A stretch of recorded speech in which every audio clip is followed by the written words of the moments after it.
Chapter 1: A world forgotten by time. It was a world forgotten by time, a world that bounced between splendor and ruin with the same ease with which the wind plays with the dry leaves on the road. A world before the Great Flood, when the continents were sometimes different, when the forests were endless, when the seas swirled under storms born from the breath of the gods. In those ancient times, people built towering cities and castles that defied the sky, but their souls were gnawed by a deep corruption. Greed was king, betrayal was law, the sword was judge. In the marketplaces and courtyards, cruelty reigned, in the temples, hypocrisy, and in the palaces, a debauchery so refined that even the demons would blush. And yet, among this mire, rare and precious sparks of light could still be seen. Knights who kept their oaths as if they were their own lives, noble women who kept the fire of courage and honor in their hearts, princesses who, instead of ornaments, wore honor like an invisible crown. High above the clouds, where eagles feared to soar, rose Mount Hermon. A peak always covered in fog, feared and revered. It was said that there, unseen by mortal eyes, lived the gods, beings of fire and light, heirs of the times when heaven and earth spoke the same language. Many, in their madness, had tried to climb to the sacred peak. No one had returned. People, however, had not unlearned their beliefs. It was said, in the humble hearths and in the princely chronicles alike, that sometimes the gods descended among mortals and that they would gaze upon the marketplaces full of traitors, upon the battlefields where blood drenched the soil. And some of the gods also fell in love with the women of men, and from these forbidden encounters babies with the blood of gods were born. Babies who didn't know who they were. Babies who could change the world or tear it apart. But, in that time, when all seemed lost, when every noble was a traitor and every king, a slave to his own passions, who could know what was truth and what was just a simple story? What we do know is that the world, although almost drowned in darkness, still retained, in its depths, the seeds of ancient greatness. And that sometimes, when the stars aligned in a certain way, destiny remembered people. On such a night, under a sky sick with heavy clouds, in a forest where the trees creaked like old men mourning their lives, a young man sat crouched among the bushes. His name was Ronaldo. His body, although dressed in rags, was supple and strong, and his eyes, shining palely in the night, betrayed a wild strength and a deep sadness. He hadn't eaten anything for 3 days. For 3 days he had found nothing but empty promises and contempt. In a world where power belonged to the rich and ruthless, what other path did a hungry person have but to take their rights by force? But Ronaldo's soul was still torn. He hadn't been raised to steal. In his heart, unknown and misunderstood, lived a thirst for justice so hot that sometimes it clenched his fists involuntarily. Now, however, hunger spoke louder than pride. And, at the moment when, in the distance, under the pale flicker of a torch, a heavy carriage appeared, escorted by several riders, Ronaldo gritted his teeth and said to himself with a pain sharper than the blade of a dagger, "If this world has no place for the righteous, then I will be a robber. But I will rob only the strong, those who feed on the blood of the weak. They will not cry for what I take from them." He tensed his muscles, feeling the strength gather in his body like a stretched bow. That night, Ronaldo, the son of no one, set off on a path from which he would never return. And destiny, from somewhere in the shadow of the clouds, smiled. In the heart of the dark forest, the trunk of the oak tree stretched across the road, like a barrier of destiny. The driver pulled the reins and let out a cry of terror, stopping the carriage in a screeching of wheels and beasts. 4 lightly armored soldiers, mounted on foaming horses, surrounded the carriage, their swords gleaming in the pale moonlight, their determination to fight. From the shadow of the forest, Ronaldo stepped forward. Under his tattered clothes, his body seemed sculpted from living bronze. His eyes, deep and dark, betrayed no fear. One of the soldiers shouts, "Who dares to stop us?" Ronaldo didn't answer. He just planted his feet better in the dirt and raised his bare arms, defiantly, waiting. In a flash of metal, 2 of the soldiers, nervous, spurred their horses and charged at him at a gallop, swords raised. Ronaldo dodged with a lightning movement, grabbing the reins of the first horse with one hand. The animal rears up, neighing wildly, and throws its rider to the ground. In the next moment, Ronaldo grabbed the other attacker by the leg, knocking him out of the saddle like a rag doll. At the same time, the other 2 soldiers jumped down from their horses, their swords drawing silver circles in the air. They shouted and pounced on the young man with the fury of cornered men. Ronaldo spun like a storm. He caught the first soldier's blade with his bare hand, without seeming to be in pain, and with a short gesture he slammed him back, crashing him into the trunk of the oak tree. The second managed to hit him on the shoulder with his sword, but strangely, there was no blood or wound on his shoulder. Then, without blinking, Ronaldo hit him with his knee in the stomach, knocking him out. It had all lasted less than a sigh. The driver, white-faced, had made no gesture. In the carriage, the princess had watched the entire scene with wide eyes, her hand on the hilt of a silver dagger. Ronaldo turned his gaze to the carriage. In the moonlight, his face shone with sweat and blood, but those deep eyes were not those of a murderer, but of a hungry and desperate man. He approached the carriage door, reached out, and opened it wide. And then he saw her, the woman who would change his fate. Princess Christine stood as straight as a statue, her green eyes shining like two flames. The light from the carriage lantern illuminated her entire face. Her beauty struck him in the chest like an invisible sword. Ronaldo, who had faced death without blinking, remained frozen for a moment, as if struck by a spell. Christine raised her chin proudly and, instead of shouting for help or crying, said in a clear voice, "If for a few jewels you have broken down my last defense and defeated the 4 soldiers, then, robber, take my wealth and take my life, for I was going to die at the hands of my pursuers anyway, unless you yourself are one of them." He handed her the jewelry, without trembling. Ronaldo doesn't move. In his chest, 2 desires were beating, to flee with the loot or to stay. But his soul, that soul, made the decision. Such a creature could not be from his world. Such a being was undoubtedly to be dreamed of, not achieved. "By all the gods," he whispered, unwillingly. The princess looked at him coldly. In her heart, a thought pierced like a sword. Too young for a robber. And yet, what a wild fire in his eyes. She crossed her arms over her chest with defiant elegance. "If you've chosen to stop me," she said, "take what you came for." He approaches the edge of the carriage step. "Take the jewels you want. Take them now, since you have brought down the only ones who could protect me. Take them. And kill me yourself. Better to perish by your hand than by my pursuers, or, better yet, by my own hand," she said, as she fixed a small dagger just below her own throat. There was no tremor in her voice, it was pure contempt, a courage born of desperation. Ronaldo felt as if someone had stabbed him in the chest. It was too much for him. I mean, she was being pursued by some who wanted to kill her, and he had somehow condemned her. This thought stunned him. He looked at her neck, where she held the blade of the knife in her hand resolutely, and he understood that she was determined to cut her own throat as well. The jewels glittered in the torchlight. And then at her eyes, in which he saw pride and shame mixed. All of this was because of his crazy decision. Somewhere in the distance, the sound of horses' hooves could be heard. Was it the lady's army, or were they her pursuers who wanted to kill her? He looked at her and realized it was the pursuers. He raised his hand, but didn't touch it. I can't," he stammered. I didn't mean to. Not like that." Christine looked at him for a long time, and another thought involuntarily arose in her soul. This robber talks like a knight-errant. At that moment, a roar echoed from the forest. Their pursuers, those they had fled from, were approaching at a gallop. The princess's soldiers, still hesitating, gathered and came towards the carriage with swords trembling in their hands, but they did not know what to do, as the robber stood in front of the princess, who held a knife to her throat. "Are those soldiers the ones who want to kill you?" he asked, as if apologizing. "Please, lady, do not harm yourself, for I will defend you and cruelly punish your enemies. You have nothing to fear." The silhouette of about 30 people on horseback could be seen. The lanterns illuminated the princess's pale face, of unreal beauty. The young opportunistic robber was stunned by the situation and felt a wave of anger rise in his veins. He turned his head towards the forest, where shadows on horseback were approaching, shouting, "Kill them all." Without thinking, the young robber advanced towards the attackers.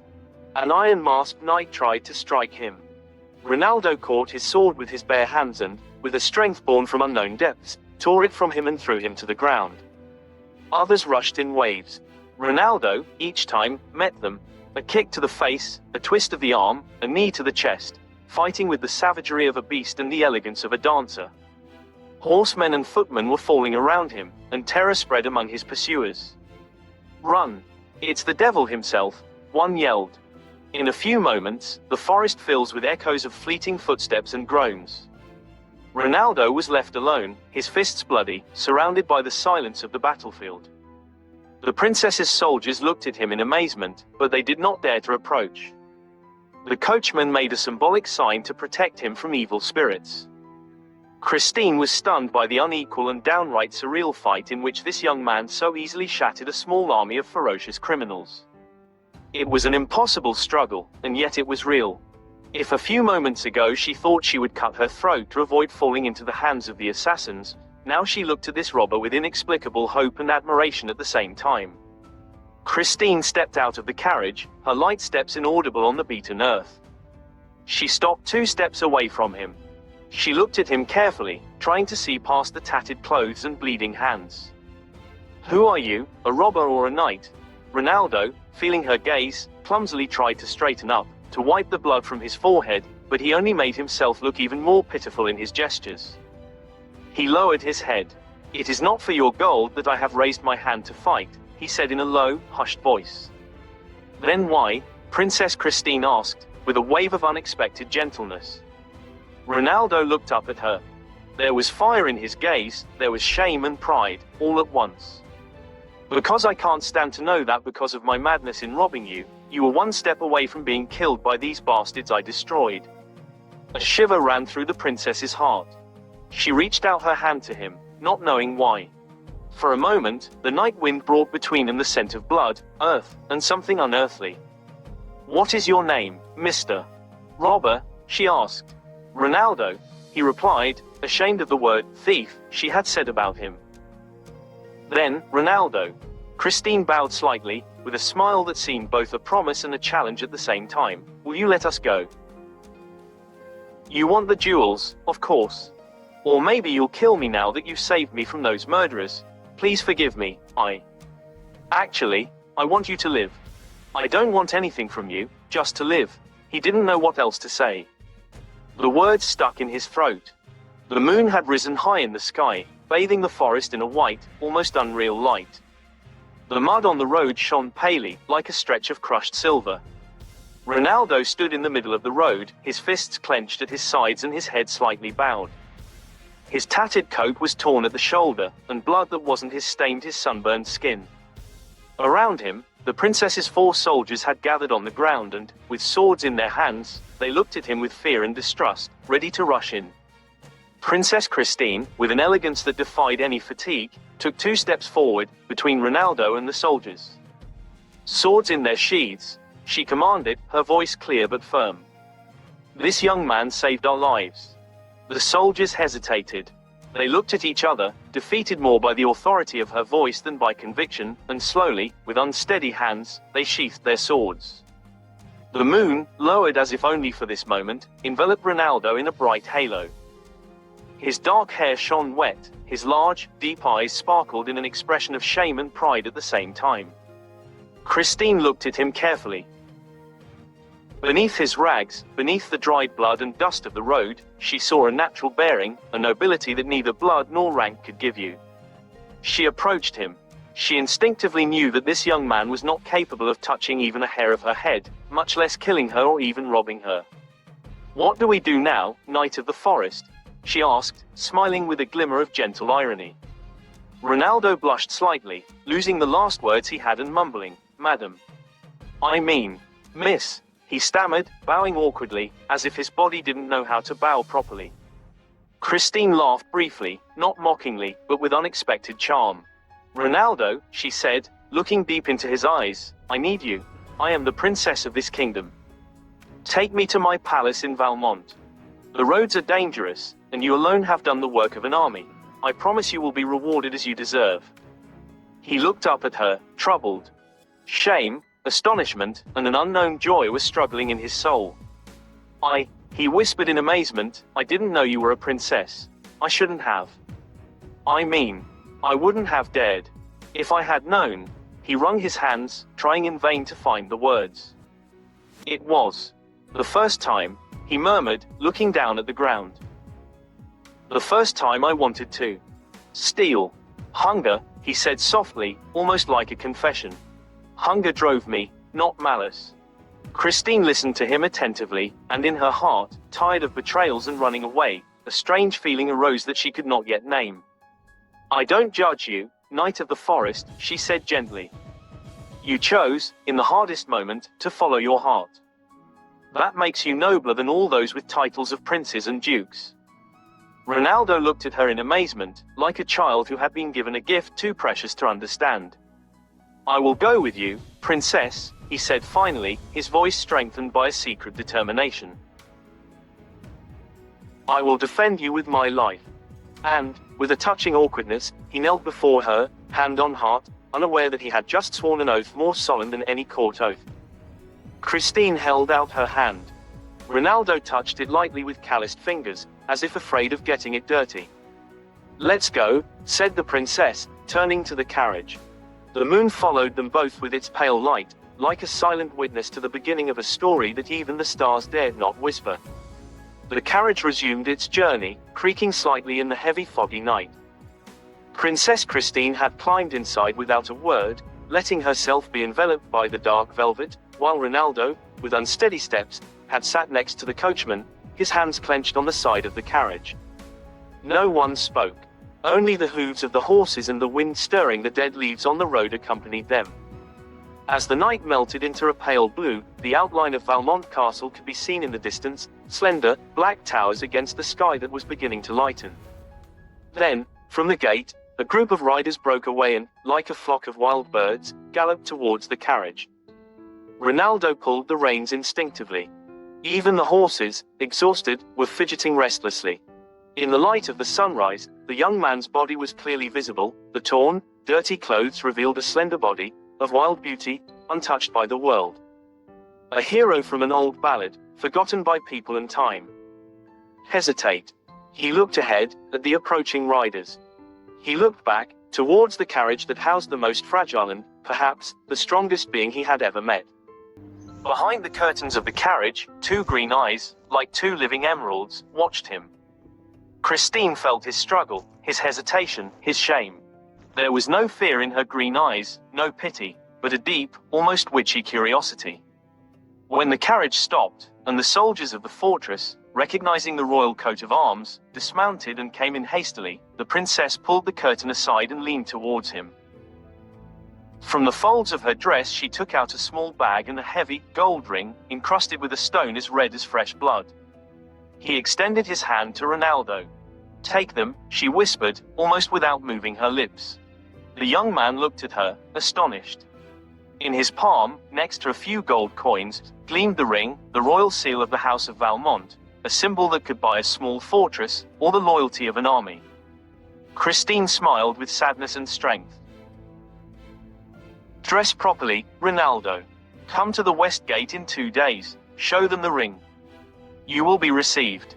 Or you can sell the ring and make another way in the world. The young man clenches his fingers mechanically over the treasure, not knowing whether to cry or scream. The soldiers, silent witnesses, watched the scene as a vision, how a princess, one of the most precious beings in the kingdom, placed a small treasure in the hands of a robber. But they didn't dare say anything. Ronaldo lowered his head deeply, in an instinctive gesture of reverence, while his eyes burned under his eyelids. Without saying a word, he jumped down from the carriage and, like a shadow, disappeared into the thickets on the side of the road. The carriage started moving again, and the dawn caressed the Valmont fortress with golden fingers. As the carriage swayed gently on the cobblestone road to the fortress, Princess Christine remained hunched in the shadow of the curtains, her eyes lost in the growing morning light. She had seen him disappear into the trees, a thin shadow, a young wolf of the forest, but with the steps of an exiled prince. What had he done? He had placed a fortune in the hands of that stranger, that ragged robber. A ring that many knights and dukes had desired and for which many people had died. He smiled bitterly. What other choice did he have? Betrayal had already spread among the people, around his father's throne. That very night, when blood should have spattered her silk dress, when her own blood was destined to redden the stones of the forest, he had appeared. An unknown. A robber. But not a man. No, Christine told herself, lightly clenching her fingers on the edge of the velvet. He was no ordinary man. She had seen enough fighters in her life. Mercenaries, gladiators, soldiers trained in the art of the sword. He had seen them all bleeding, trembling, faltering under the blows of fate. But that young man, that ragged boy, had crushed her 4 armed men with his bare hands and completely destroyed more than 30 soldiers who wanted to kill her, and still in the blink of an eye. With a cold certainty, with a speed that seemed taken from legend. Was he a demigod, a forgotten child of the ancient gods? A mixture of human and divine blood, escaped from the eyes of angels. She had watched him carefully when he hesitated, when his face darkened at the sight of the armored riders. It was not the desire for gold or power that trembled in his eyes, but shame, the fear of not being worthy of the trust he had given her. Such a creature was not born out of malice. It was a raw, untouched diamond that the world had not yet managed to tarnish. And then he decided, better to lose the treasure, that ring, those few coins, than to lose what could be his greatest strength. If Ronaldo had not only that astonishing strength of body, but also the nobility of a loyal heart, then her enemies had something to fear. He could be her invisible sword, her arm in the night, the weapon of her revenge. If she won him over, if she bound him to her not through gold, but through respect and friendship, then she would be stronger than any duke, safer than with an entire army. Once again, in her mind, Christine saw the image of that moonlit face, the dark, astonished, and pure eyes, the iron body hidden under the rags of poverty, the childish hesitation upon receiving the gift. He smiled involuntarily. Yes, he said to himself. I will wait for him. And if he does not come, it will only be a robber.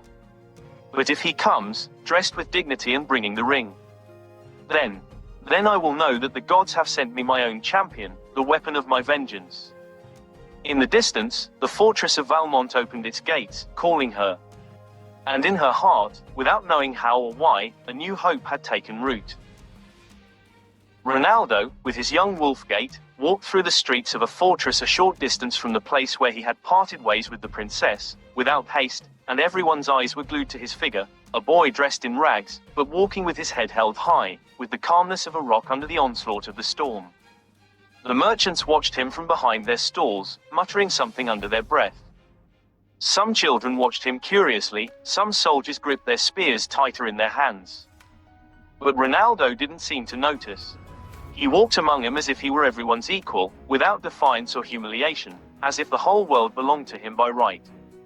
He stopped in front of a clothing store. An old tailor, dressed in dust-discolored cloth, looked up and arched his eyebrows. What do you want, boy? He asked, measuring him with the usual contempt reserved for the poor. Ronaldo didn't blink. He slowly took a single gold coin from his pocket, which he let fall onto the counter with a clear clink. The tailor's eyes widened. His skeletal fingers trembled in the air, as if bewitched. Ronaldo, in a calm and even voice, said, I need decent clothes. Now, his tone was neither begging nor commanding. It was just a simple, natural statement, as if there was no doubt that his wish would be fulfilled. The tailor swallowed hard and bent down in a pitiful hurry, dragging fabrics, shirts, and capes after him. Of course, sir, of course, he muttered. Ronaldo touched a few fabrics with his fingers, feeling their softness without haste. He chose a thin white linen shirt, soft leather pants, a black velvet vest, and a short, dark blue cape. When he put on his new clothes, the old tailor took a deep breath. The ragged boy from earlier had disappeared as if by magic. Before him now stood a young gentleman with a cold beauty, like an ancient statue, with a calmness in his gaze that was more intimidating than a drawn sword. Ronaldo paid without asking the price. He didn't ask for change. He didn't say thank you. Flattery was foreign to him. Greed was foreign to him. He left the shop, leaving behind a tailor choked with amazement, with the gold coin clutched convulsively in his palm and his heart beating wildly at the thought of the luck that had fallen from the sky. On the street, people were now turning to look at him. Not with contempt, but with amazement and admiration. At the dawn of a new day, Ronaldo walked down the city's narrow, cobblestone streets, new clothes rustling discreetly with each step. The princess's ring hung discreetly around his neck, attached to a leather string. His hands, battered, tightly clutched the edge of his cloak, as if he wanted to stifle the trembling of his heart. For not a moment, not even in the deepest night of thoughts, had Ronaldo thought about selling the ring. Gold, riches, power, all of these were of no weight compared to the word given in silence to a woman he had almost robbed. He was not tormented by the fear of arrest, nor by the fear that the palace would throw him into dark dungeons, no. What crushed him was shame, heavy and burning, the shame of having been a robber driven by hunger and despair. How do I present myself to her? He wondered, with each step that brought him closer to the fortress. What words should I say? What right do I, a nobody in the eyes of the world, have to ask her to accept me among her soldiers? Who am I to look up at her? Ronaldo, the one who had faced swords without blinking, the one who had shattered armor and crushed armies single-handedly, now walked with heavy steps, feeling for the first time in his life the unseen weight of doubt.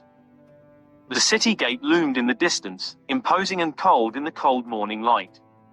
The guards at the entrance, in iron plates, looked at him suspiciously, but the ring glinted briefly when the sunlight touched it. With a sure gesture, Ronaldo picks it up, without a word. The guards jumped, and after a brief glance between them, one of them hurriedly opened the small gate next to the large gates. "Follow me, stranger," one of the guards said in a low, respectful voice. Ronaldo stepped beyond the walls, but his heart was beating like a drummer on the eve of war. He walked through wide courtyards, past under stone arches decorated with old coats of arms. The servants' gazes followed him with amazement and anxiety. What could such a handsome, but unknown, young man be doing in the princess's palace? Finally, they arrived in front of large carved wooden doors. The guard motioned for him to wait, then entered. Ronaldo was left alone, leaning against a pillar, feeling the unknown fear rise from his chest to his throat. And then, the doors opened wide. In the doorway, shining like a vision from a dream, stood the princess.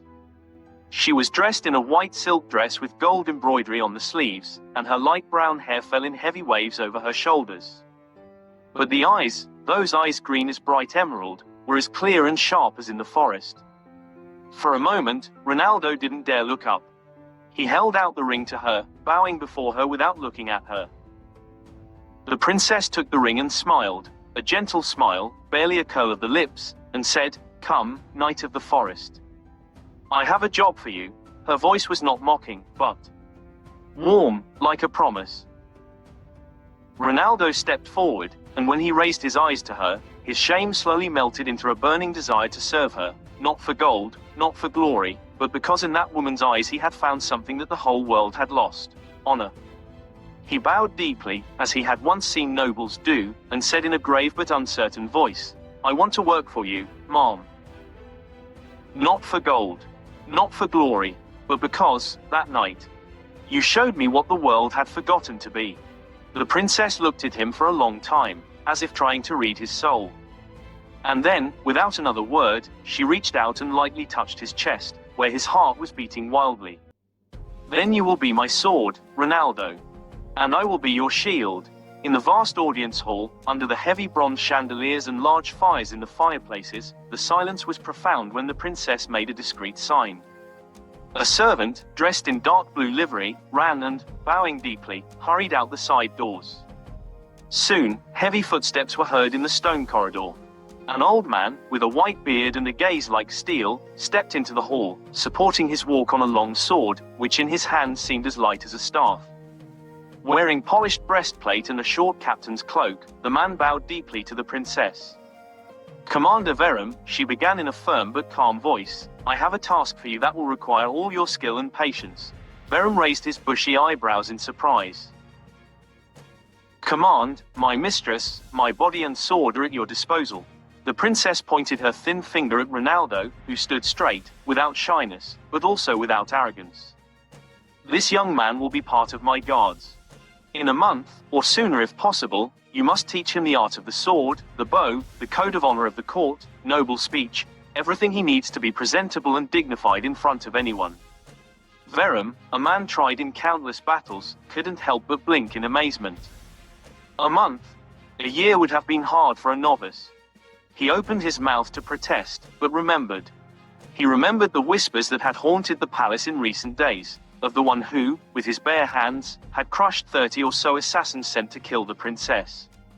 One man, an unknown young man. He looked at Ronaldo with eagle eyes. Under the simple cloak, his body was a living sculpture, forged by suffering and hunger, but also by inhuman power. His gaze was straight, proud, devoid of any flattery. Verum bows his head in understanding and respect. I will take care of it myself, my lady. He will be ready to defend your life even at the cost of his blood. So be it, said the princess, and a cold light shone in her green eyes. May no other soul know who he is or where he comes from. To everyone else, he's just a young recruit. Verum smiled bitterly. A recruit like no other, he thought.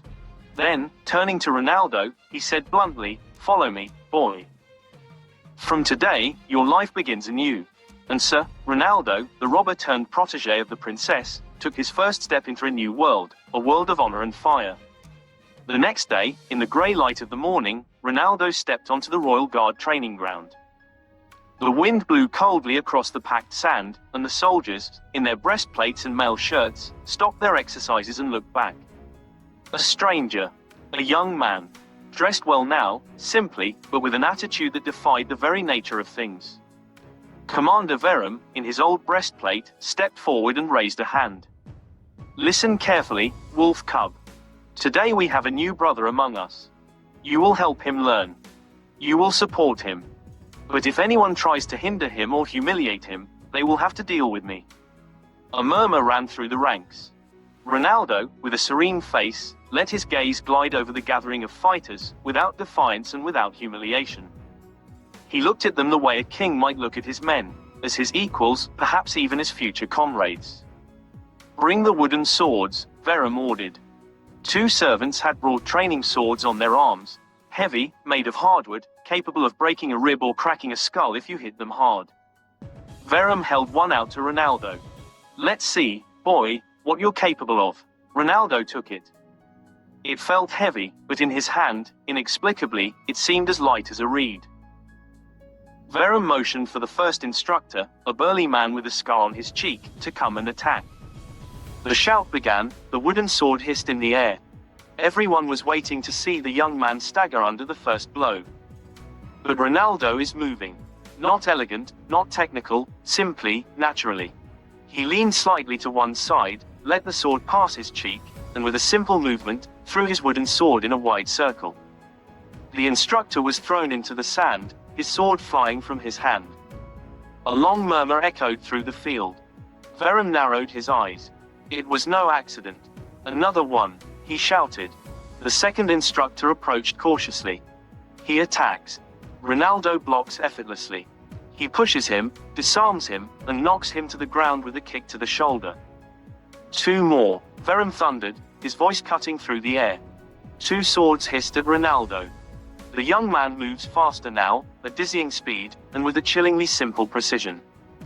He disarms them, unbalances them, and knocks them onto the sand one after another. A soldier in the line of spectators made a symbolic sign intended to drive away evil spirits. Verum, keeping his calm, slowly walked towards Ronaldo and looked at him for a long time.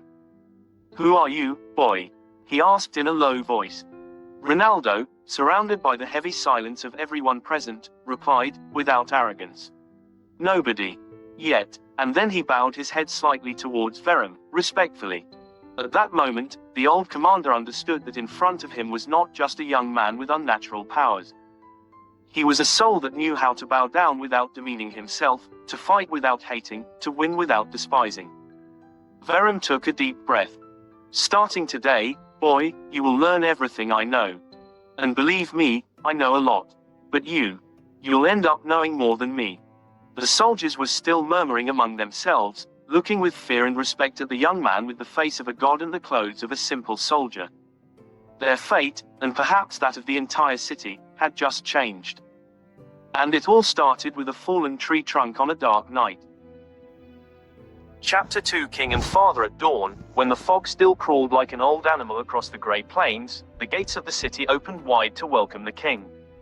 The torn banners of the enemies had been hung from the spears of his victorious soldiers, and trumpets heralded their return. King Ariel, lord of the Valmont kingdom, arrived at the main city, dismounted from his obsidian black horse, with visible tension. The battle won against the kingdom of Carvaneth had brought him glory, but his thoughts were dark. On the way, rumors had reached his ears: the assassination attempt on his daughter, Princess Christine, and her rescue by a mysterious stranger. In a hall of the palace, under the heavy vaults and iron chandeliers, the advisors were waiting for him, and among them was the old royal informant, Myron, with whom the king spoke after a short speech in front of the advisors, separately in a back room. "Speak," the king commanded, brushing away his dusty cloak. Myron, a weak and hunched man but with a mind as sharp as a sword, stepped forward. "Your Majesty, I have secretly investigated what happened. The policemen, the soldiers, even a few witnesses from the market confirmed. A young man, dressed in rags, blocked the path of the fugitives with a huge tree trunk.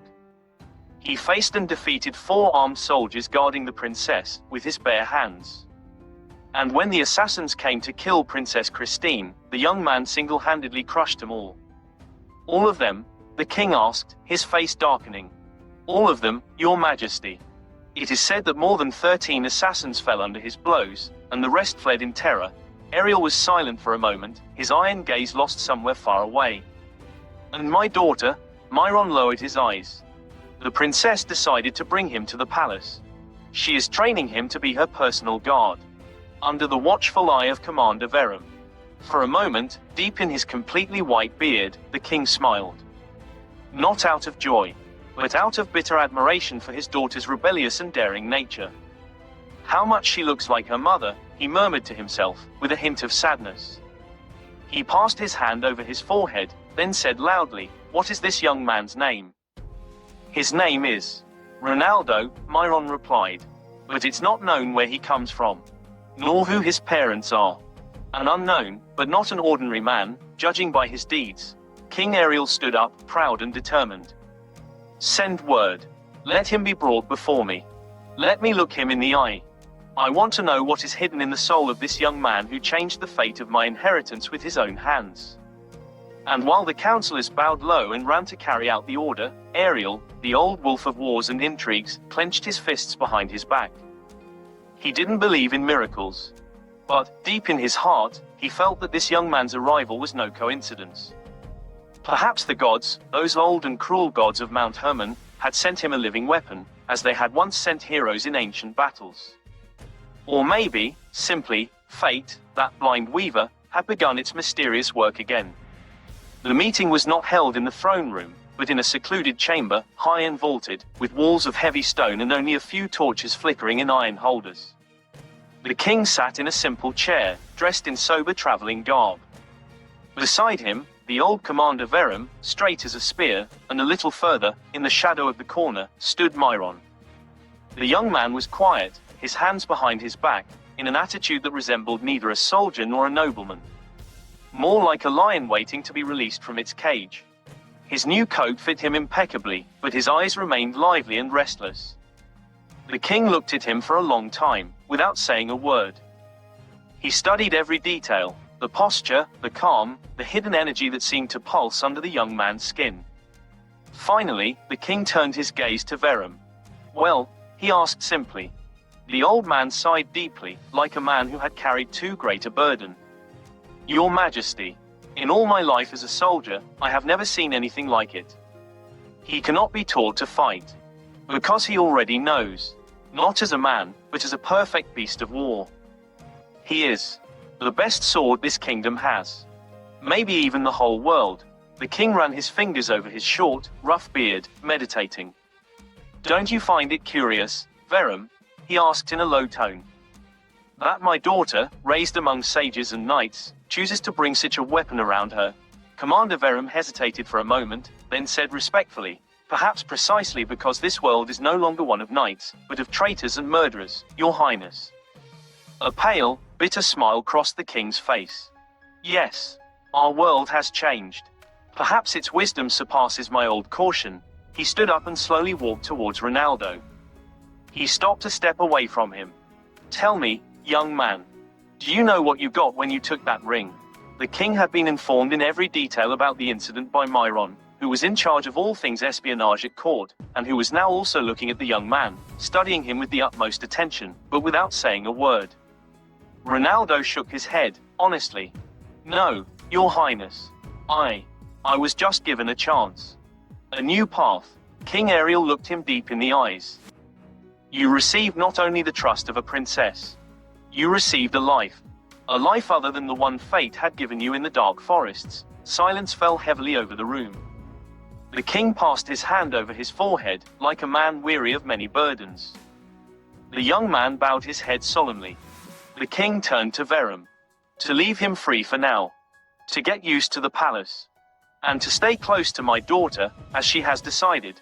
Then, in his mind, without saying it out loud, the king said to himself, if he is indeed what he seems, then our enemies will have reason to tremble.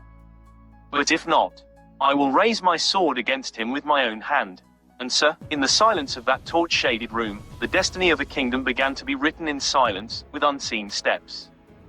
In the same secluded room, after Ronaldo had been led out, King Ariel discreetly beckoned Myron. The king did not ask him to sit down. In this room, only the sovereign sat. Tell me, Myron, Ariel began in a low voice, who do you think tried to kill my daughter? Myron straightened his back, his voice like the whisper of a dagger drawn from its sheath. Your Highness, we are still investigating. All we know for sure is that the attack was carefully prepared. 100 armed robbers, mostly mercenaries from the south, paid in gold. They were waiting at a point where the princess's convoy was to pass. Someone told them the exact route and time. King Ariel clenched his fists on the arms of his chair. My brother Geo, he asked suddenly, his tone like a sword strike. Myron shook his head with somber gravity. I doubt it, Your Majesty. Your brother's duchy has sent trusted companions for the princess. Moreover, the king himself, your brother, suffered casualties in the first ambush. It would be an unnecessary folly to sabotage his own troops. The king remained silent for a moment, deep in thought. His fingers tapped softly on the wood of the chair. So, someone from here. From our own backyard. Myron did not answer directly, but his dark gaze confirmed what the words hesitated to say.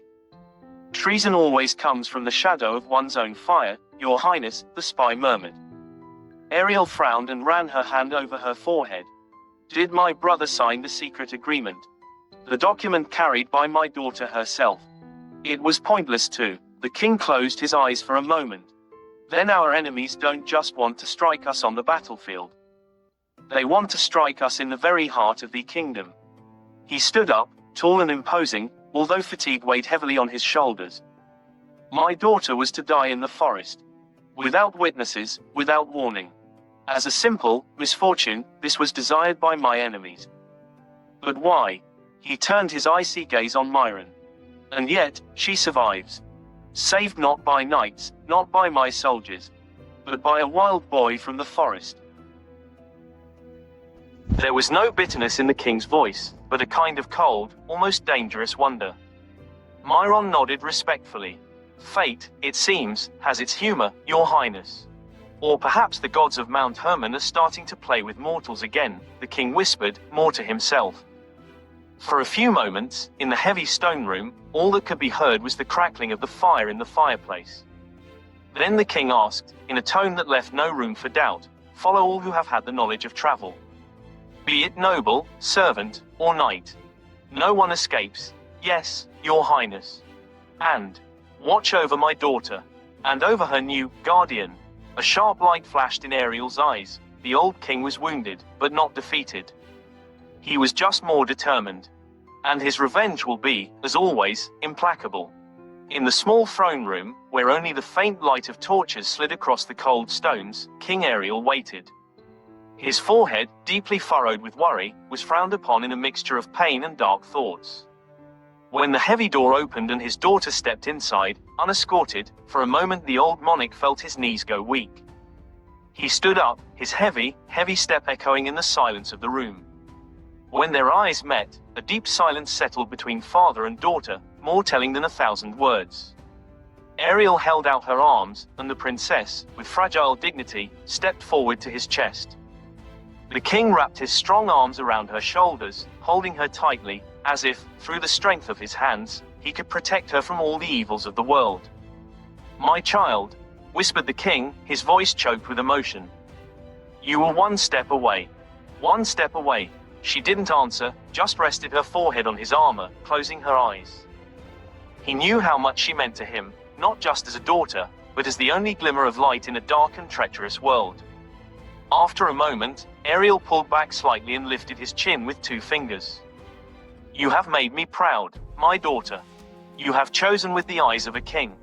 You have seen in a poor man in the forest a greater treasure than in all my knights." The bitter smile trembled on his lips. "You had the courage to put a ring in the hand of a stranger that could have bought a small province. And yet you were not wrong." At the threshold of the hall, with silent steps, entered the master of weapons, old Verum, the one who had taken over Ronaldo's training. He stopped 2 steps from the king and, without raising his voice too much, whispered, "Your Majesty, I must tell you, this boy, if I hadn't seen him with my own eyes, I wouldn't have believed him. His strength is that of 20 strong men, and the speed with which he moves defies comprehension. And, Your Majesty, I think that he may not be just a man." King Ariel narrowed his eyes slightly, contemplating each word. His thoughts silently swirled. A demigod? One of those lost children of gods and mortals? Or a living sword sent by fate itself, to protect us in a time of betrayal? The king said nothing. He just looked at his daughter again, and in her green eyes he read a deep truth. His daughter had not been wrong. She had chosen her weapon. And it was not just a simple sword, but perhaps even the weapon of the gods. He turned to his daughter and smiled weakly, almost nostalgically. "Maybe old Ariel still has a chance. And maybe our kingdom still has a great destiny." And with these heavy words, the king once again pulled his daughter close, silently swearing that as long as his blood flowed through his veins, no one would ever touch his child again. Chapter 3: The King's Brother. In a secluded hall of Vernozia Castle, a low, stone-walled room covered with heavy tapestries, 2 figures leaned over a table covered in scarlet velvet. A single candle burned, casting a trembling shadow over torn maps and parchments. King Geo, who was also king over the other half of the kingdom and who was King Ariel's younger brother, was running his fingers restlessly through his grey beard, his once glorious blue eyes now looking like 2 furrows of ice. In front of him, Karnan, the Prime Minister, was nervously clenching his leather gloves, his forehead lined with cold sweat, despite the coldness of the room. "So, everything collapsed," King Geo whispered, his voice vibrating like a sword drawn from its sheath. "Worse, Your Excellency, much worse," Karnan replied, with a bitter smile. "Not only did the princess escape, but there are rumors, insistent rumors, that she was rescued by a mere robber." "A robber?" Geo let out a short, painful laugh, sounding more like crying than laughing. "Shame on me. A robber has thwarted the plan I've been working on for months.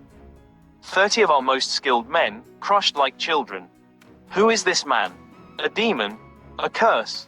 Karnan ran his tongue over his dry lips. They say he has the strength of 20 men. They say no sword can hurt him and he moves faster than the wind.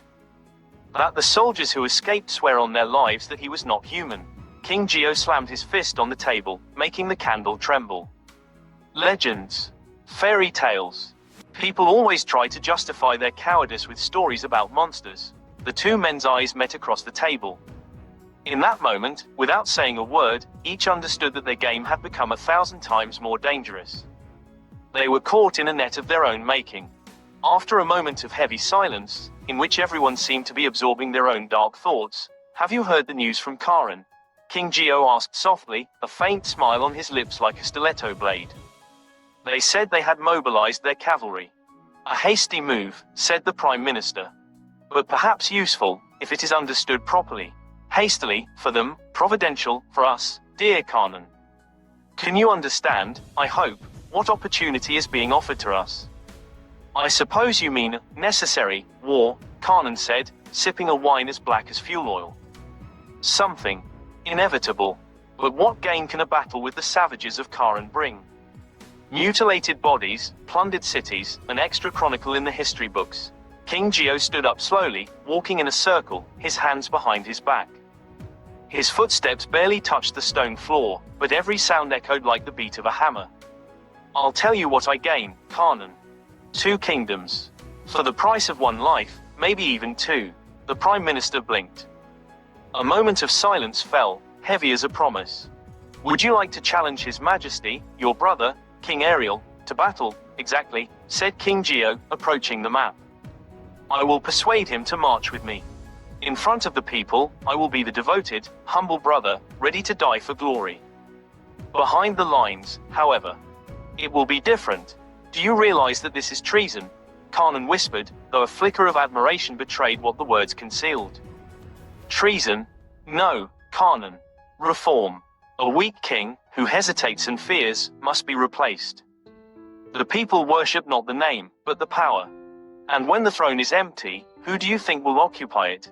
Geo the brave, conqueror of the barbarians and grieving brother, Kanan murmured. Exactly. And his kingdom will be mine. The kingdom of Valmet will be mine. There will be no more bloodline, no more heirs. Princess Christine will be a faded memory, a beautiful flower, but with dangerous thorns. She is devoted to the people and knows more than she lets on, added Kanan. How will you remove her? Geo turned and looked at him for a long time. She will die on the same day as my brother. Kanan laughed softly, dryly. It's a grand plan, Your Highness. A plan fit for a king. Not just a king, Kanan. A god among men. And with these words, King Geo raises his goblet, and in the mirror of the red wine, like blood, the future is reflected for a moment, a double throne and a world engulfed in fire.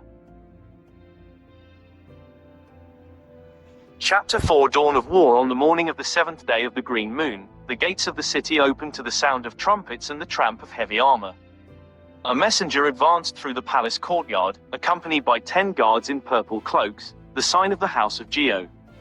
At the head walked a young courier, pale, his eyes sunken with weariness and fear, but his forehead raised like a servant who knows he is carrying a message of life or death. In the throne room, King Ariel kept his right hand on his sword and his left in his lap. To his right, Princess Christine seemed like a statue, still, but with her eyes fixed on the ground.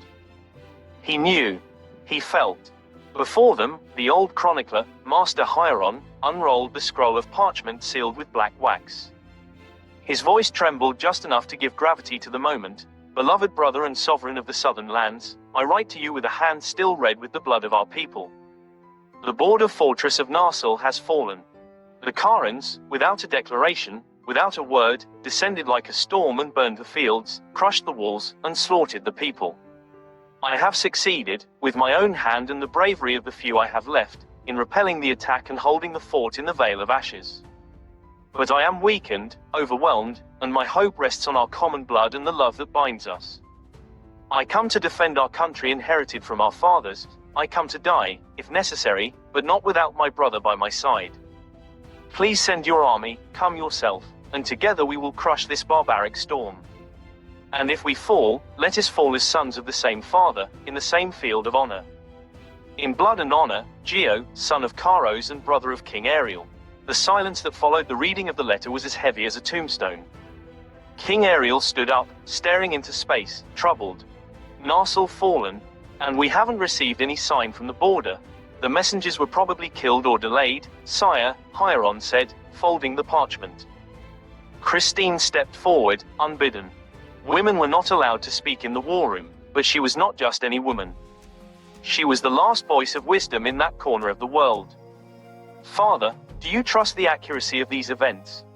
He is my brother, the king replied, but there was not certainty in his voice, but obligation. That's exactly why, no proof except his words. And we both know how beautifully he can write. You're suspicious.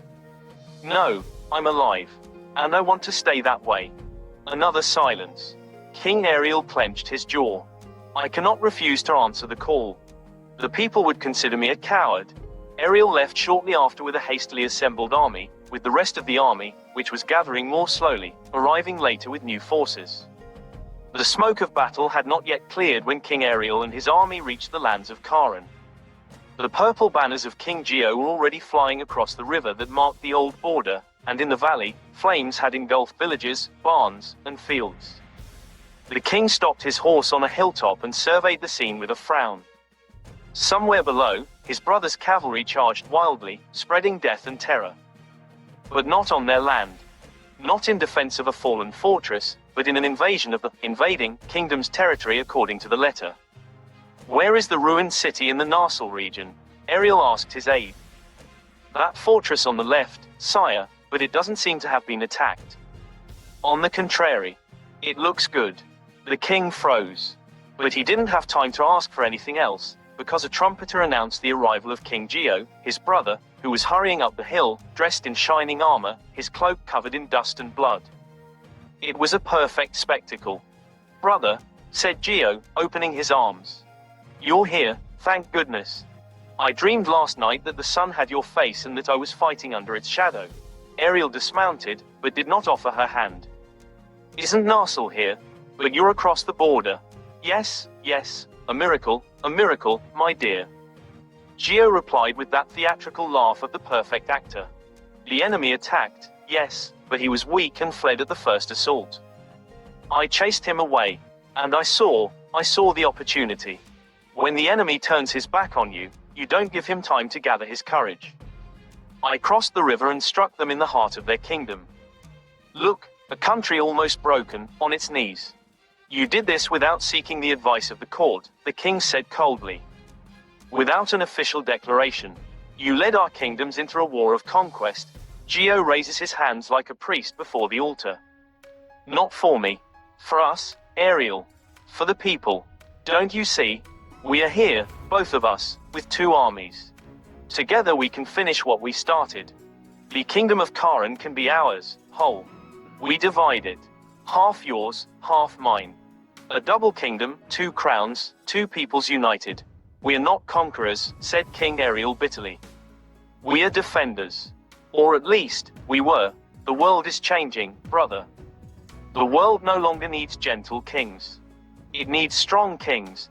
Ariel looked at him for a long time, and in his eyes there was a new unease, a glimmer of foreboding. Maybe the world needs a king who can see rationally. Chapter 5 Brothers. The silence between the two brothers hung heavy, like an indecisive sword above a neck. The midday sun beat down on their armor, making them look more like bronze statues than living men. All around, the soldiers waited for the command, spears in their hands, their nostrils throbbing with the smell of roasting. King Ariel slowly looked up at his brother, then at the burning valley. The Karen was always a thorn in our late father's flesh. Border wars, thieves pillaging villages, envoys returning headless. We showed too much patience. Geo nodded, attentive, silent like a cat stalking prey. You're right, Ariel said. If we finally have the chance to take them down, let's do it. But we'll do it together, in the light, not in the shadow of a ruse. We'll conquer this kingdom and divide it up. But not as predators. As order makers. Geo burst out laughing and spread his arms theatrically. Thus speaks a true king. Two brothers, two swords, one empire. Who will dare defy us when we reign from the mountains of Argon to the waters of Mirren? But I'll tell you one thing, Geo, Ariel added, frowning. I swear to heaven, if I see that you lied about their attack, if you used innocent blood as a pretext for ambition, I will no longer be your brother. For a moment, Geo's eyes flashed coldly. But then he smiled broadly, making a broad gesture with his hand. Brother, if I had lied, I would not have been worthy of my sword. But here I am, under the sun, under your gaze, without fear. Do yourself justice, if need be. But until then, let us begin our work of fire and glory. Answer, two armies united into one, as the kingdom had once been during the time of their father who had torn it in two, dividing it among his two sons, Ariel and Geo. Under a single golden banner with two lions facing each other, the royal brothers descended upon Karen like a storm born of wool and steel. Cities fell one by one, walls crumbled under catapults, and the defeated people were driven to their knees.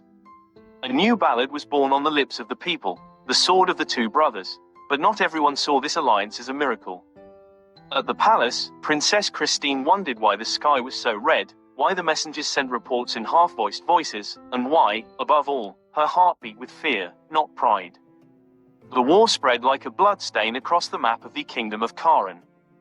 What had once been a border defended by fortresses and deep forests had become, under the footsteps of the two brothers, a path of glory and terror.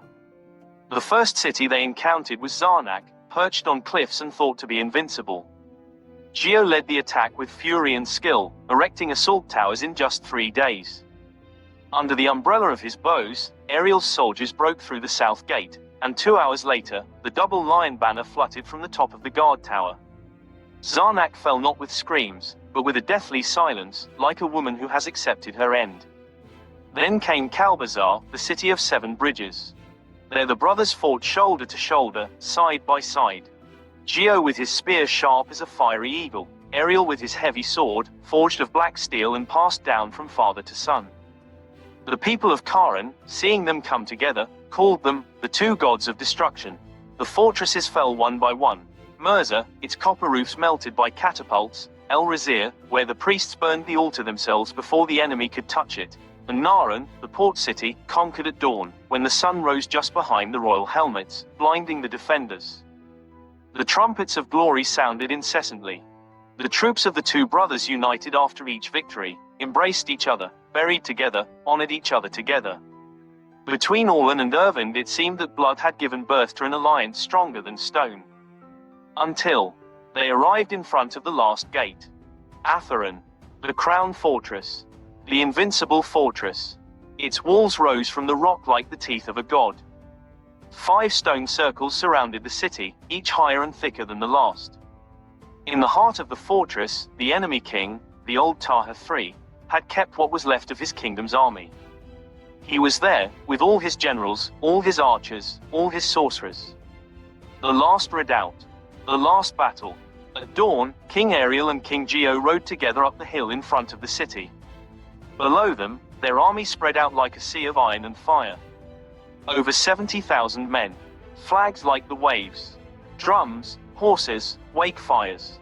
An army born of wool, blood, and betrayal. Geo looked at the walls of Atherin and smiled. Brother, see there. There's not just a fortress there. It's a crown. And we too are the ones who will wear it. Ariel, silent, looked out into the distance. From behind the walls, no movement.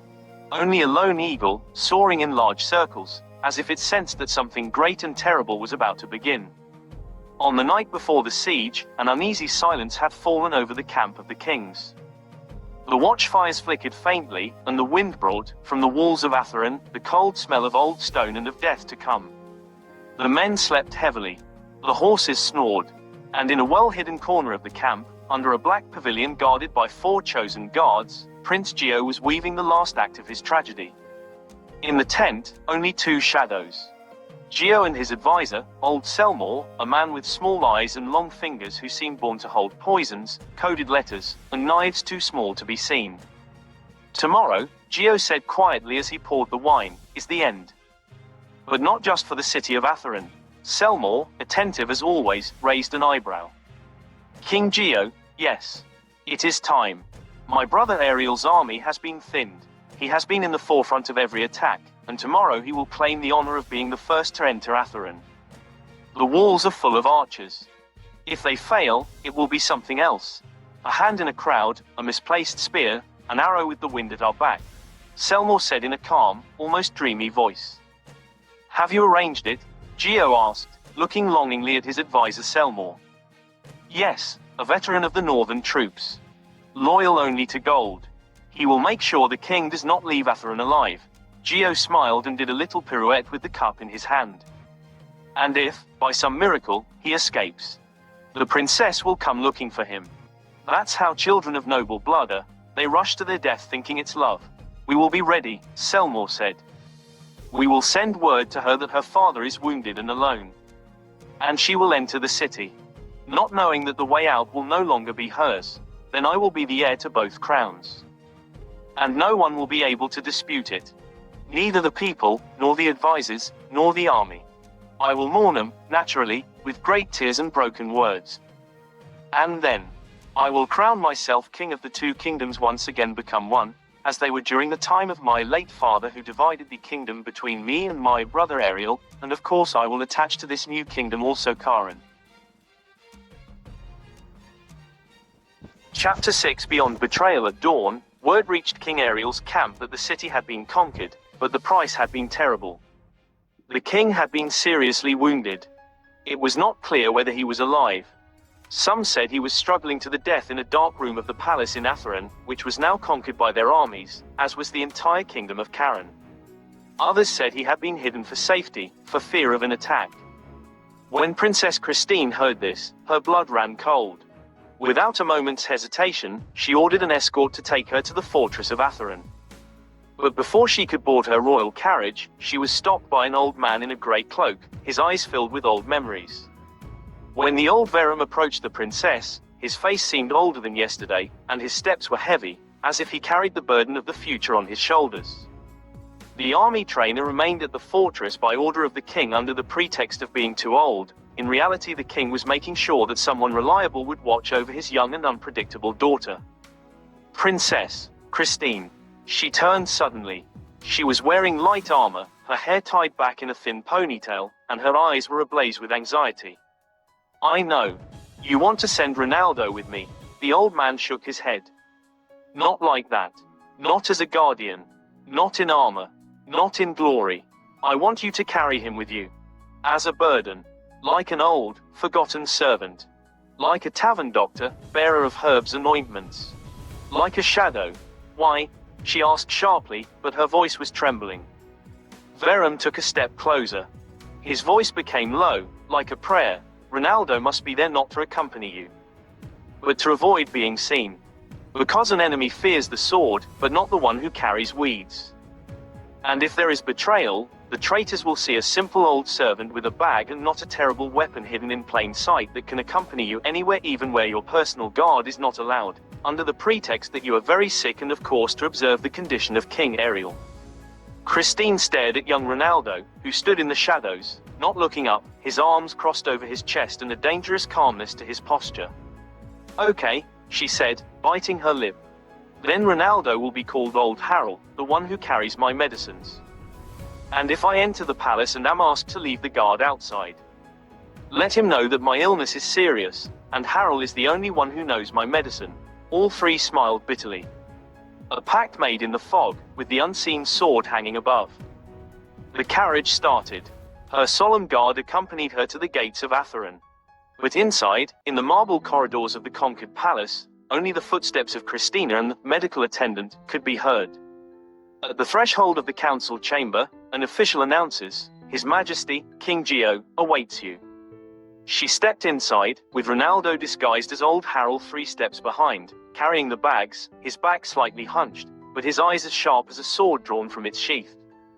King Geo turned to her with a well-acted expression of suffering. Daughter, noble child. Come quickly. Your father is between life and death. But Ronaldo, from the shadows, sensed something. A smell of dried blood. And a silence too deep in the palace that should have echoed with the joy of victory. The room into which King Ariel had been brought was neither gloomy nor sumptuous.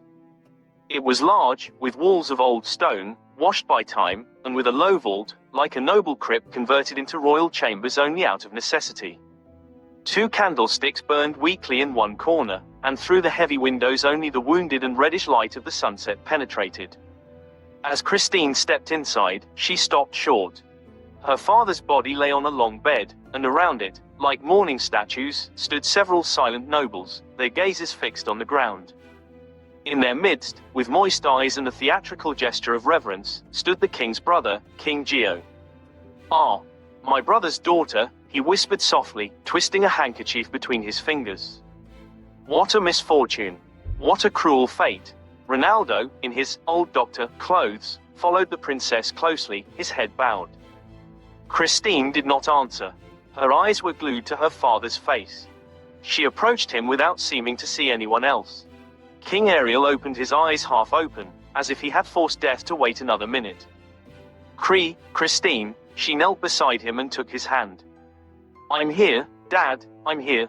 The king swallowed hard and, through dry lips, whispered, Run, my child. Then, without turning his head, just with his eyes, he looked at Ronaldo, whom he recognized despite his disguise, and whispered, Duo, at home. That's all. 2 words. Short, torn, but full of horror. In a voice so faint that even those around them couldn't have heard it, but Ronaldo did. After these words, King Ariel died with a bitter sigh. King Geo stepped closer, with a deep sigh and a hand on his heart. "Ah, my dear brother, the fatigue of the sword has finally taken hold of you. Don't be afraid, I will take care of everything." Everything. He took the hand of his bereaved daughter, who was stunned, and clasped it between his palms. "My dear niece, I know you're hurting, but you must be strong. Your father will be honored as he deserves. And you will be safe. You are my blood. You are all I have left." Christine withdrew her hand, her eyes filled with tears, but she remained silent. She did not want to answer him. Her tears flowed silently, uninterrupted, like rain without wind. She had no air, no time. She had only one thought: to run. "That's a lot for one day," said Geo with a well-calibrated sadness. "I will lead you to rest myself. Let your servant remain here. I will send someone to take care of my brother's body and prepare it." Christine gritted her teeth. "My doctor, my ailments resurface under stress, especially now, he's not just a servant. I can't live without his medicines." Geo looked at her for a long time, with a resigned smile. "So be it. Just until we rest. We'll talk again tonight." The corridor to the princess's assigned rooms was quiet. Too quiet. People in foreign coats of arms walked like shadows, with mechanical gestures, without greetings. It was as if the entire fortress had frozen. Only the footsteps of the guard accompanying her, 5 armed men, clanked metallically and monotonously. They arrived in front of a pair of double doors. The wood was heavy, with silver handles and the insignia of a noble house. "Here," said one of the soldiers. "Rest well, young lady." Christine turned to Ronaldo, who was in disguise, and said, "Prest, go in first. Bring me the tonic." Ronaldo understood.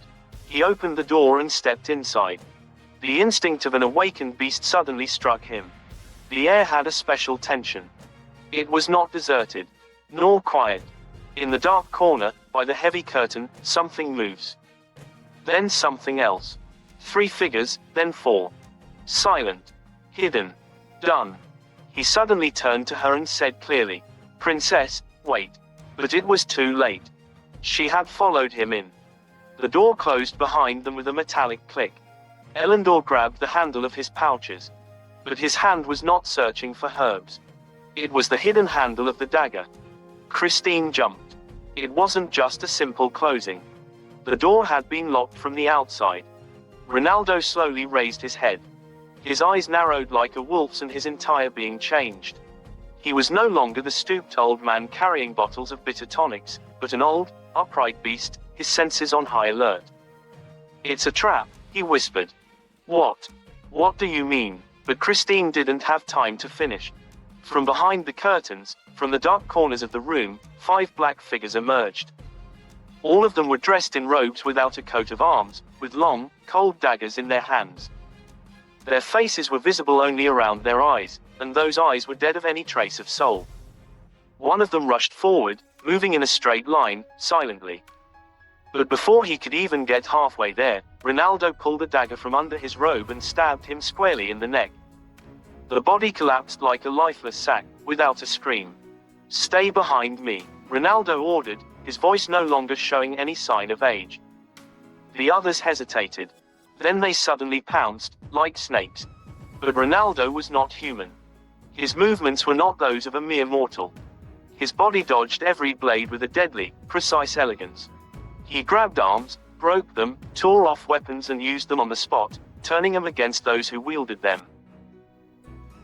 In a few moments, the floor was littered with bodies, blood dripping down the stone slabs like red embroidery.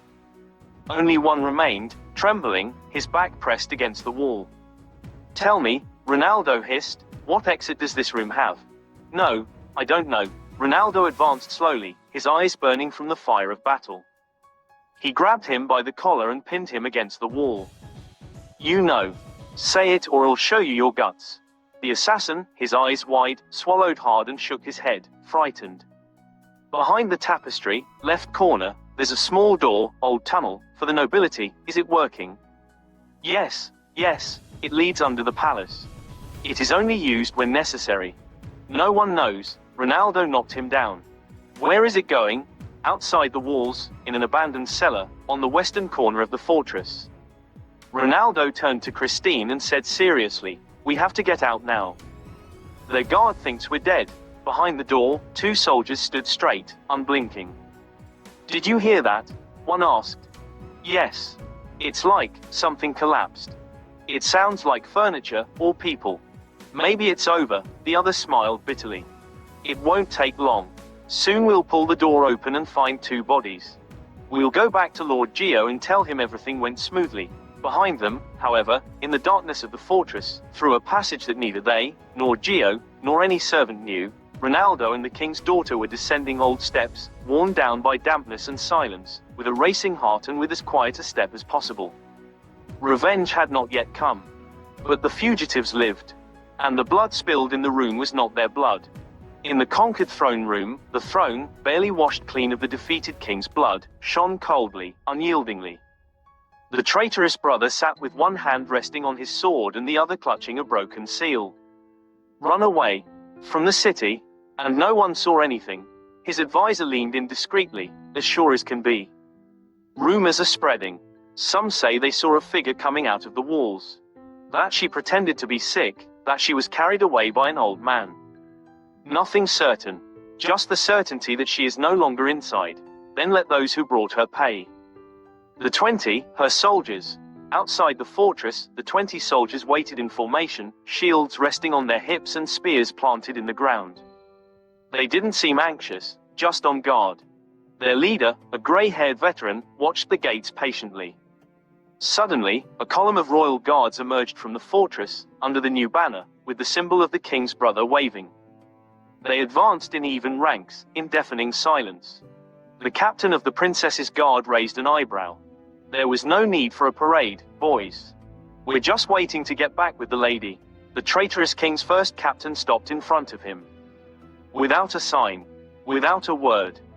Then the spears of those in the rear rose and a rain of death broke out. The bodies of the princess's guard were pierced in a single movement, and anyone who tried to defend himself was immediately stabbed or knocked down. The fight was short, a massacre under the open sky. The 20 were killed without the right to defend themselves. In the tunnel that led into the woods, Christine and Ronaldo were still moving cautiously. At a bend, a cracked grate led into a former abandoned cellar.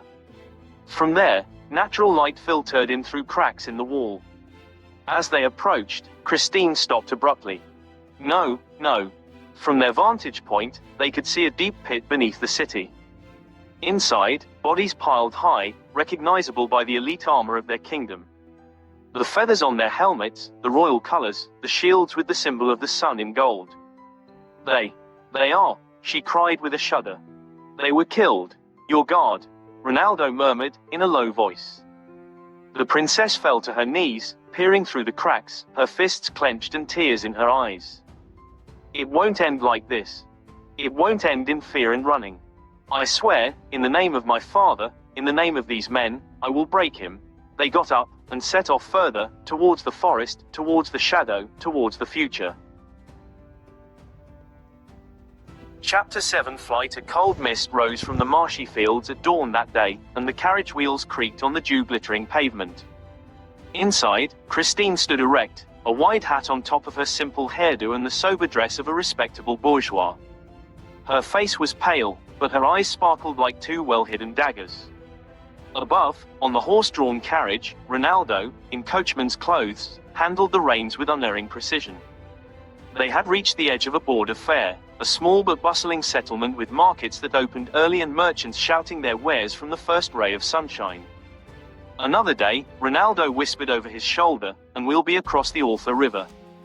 That's your territory. Christine nodded silently, looking out the carriage window. A woman was selling apples next to a group of fishermen cleaning giant catfish. A child was playing a wooden whistle in the corner of the square. Nothing betrayed the coming storm. But the storm was coming. 100 soldiers stormed the city at dawn, in dark armor, their insignia raised so as not to betray their affiliation. They were men chosen for cruelty, not honor. Riding in twos, they were already scattering through the streets, arousing suspicion among the locals. "What's this?" asks an old butcher, stopping with a cleaver in one hand and a leg of wild boar in the other. "I've never seen so many soldiers at one time." "Royal order," one of the riders murmured, without looking back. Under their helmets, their eyes gleamed like hungry dogs. They searched. In one part of the city, a captain raised his hand. He had seen a coach and driver, drawn up at the edge of the market. The woman inside had got out. She had walked gracefully, but heavily, in the direction of a shop. "There," he said shortly. The band around him moved like a clenching claw. Christine had come out of the shop with a small bag in her hand. Ronaldo, down from the carriage, pretended to wait nonchalantly for his mistress, but his gaze kept sliding over her shoulders. He saw 3, then 5, then 10 soldiers dismounting and approaching. "Please, lady, get in the carriage," he said calmly but firmly. "Did they come?" she whispered, white as chalk. "And not to ask for travel documents." At that moment, a young porter who had been helping with a few packages stopped in the middle of the road. "Miss, something is wrong. Look." One of the soldiers struck him with the hilt of his sword, knocking him to the ground. Panic began. A woman screamed. Another carriage suddenly turned around. The merchants began to gather their goods.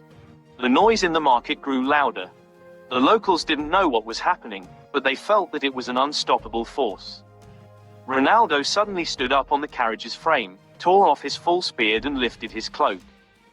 Beneath the coachman's clothes, one could guess the vigorous body of the former robber and the fiery gaze of the demigod who had been raised for death. "Lady, in the carriage.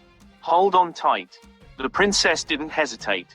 She jumped in just as the swords began to whine in the air. "Arrest her.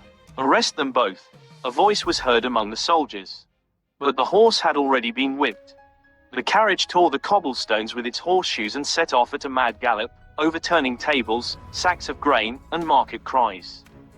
10, 20, 30 soldiers set off in pursuit. The market had been turned inside out. The carriage sped like a cursed ghost through the stalls, with Ronaldo stretched out across the horses, guiding them through narrow alleys, among people running in all directions. Every now and then, an arrow tore through the air, but missed its target. Behind them, the city was becoming a hive of warriors. The carriage hit the large stones of the road with uncontrollable force, while the wheels were caressed by the warmth of the approaching sunset. Christine felt her heart beating hard in her chest, and her mind was a sea of anxiety. She was close to escaping the clutches of the fortress, but a step away from the imposing gates of the fortress, a sudden surprise cut off their path. The gates were closed. "No," she cried desperately. "We can't do it anymore." Ronaldo, his eyes burning with the fire of an unknown destiny, snatched the reins and looked up with understanding. For in those moments, everything unfolded at the rhythm of a bird's wing beat, fast and silent. Wordlessly, he lifted his cloak and pulled Christine, pushing her into the house on the side of the road. "Stay hidden here, please. I will lead the way." Watching the door close behind him, he grabbed his sword and with quick steps, made his way towards the fortress. Before anyone understood what was happening, a veritable storm of iron and blood erupted in the narrow streets. First, a soldier from the city guard approached him, sword held high. He didn't even have time to raise the tip of it, as Ronaldo struck him with astonishing speed, cutting off his arm and knocking him to the ground. Another tried to take him from behind, but Ronaldo's sword disappeared from sight in a perfect movement, cutting the soldier's throat in the blink of an eye. The noise and screams of the wounded echoed through the narrow streets of the city, and the locals watched in horror. Ronaldo struck again and again, wiping out an entire unit in a matter of seconds. After each blow, it seemed as if the enemies were falling apart, like a string of straw blown by the wind. Those who tried to surround him had their eyes full of panic, but they were unable to cope with an unnatural force that seemed unstoppable. The rider who had come with the rear guard no longer understood anything. Ronaldo would knock down 2, 3, 5 people in one move, and each blow had all the fury of a god from legend behind it. An iron fist, a strong arm, eyes like 2 blazing embers, and no one could touch him. Finally, when everything seemed to be plunged into an eerie silence, 7 soldiers managed to escape through a corner of the square, fleeing in the opposite direction. Ronaldo, without wasting any time, let them live. It was a law of war, their defeat was enough. With a swift movement, he opened the gates of the fortress. Even the heavy mechanism seemed to bow before his superhuman strength. The doors swung open under an unseen pressure, and Christine, watching him through a cracked window, understood what had happened. Their escape was now possible. "We're leaving," he shouted, pointing towards the path. In one leap, the princess climbed into the carriage that had been left on the side of the road, and Ronaldo quickly climbed in front, kicking the horses with demonic force. The carriage wheels creaked on the road and they quickly advanced, passing through the open gate. Under the astonished gaze of the locals, who had never seen such a spectacle before, the carriage disappeared into the night. All that was left behind was a city filled with blood and silence, and rumors of a son of the gods, a demigod, would fill the world's mouths and be passed down from generation to generation.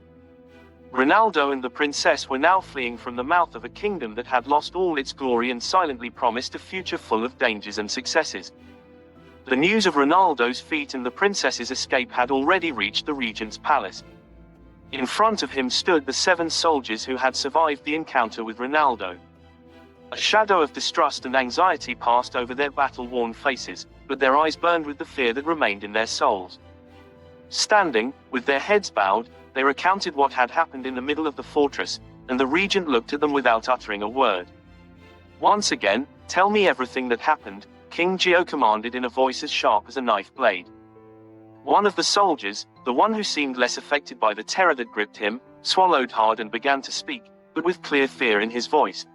"In front of the fortress, we were ambushed by a man. No, he was no ordinary man. I saw him strike like a demon, like a being from other worlds. Single-handedly, he killed more than 90 soldiers. No one was able to stop him." The regent frowned, his eyes narrowing in anger and confusion. "It's impossible," he shouted. "One man. It's impossible. Don't you think you've had any vision of your cowardice?" But the soldier's words made the regent think more carefully. A thought crept into his mind, a strange, disturbing thought.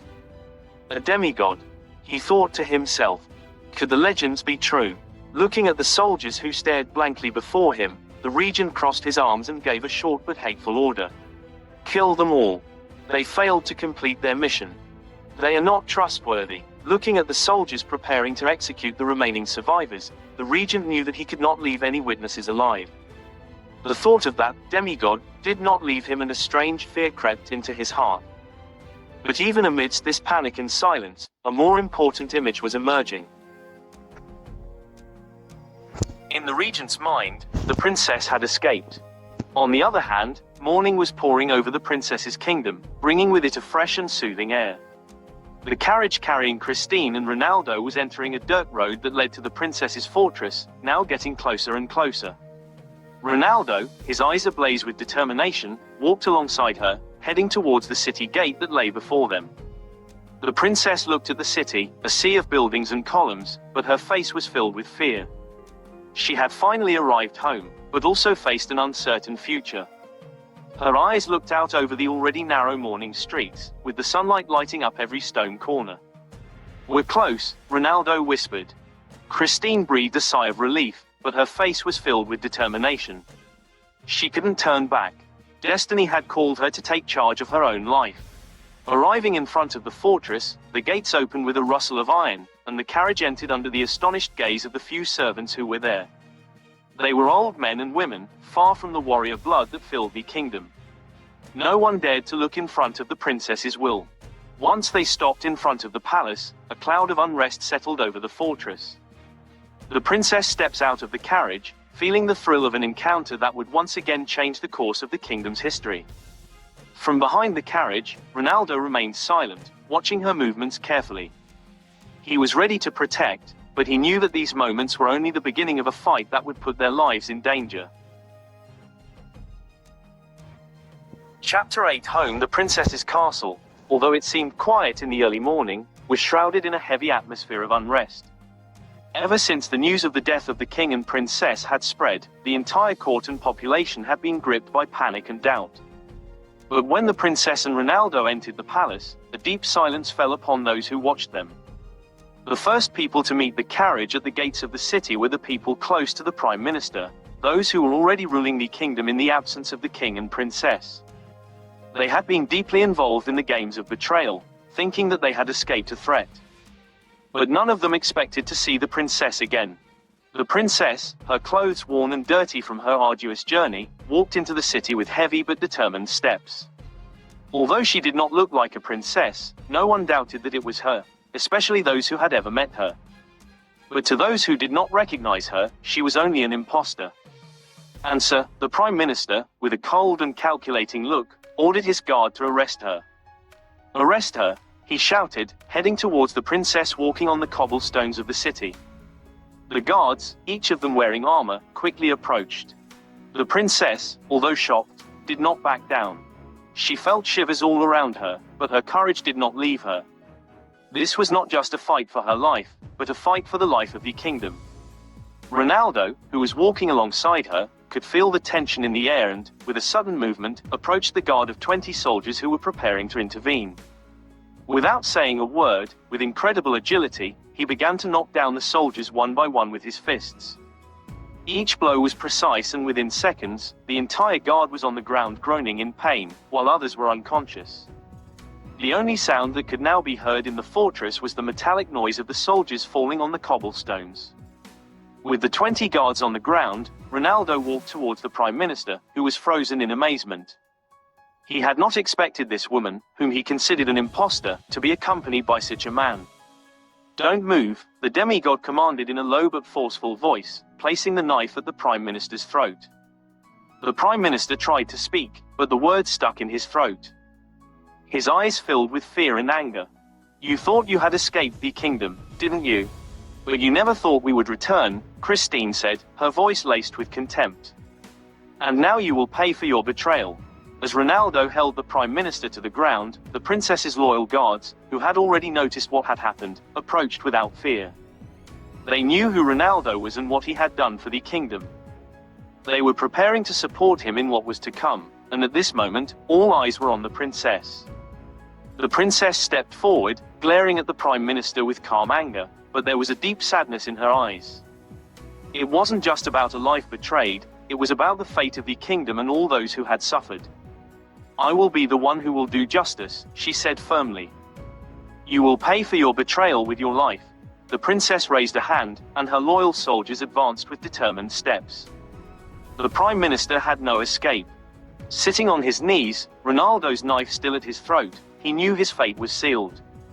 With a cold but peaceful look, the princess gave the order.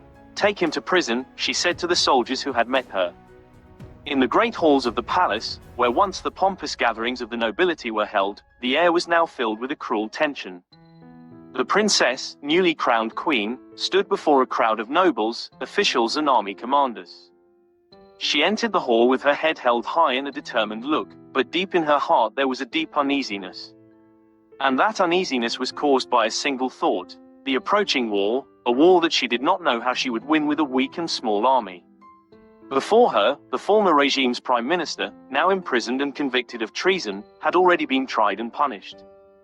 But despite this progress, the entire court knew that the real danger came from the king's brother, the queen's uncle, who had now proclaimed himself king, preparing to invade. His army was large, well-trained and equipped, and at the thought of open conflict, Queen Christine felt a shiver of fear. "Silence!" the queen shouted, raising her hand. "Thank you all for standing with me in these troubled times. But this is no time for regret or fear. Now, more than ever, we must unite and prepare for what is to come." In front of her, some of the nobles and generals cast worried glances at her. The army she had inherited was small and weak, with limited resources and fragile morale. Many of them, who had been loyal to the old regime, now had doubts, and the queen knew that she would have to earn their trust before anything else. "Our kingdom," she said in a calm but authoritative voice, "is not prepared for a war of the magnitude of the one my uncle is preparing for us. But this kingdom is no ordinary kingdom. It is my home, our home, and we will fight for it. We will fight for our people and for what is right." The crowd was silent now, listening intently, as the queen turned her gaze to the generals and commanders. "Captains, we must reorganize and fortify our cities. We need recruits, food, strategies. We will not be able to face my uncle's army on the battlefield without rigorous training. We must direct every available resource to the defense of our kingdom. While some of the generals exchanged worried glances, others seemed to feel inspired by the queen's words. She was a young woman, but her will to defend the kingdom and her people was clear, and this gave them some sense of hope. "Queen," said one of the generals, his voice trembling slightly, "our army is insufficient. If your uncle decides to attack us, we have no real chance. What are your plans?" The queen looked at the army commander and sighed deeply. "I know the situation is difficult, but we are alive. We are here. We were not killed. We will not let this country be trampled by the ambitions of a man who betrays the blood of his family.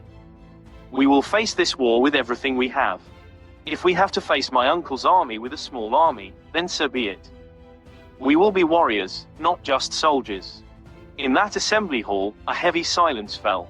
No one dared to speak, but every word the queen said penetrated deep into their hearts. This woman, despite all her shortcomings, was ready to lead the kingdom into war. It was a lesson in courage and determination. The heavy door of the hall suddenly opened, without warning. A young messenger entered like an arrow from a string. His face was pale, his clothes dusty, and his feet seemed to have carried him to the ends of the earth just to utter a sentence.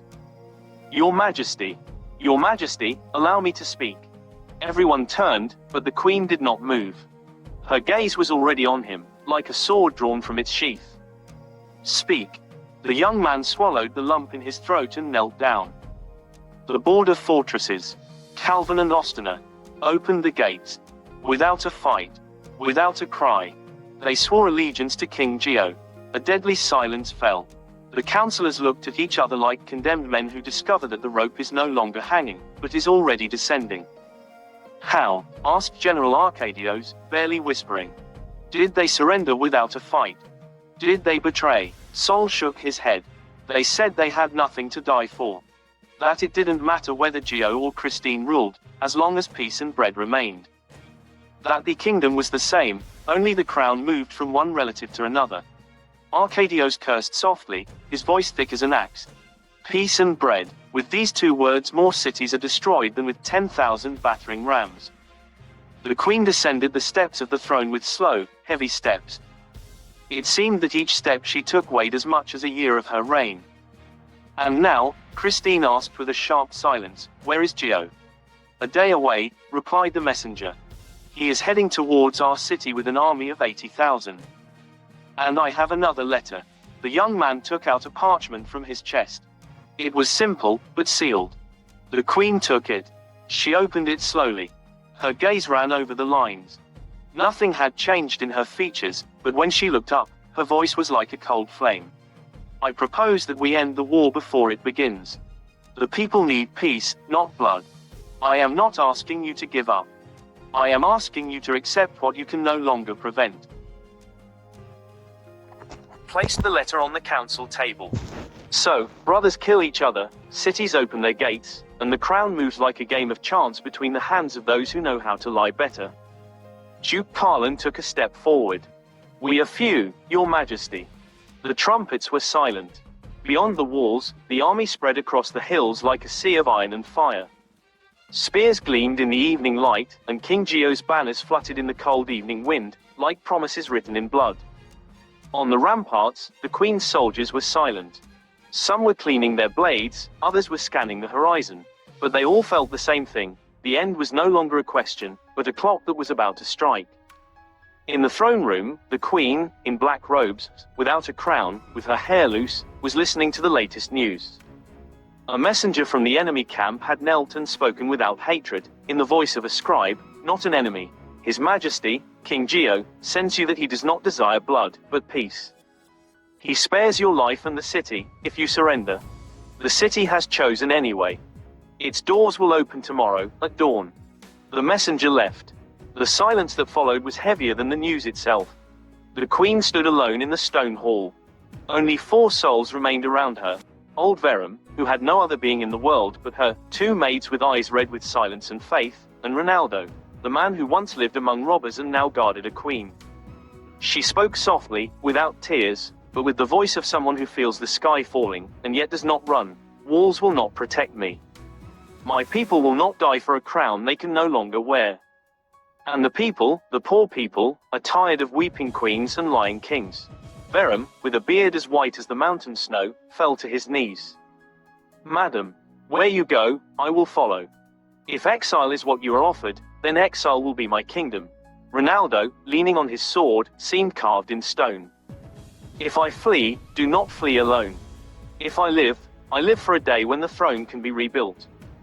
Under stones, fire is born. Under exile, justice is reborn. She stared into space.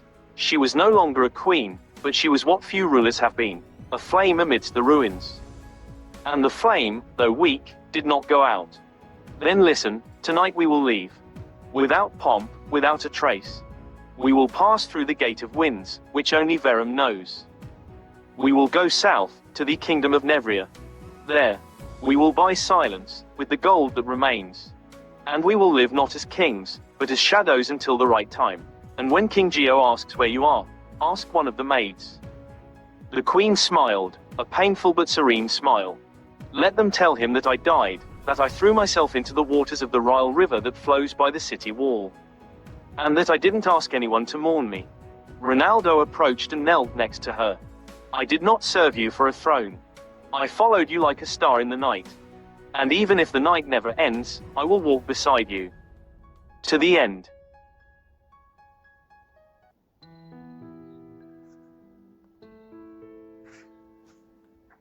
Chapter 9. Exile. That night, without a bell, without a goodbye, without betrayal, a queen left the castle. She didn't run. She retreated. And in her wake, a legend began to be written, one that no king could erase. Dawn came with heavy steps, carrying a strange air of resignation. The great gate of the fortress opened, but there was no sound of trumpets, no battle cries.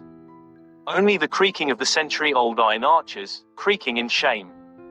Geo, the brother of the late king, rode into the city. His armor was polished, but his heart was of stone. Behind him, 4,000 soldiers walked with measured steps, and the rest of the army remained at the gates of the city. No shouting.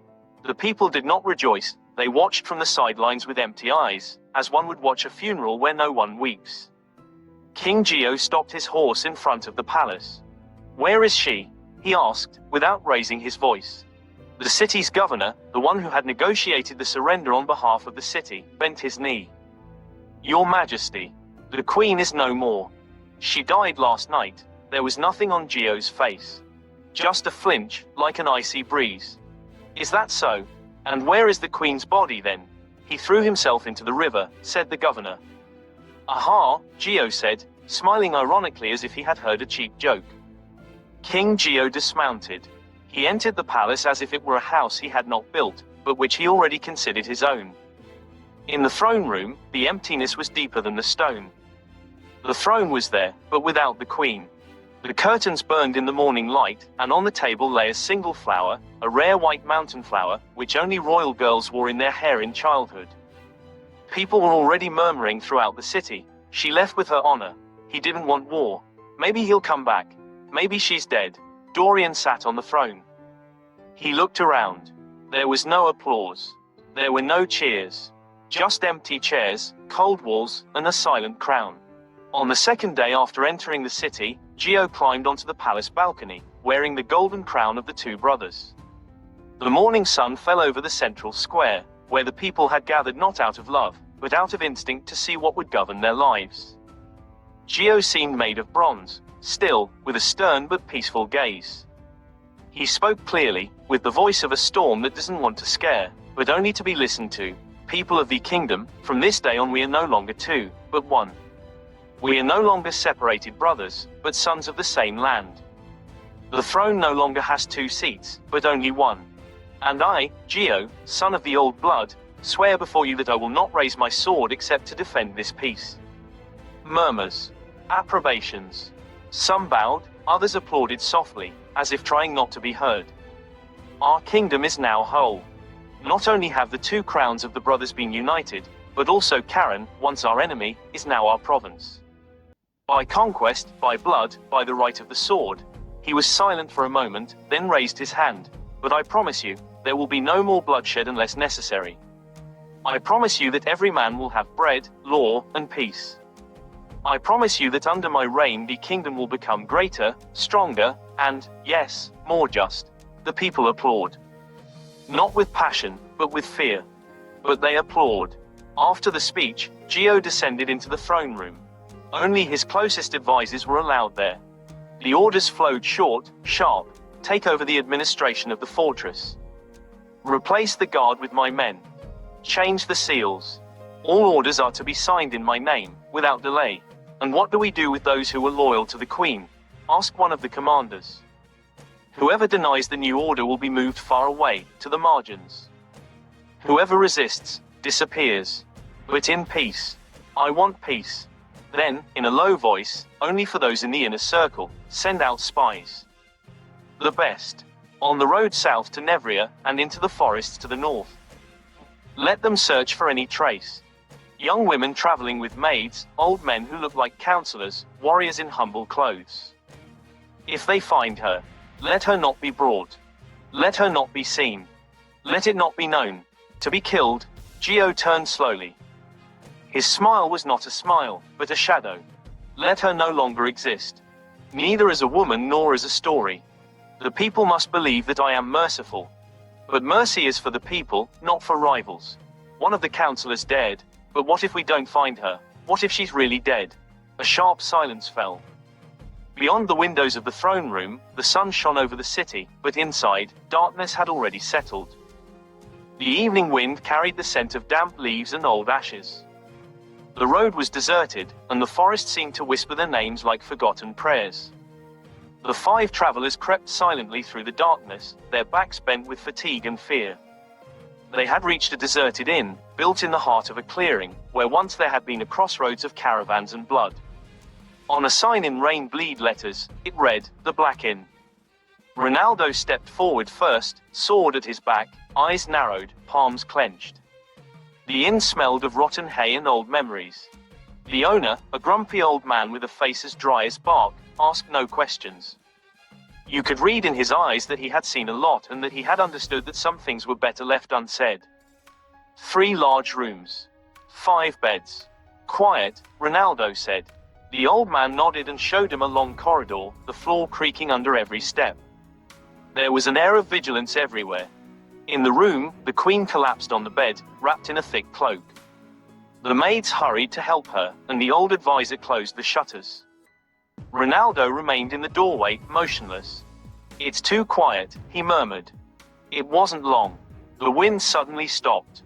Then, suddenly, the ground began to tremble, as if under the hooves of a huge animal. Then they heard gallops. Dozens of gallops. A tremor descended over the inn, like a sheet of lead. An iron weapon struck the inn's gate. Then a captain's voice, "Open. In the name of the king. We have orders." The old man of the inn did not have time to answer. Ronaldo descended the stairs in silence. In his right hand he carried his sword and in the other a cavalry axe. He stopped at the threshold of the inn and opened the gate himself. Outside, 70 soldiers waited. Torchlight danced on their helmets. The captain took a step. "Give us the girl. Give us the queen. We don't want blood." "You're lying," Ronaldo said in a low but clear voice. "Who are you to speak thus to the king's envoy?" And then, without warning, without a scream, without chaos, the beginning of war was just a movement. A flame from the shadows. Ronaldo leapt forward, lightning fast. Before the soldiers could shout, "Attack!" 5 of them fell. He didn't scream. He didn't howl.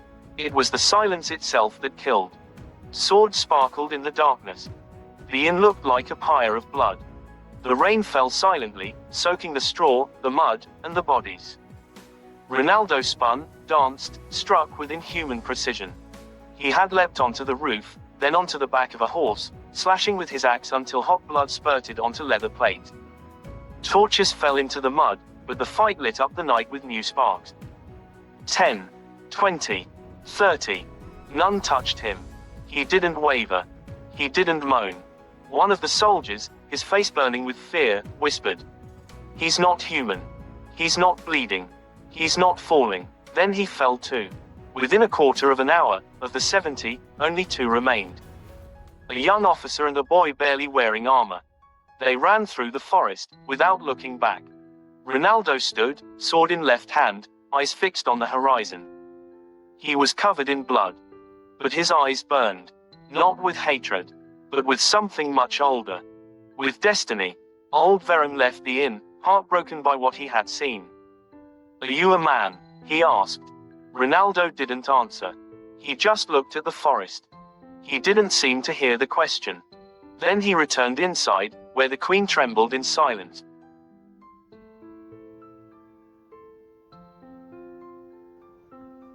Chapter 10. A new house. The city was silent in the middle of the night. The wind blew softly over the walls, and the banners now bore the coat of arms of the new king. Peace reigned, but it was not the peace of joy, it was the peace of conquest. The people spoke softly, and the soldiers walked with their hands on their swords. King Geo had ascended the throne of his father and brother, but he felt the throne grow cold beneath him. 2 soldiers appeared at the palace gates. They were dirty, trembling, with empty eyes and torn clothes. One had lost his armor, and the other had his hand tied with a strap torn from his horse's saddle. They were immediately taken to the throne room. King Geo was waiting for them alone, standing with his hands behind his back. All around, only silence. He no longer called for advisors in the middle of the night. "You two. Just you two?" "Yes, sire," murmured the eldest. "We've all fallen." 70. "Was it a trap?" "No, sire. It was just the inn." "And him." "Only him." The king fell silent. He surveyed them. They were broken, defeated. But not in body, but in soul. How did it happen? It wasn't a man, sire. It wasn't a fight. It was a punishment. A roller. It was. It was like in the stories of childhood. Like in the legends of the elders. "Say the word," Geo said, almost in a whisper. "He was a demigod, sire." Silence. "Why didn't I kill you?" Geo asked after a moment, looking down. The soldiers didn't answer. Maybe they didn't have an answer. Maybe they hoped it wasn't a real question. "Because, for the first time, I think you're right," said the king. He turned and walked to the wide window, where he looked out at the mountains in the distance. The stone felt cool under his hands. The sky was dotted with stars, but to him, it was dark. The words he had despised all his life rolled through his mind. Gods, demigods, the sacred mountain, children of heaven and earth. Bedtime stories for children. Legends woven from fear and ignorance. That's what he had always believed. That's what he had been taught. Reason was the king of thought. But now, a single man had torn apart an army, and it wasn't the first time he had done it. "Tell me what he did," Geo demanded. They were waiting for him outside. He didn't shout. He didn't pray. He came out and started tearing them apart like straw dolls. "Sire, I didn't see any wounds on him. He was covered in blood. But it wasn't his. He was moving too fast. It was as if the fire was guiding him. Was he moving too fast, like the wind? Like thought? Like the wrath of the gods in legends?" Geo closed his eyes. The words pierced his mind. Like the wrath of the gods, he thought of his father, of the ancient war that had divided the kingdom. He thought of his brother, dead for a dream. He thought of the city he had conquered without a sword. And of that girl. Young, tired, weak, but with a gaze fiercer than a spear. And of the man in her shadow, whom he had never understood. "A child of the gods," he said softly. He spoke the words and felt his tongue tighten.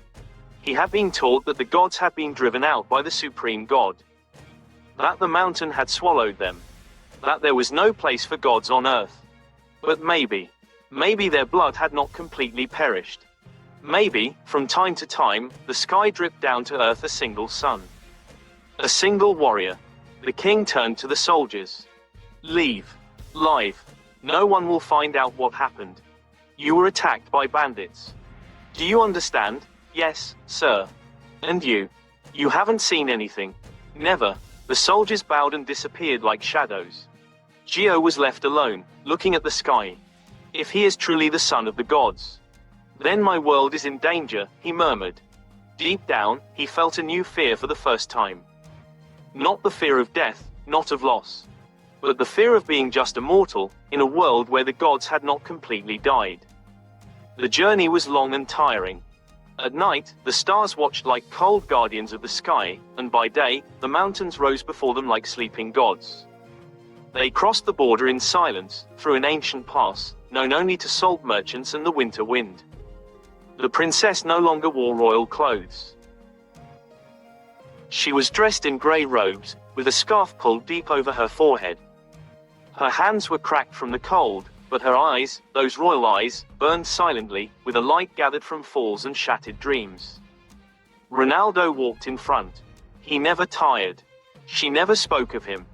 He was her shadow, her shield, the sword that never slept.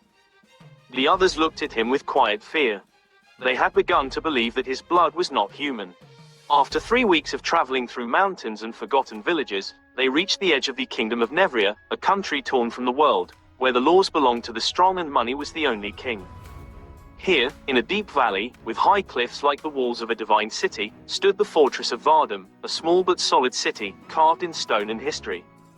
It belonged to a local despot, an old, sick man, with bleary eyes and trembling hands, who lived on memories and red wine.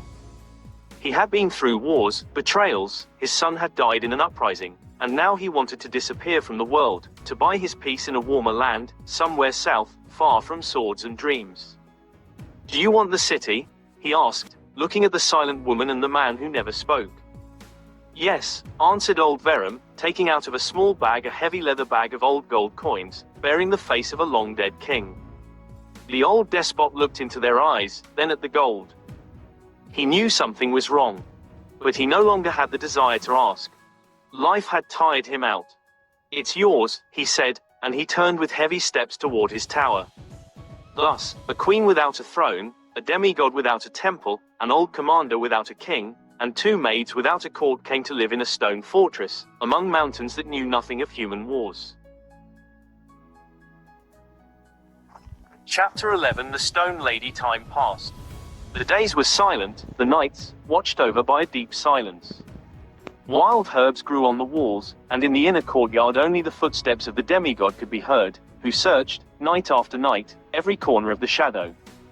In the village in the valley, the few inhabitants called that silent woman the Stone Lady. They didn't know who she was, but they respected her. They said she had something in her eyes they had never seen before, a pain that didn't cry. One evening, when the mist crept among the rocks like a white ghost, the princess stood in the tower, looking at the stars. The old commander brought her a blanket and sat silently beside her. "Did you ever think we'd end up here?" "No," she replied. "But it's better this way. For the people. For the city. My blood no longer demands a throne. But peace. And him?" the advisor asked, pointing to the courtyard, where Ronaldo's figure moved slowly, like a panther. "He is more than a soldier. But he still doesn't know who he is. And I don't know what he wants." The old man fell silent. Every day was a stolen gift from death. Every moment of peace, a postponement of fate. And everyone felt that the storm had not ended. He was just sleeping. 3 winters have passed, cold and heavy like white swords drawn across the world.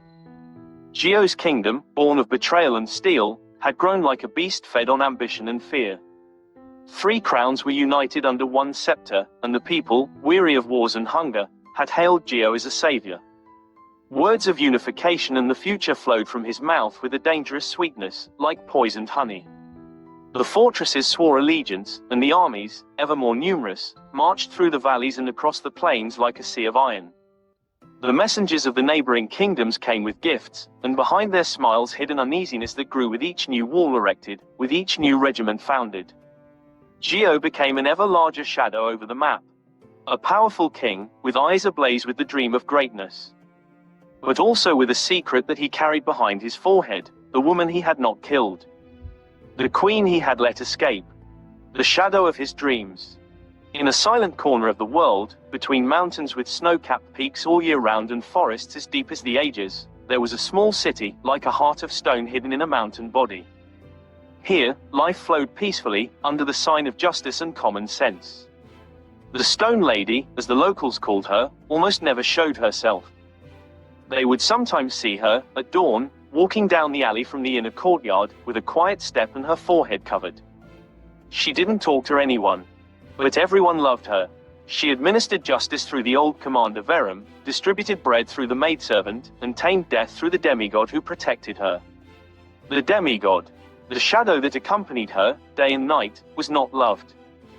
He was feared. People whispered about him by the fire, on long winter nights.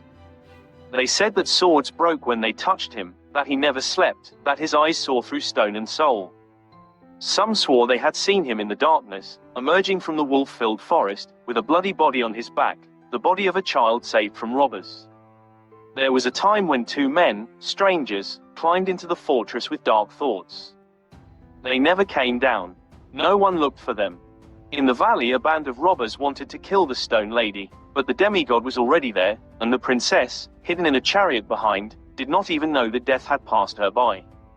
In silence, he had saved her again. Life in the city was simple. Children learned, the elderly received grain and healing. The robbers did not approach.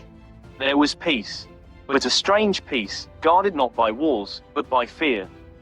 Not by the sword, but by mystery. And all the while, Geo, in his black marble palace, dreamed.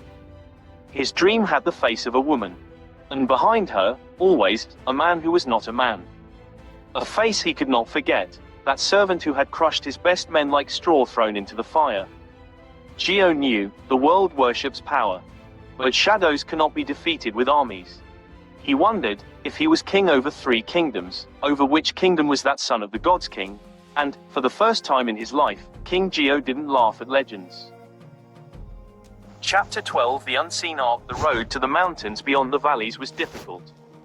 The paths wound through sharp rocks and ancient forests, where shadows had a voice and the wind brought forgotten names. The travelers advanced without words, as if in prayer. The earth trembled under their steps, like a restless beast sensing the approach of an immortal storm. On the 7th day, when the mist lifted from the white cliffs and the sun's rays tore the clouds like torn shrouds, a wide valley opened before them.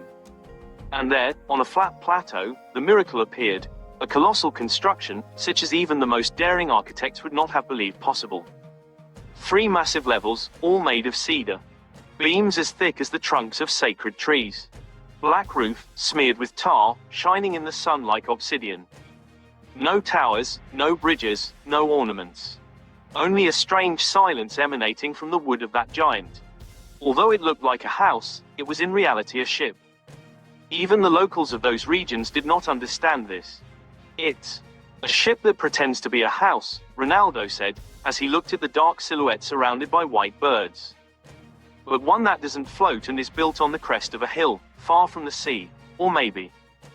He's waiting to float, the old commander said in a whisper. The stone lady dismounted. She said nothing. She advanced, alone, with silent steps. She was no longer a queen. She was just a mortal faced with a mystery. A man then emerged from the shadow of the huge building. He was not old, though his hair was white as snow. His face bore no wrinkles. He had the face of a man in the prime of his age, with blue eyes of pure crystal, which seemed to see beyond body and time. His long white beard fell on his chest. He wore a simple coat of rough wool, with a plain leather belt. He stopped in front of them and smiled. A rare smile, but full of light. "You've come," he said. "Did you know we were coming?" Ronaldo asked. "The sons of heaven told me you would come," the man replied. "You were chosen to see. Who are you?" asked the stone lady. "My name is Noah, the son of Lamish. I have lived a long time. I have seen a lot. But not everything. I am still waiting. Because what is coming is greater than me." "How long have you been building this?" asked old Verum, looking at the huge ship. "For 86 years. Wood by wood. Prayer by prayer. Silence by silence. And I haven't stopped. Because it's not a house.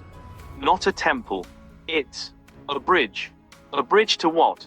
Ronaldo said. "To a new world," answered Noah. "The old one will be washed away. Not by fire, as some believed, but by water. A water that will come from the sky and from the depths, and will spare no one. The gods no longer show themselves. But they have not left either. They are only preparing the end." Silence fell between them like holy soot. The stone lady approaches Noah. "And us? What are we in this story?" Noah looked at her for a long time, and in his eyes her face was reflected, not as it was, but as it would be. "Why? Were you waiting for us?" Christine said. Noah looked at her gently, but in that gentleness there was pain. Not a human pain, but a melancholy that seemed to come from a knowledge too old, too heavy for words. "Because this world will be destroyed," he said with a silence that cut through the air. "Not by war, not by men, but by the will of the sons of heaven. The decision is made. The time has been fulfilled. The measure has been exceeded. The world must perish." Christine felt a chill run down her spine. Ronaldo froze. "And us," she whispered. "Will we perish too?" Noah closed his eyes for a moment. When he opened them, his crystalline eyes burned with a cold, high-pitched glow. "Yes, you will perish. As all living things perish. But you will not perish in vain. For one will be born from you who will not die. Not as others die. Your daughter." A silent roar seemed to pass through the princess's heart. She looked at Ronaldo, who frowned and shook his head. "We are not. We don't have." "Not yet," said Noah, in a voice that was neither his nor any mortal's. "But it will be. Not for your pleasure, but because it must be. Because beauty, when pure and unconquered, leaves traces even in fire." The princess felt a lump in her throat. She looked at Ronaldo, but he was looking at the ground, silent, like a mountain struck by lightning. Then Noah stood up. He rose as if the sky were lifting him. His shadow stretched across the floor like an endless cross. "She will come one day on this ark," he said, "and on the day her foot touches the wood of this threshold, the gates will be shut. Not by the hand of man, but by the great command." "Why her?" whispered the princess. "Why our child? Because you are among the last beautiful things left whole in this crooked world. Because your beauty was not used for pride, nor for hatred, nor for lies. It was suffering, but fair. And beauty, when pure, becomes a bridge. It becomes salvation." There was a deep silence, in which even the wood seemed to breathe more heavily. "This world will kill you," said Noah. "It does not forgive what is not like it. But what will be born of you will pass away." And with a slow movement, Noah turned to the window. Outside, the sun was silently descending over the mountains. The light fell on his white shoulders like a promise and a threat.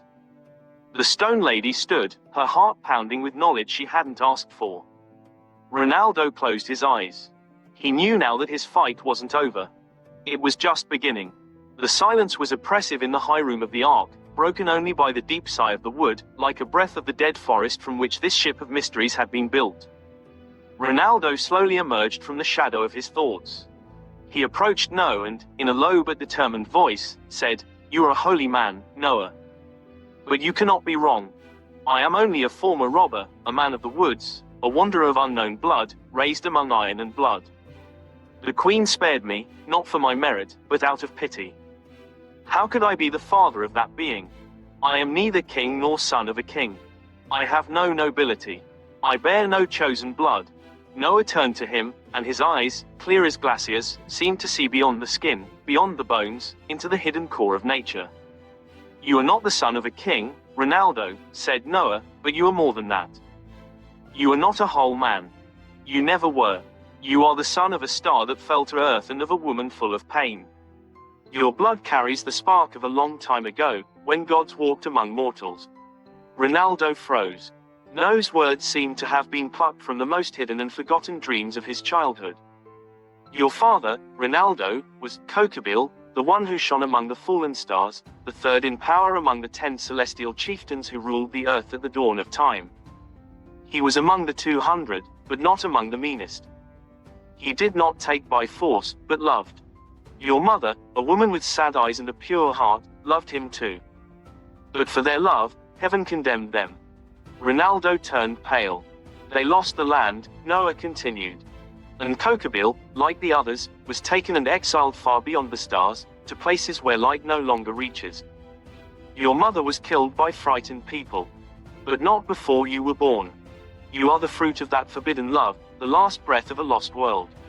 The princess put her hand to her mouth, looking at Ronaldo as if she was seeing him for the first time. Noah extended his hand, and pointed his finger at Ronaldo's chest.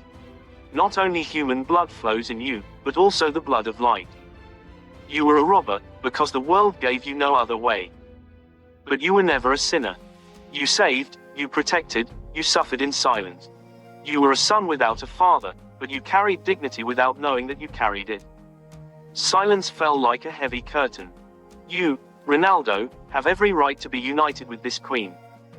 Not only because you saved her, but because there is a nobility in you greater than in all the kings who were born of blood. You are the son of a fallen god.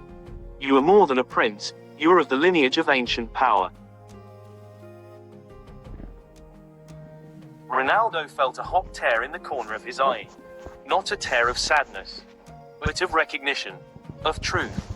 He bowed slightly before no, then looked at Christine. She said nothing, but her eyes burned. Maybe from fear, maybe from the beginning, or maybe from the call of a love written before the creation of the world. In the deep silence of the ark, where the wood creaked rarely, like a huge heart beating above the world, the two stood face to face. No word had ever been spoken between them about love. But now, in their moist eyes, the unspoken words floated clear, like fireflies of light lit in the darkness of silence. Ronaldo lowered his gaze, not daring to look at her. The queen, the Lady of Stone, felt pierced by the revelation of that silent truth that had grown between them like a tree in the midst of a storm, steadfast and alive. Noah looked at them with that unearthly gentleness that does not judge, but understands. Your tears are not of weakness, but of truth, he said. Those who love each other in silence, out of respect, are the purest of people. You were silent because you did not want to overshadow each other with desire. You were silent because you were afraid of appearing unworthy. But your love grew from silence higher than all words. Ronaldo looked at her for the first time with everything he carried in his soul. With the fear of losing her, with the pain of the years spent in the shadows, with the mystery of that first look in the forest where he had saved her. She responded only with a tear that silently, shamelessly, descended on her marble cheek. Noah raises his hands. You did not come here by chance. This is where you were meant to end up. This is the place where heaven wanted you to begin your journey. And I, the man of heaven, am a witness and voice of the will above. You, the chosen ones, will be united here, under the roof of this ark. Not by the law of men, but by the sacred bond of destiny. The two maids and the old commander watched with eyes full of amazement, then bowed their heads, overwhelmed by the sanctity of the moment. In the name of him who spoke to me from the fire and the dream, said Noah, I unite you, Ronaldo, son of Cocabiel, with you, queen without a throne but with the heart of the people, Christine, defender of the righteous. What has been united here, neither death nor oblivion will be able to separate. He touched their foreheads with his white, warm hand. A shiver ran through their bodies. Like a breeze that does not come from the world. Like a blessing that could not be contained in any prayer. They didn't kiss. There was no need. All that had been restrained, all that had been hidden, was now light. And at that moment, a ray of sunlight passed through an opening in the ark and fell on the wooden floor, like a sign. Ronaldo and Christine held hands for the first time. They were two people, but also something more. Noah was accompanying them to the exit when he stopped walking and stared at Ronaldo for a long time, with an intensity that seemed to penetrate beyond the skin, into the bones, into the soul. The silence became heavy, like a seal of time. Then he stretched out his arm and pointed towards a clearing that opened up right in front of the colossal wooden structure. There, Ronaldo, he said slowly but clearly, in a voice that seemed to vibrate like a bowstring. That will be the place where you will stop one day. That is the place where you will come with your daughter and another soul to me. Ronaldo walked slowly alongside Noah and looked out into the distance. The clearing opened wide, quiet, and in the middle of it rose the great ark, huge, enigmatic, shining in the sunlight. It seemed a city of the gods. But Noah's words had overshadowed the beauty of that place with a truth heavier than any sword. She will come here, and with her a nation will begin. A noble people. A people of stone, cold, but just. Unwavering. Silent. Born not of the pride of men, but of the purity of your hearts. She will be the seed of a future that will not resemble this perishable world. The queen pulled her cloak closer to her chest. Her eyes searched the face of the man, both old and young, for answers. Ronaldo seemed overwhelmed. But he didn't speak. He was afraid of what he might say. Noah turned his head and said, almost in a whisper, this world. will be no more. It is destined to perish, to be washed, just as a dirty garment is thrown into the river and rubbed until the dirt disappears. And the price? The price will be great. He turned back to Ronaldo and his queen and added in an almost heartbreaking voice, the Most High will not let her be lost. He will redeem her, not by fire, not by sword, but by blood. The holy blood of the one he loves more than anything. A day will come when the world will be paid for again, not with water, but with blood. With the blood of the Son. With the blood of the Anointed One. The words floated in the air like echoes of distant trumpets. Ronaldo and the Queen looked at each other without speaking. They felt that in those words there was an unfathomable truth, too great for the human heart.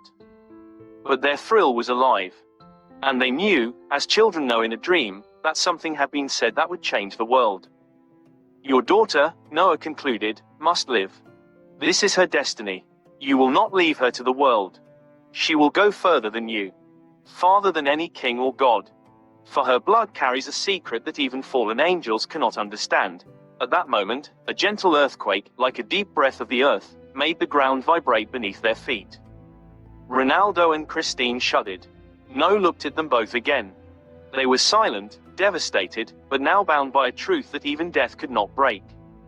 He smiled gently, a rare smile, his eyes moist like still water, then he hugged them one by one, with his strong but warm arms, like those of a father saying goodbye to his beloved children. Go in peace, he told them in a low voice, but clear as a bell. I have blessed you.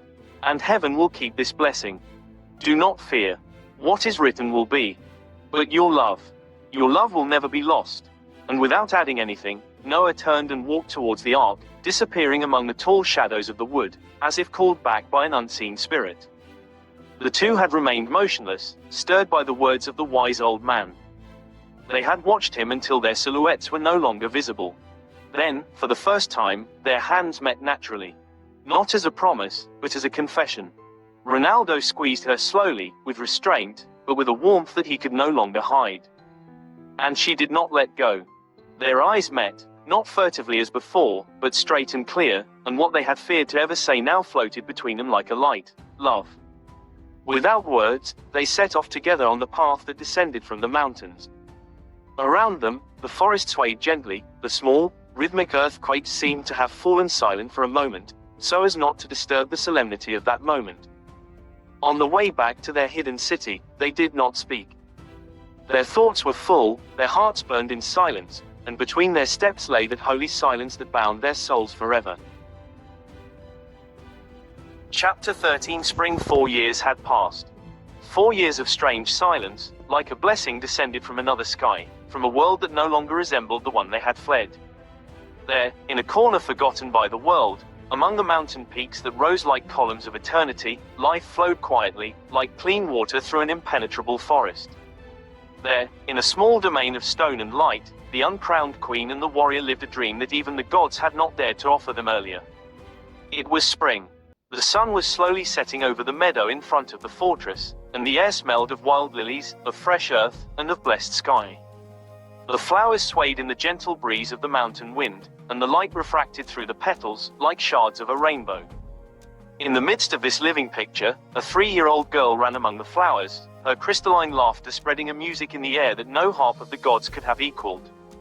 She tried to catch a butterfly, a fragile creature, yellow as the morning rays, and she walked with an incomprehensible grace, like a creature born of song and light. He had his mother's eyes, deep, silent, painfully beautiful, but in their iridescence there was something unearthly, a brilliant, cold green sparkle. His hair was like an untamed, soft waterfall, and his skin shone in the sun with a transparency that recalled the legends of the children of heaven. Every time he smiled, time seemed to stand still for a moment, embarrassed that it could interrupt such a moment. Ronaldo sat down, one arm draped lightly over the shoulders of the woman he had loved in silence for years. He no longer wore a breastplate or a sword, but simple clothes made of thick wool, but his eyes always betrayed the old tension of a soul born in war. But now, those eyes looked only at their child and were filled with a gentleness never seen in the sons of the gods. It's like a prayer come to life, he said softly. Yes, Christine murmured, resting her temple on his shoulder. And the answer came. The little girl had fallen into the grass and was laughing, and the butterfly had landed on her fingertip. She was no longer chasing it. She was now looking at it with the amazement of a soul that does not yet understand what death is. And the butterfly, as if wise, was not afraid. A special silence had settled everywhere, that silence that one feels before a great change. But they did not know. They did not feel. They lived, loved, watched a child born from a prophecy as old as the stars and from a love raised on the ruins of a fallen kingdom. And in that golden hour, the world seemed saved. Happiness, when it is true, needs no thrones, no cloaks embroidered with gold thread. It can reside in a smile shared under the open sky, in a quiet evening, in a child laughing among the flowers, in a man watching in silence, like an unseen rock. And the queen without a palace and the son of a fallen god were now experiencing such happiness, rare, complete, silent, but deep as the springs of the mountains. The stone lady no longer wept for her court, nor for the splendor of the stone halls, nor for the laws and judgments she had once pronounced. Once, she had dreamed of a mother of the kingdom, a judge of the people, a voice for the weak. Now, she was just a mother. And this was greater than all the laws of the world. Every day she saw the fruit of that prophesied destiny, a small but bright creature, who looked at her with the same eyes with which her mother had once looked at her. And that was enough for her. As for Ronaldo, he, the former forest robber who later became the queen's shadow and shield, he was more feared than a demon and more loved than a brother. The few people in the hidden city looked at him with pious amazement. It was said that a being from another world lived within him, that his body was of flesh, but his soul of fire and stone. No one called him by name. Everyone called him the lady's shadow, the demon, or simply the one who does not sleep. And perhaps that was why peace reigned around them. The fear he inspired was a righteous fear, a fear of those who did not want to do harm. No one dared to disturb that silent city, lost among the mountains. No sword was raised, no word of hatred was spoken, for everyone knew that somewhere, in the darkness between the walls, he was listening. And the people were happy. Not rich, but happy. The land was generous, the springs clear, the pastures gentle, and their lords were just. Christine, although silent, appeared from time to time among the people, bent over the sick, sometimes played with the children, and her voice was like a light, rare, but warm. No one called her Christine, but everyone called her the Stone Lady, with a reverence that needed no titles. Every evening, when the sun sank behind the blue peaks and the birds returned to their nests, that small family would sit on the stone terrace of their house and look at the sky. The child would fall asleep in his mother's arms, and Ronaldo would silently look ahead, watchful. He knew that peace never lasts forever, but in those moments, he was neither the son of a god, nor a shadow, nor a defender. He was just a father and a husband, and his heart was full. And the people, looking at their homes, whispered prayers to heaven in the evening. We give thanks for them. May they rest in peace. For where righteous people live, heaven watches over them. On a moonless night, when the winds descending from the mountains hissed restlessly through the low-lying citadels of the neighboring kingdom, a crime changed the destiny of a country. The king of those lands, a just man, lover of peace and order, protector of his borders, was betrayed by his own people, by those who had once sworn allegiance to him with their hands on their swords and their foreheads bowed. It was not a battle, but a silent massacre, as happens in history when evil dresses in the cloaks of a counselor and the voice of a friend. The princess's uncle, the same one who had once tried to assassinate her but had been stopped by the demigod's fiery arm, had been plotting his plan in secret for years. He bought the loyalty of nobles with gold and promises of power. He sowed distrust among the king's advisors, corrupting them in the shadows. Then, in a single night, it all happened. The palace gates were opened from the inside, a handful of assassins dressed in silence entered, and the king, queen, and 2 sons were killed in their sleep, without a word. The next day, the people were called to the market, and the traitors, now dressed as dignitaries, spoke in calm voices about a mysterious illness that would have killed the royal family. That same day, Gio, the princess's uncle, was crowned king and protector of the kingdom of Nevria, amid forced cries and stony smiles. The bodies of those loyal to the former royal family were burned or thrown into rivers, and those who dared to ask why there were no funerals or funeral pyres were called to speak in secret, and were never seen again. But there was no peace in the new king's soul. For he knew. He knew that in a hidden corner of that kingdom, among the mountains where even soldiers did not dare to climb without fear, she lived, his granddaughter, the lost princess. The one who had run away with the son of the gods, the one he had wished dead, but who had escaped and about whom whispered rumors had said that she was alive and had given birth. He knew that he would not be able to have peace as long as she lived, as long as the blood of the old dynasty breathed, as long as a little girl, about whom the spies spoke as a creature with eyes as bright as emeralds and a voice as clear as a spring, ran through the tall grass of a hidden city. And then, evil began to knock again at the gate of the mountains. As iron wears away and stone crumbles under time, so too had the souls of the people of that age become gnawed by corruption. Armies were no longer needed to conquer peoples, they surrendered of their own accord, as soon as they were promised whiter bread, sweeter wine, a higher office. When the new king, Geo, the princess's uncle, ascended the throne, there was no uprising, not even a murmur among the multitudes. The people swallowed the news as they swallowed any lie that brought him a bit of peace and empty promises. The square was filled, but not with tears. Some rejoiced that the sons of the dead king had been killed, others rubbed their palms hoping to be the next to ascend the hierarchy.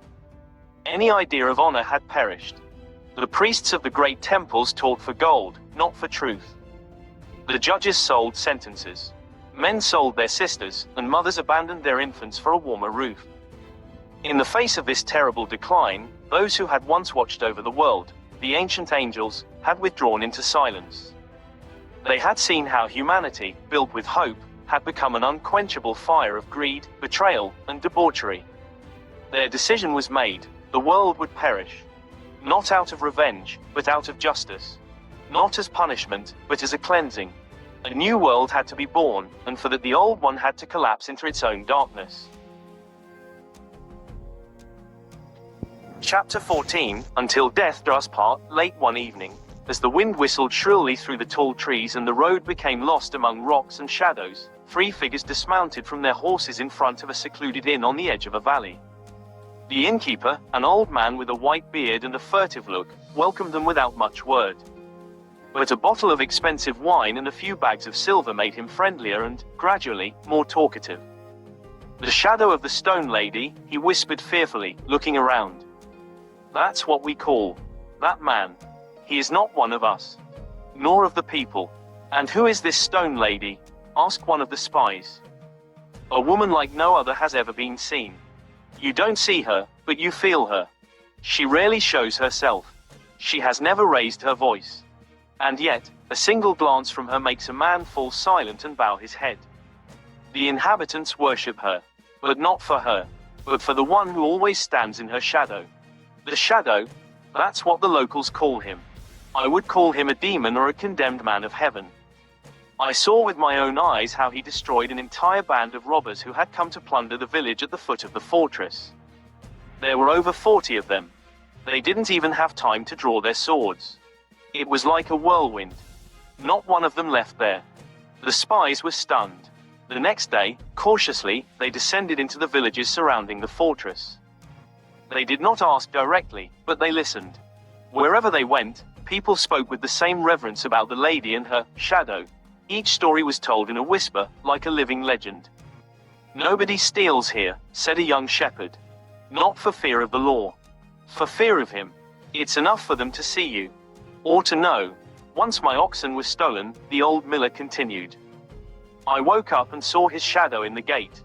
I had not slept for fear. But the animals were there again. And he had said nothing. He was just there. And from that night I knew that I would never fear anything again as long as the shadow existed. When the scouts returned to the palace in the new kingdom's capital, King Geo was already waiting for them in the council chamber. His body was leaning back on the throne, but his eyes were piercing like knives. Have you seen her? No, your highness. But we know who she is. The Lady of Stone. She bought that isolated fortress nearly a decade ago. And him, he is there. A shadow. No one knows his name. But people live without fear in those lands. Without laws, without soldiers. Only with him. The king leaned back. A heavy silence fell. Then he said slowly, in a low, bitter voice, it's them, the lady, and her demon. His eyes gleamed like those of a wounded beast. And now, they have a child. Yes, Your Majesty. A little girl. She looks like her mother, but there is something in her eyes that is not human. The king closed his eyes and remained silent for a moment. The time has come to finish what we started. Night had fallen thickly over the capital of the kingdom, and the king's palace was plunged into a heavy silence. The fire in the chandeliers burned with small, timid flames, and the shadows danced on the walls of the room like invisible spirits. The king stood alone in the throne room, his heavy cloak carelessly thrown over his shoulders, his eyes lost in thought, and his forehead furrowed with anxiety. The large, locked wooden doors creaked softly. A tall figure, covered in a long cloak the color of night, appeared in the doorway. His face was not visible, but his voice, when he spoke, seemed to come from another world, a deep, eerie whisper, as if spoken by someone who had died centuries ago. Your Highness, you are worried. And why wouldn't I be? They live. And he's something I can't touch. Sending the best of soldiers is like sending a lamb to the slaughter. And she always escapes. I came because I knew the time would come when you would need her. The stranger opened his cloak. Inside a black wooden box, locked with thin chains of ancient metal, was the weapon. It was small, unusual, and seemed to be made of some unknown alloy, smooth and shiny. The king reached out his hand, hesitantly. As he lifted it, he felt a cold vibration in his palm, as if some strange life were pulsing within that piece of metal. The stranger taught him to press the button, and when the king pressed it, a small bolt of lightning, a deadly flash, shot toward an object at the edge of the room. The wood cracked slightly, leaving a perfect hole, burned in the center.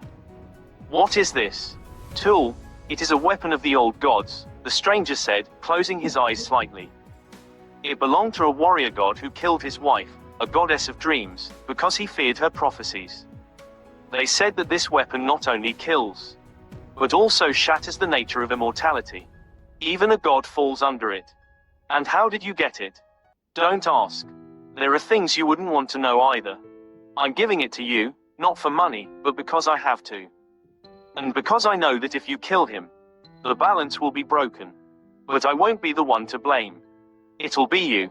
The king clenched the weapon in his hands, his gaze turning icy. An army will be sent, I myself will go, with this weapon. The stranger smiled for the first time. A cold, soulless smile.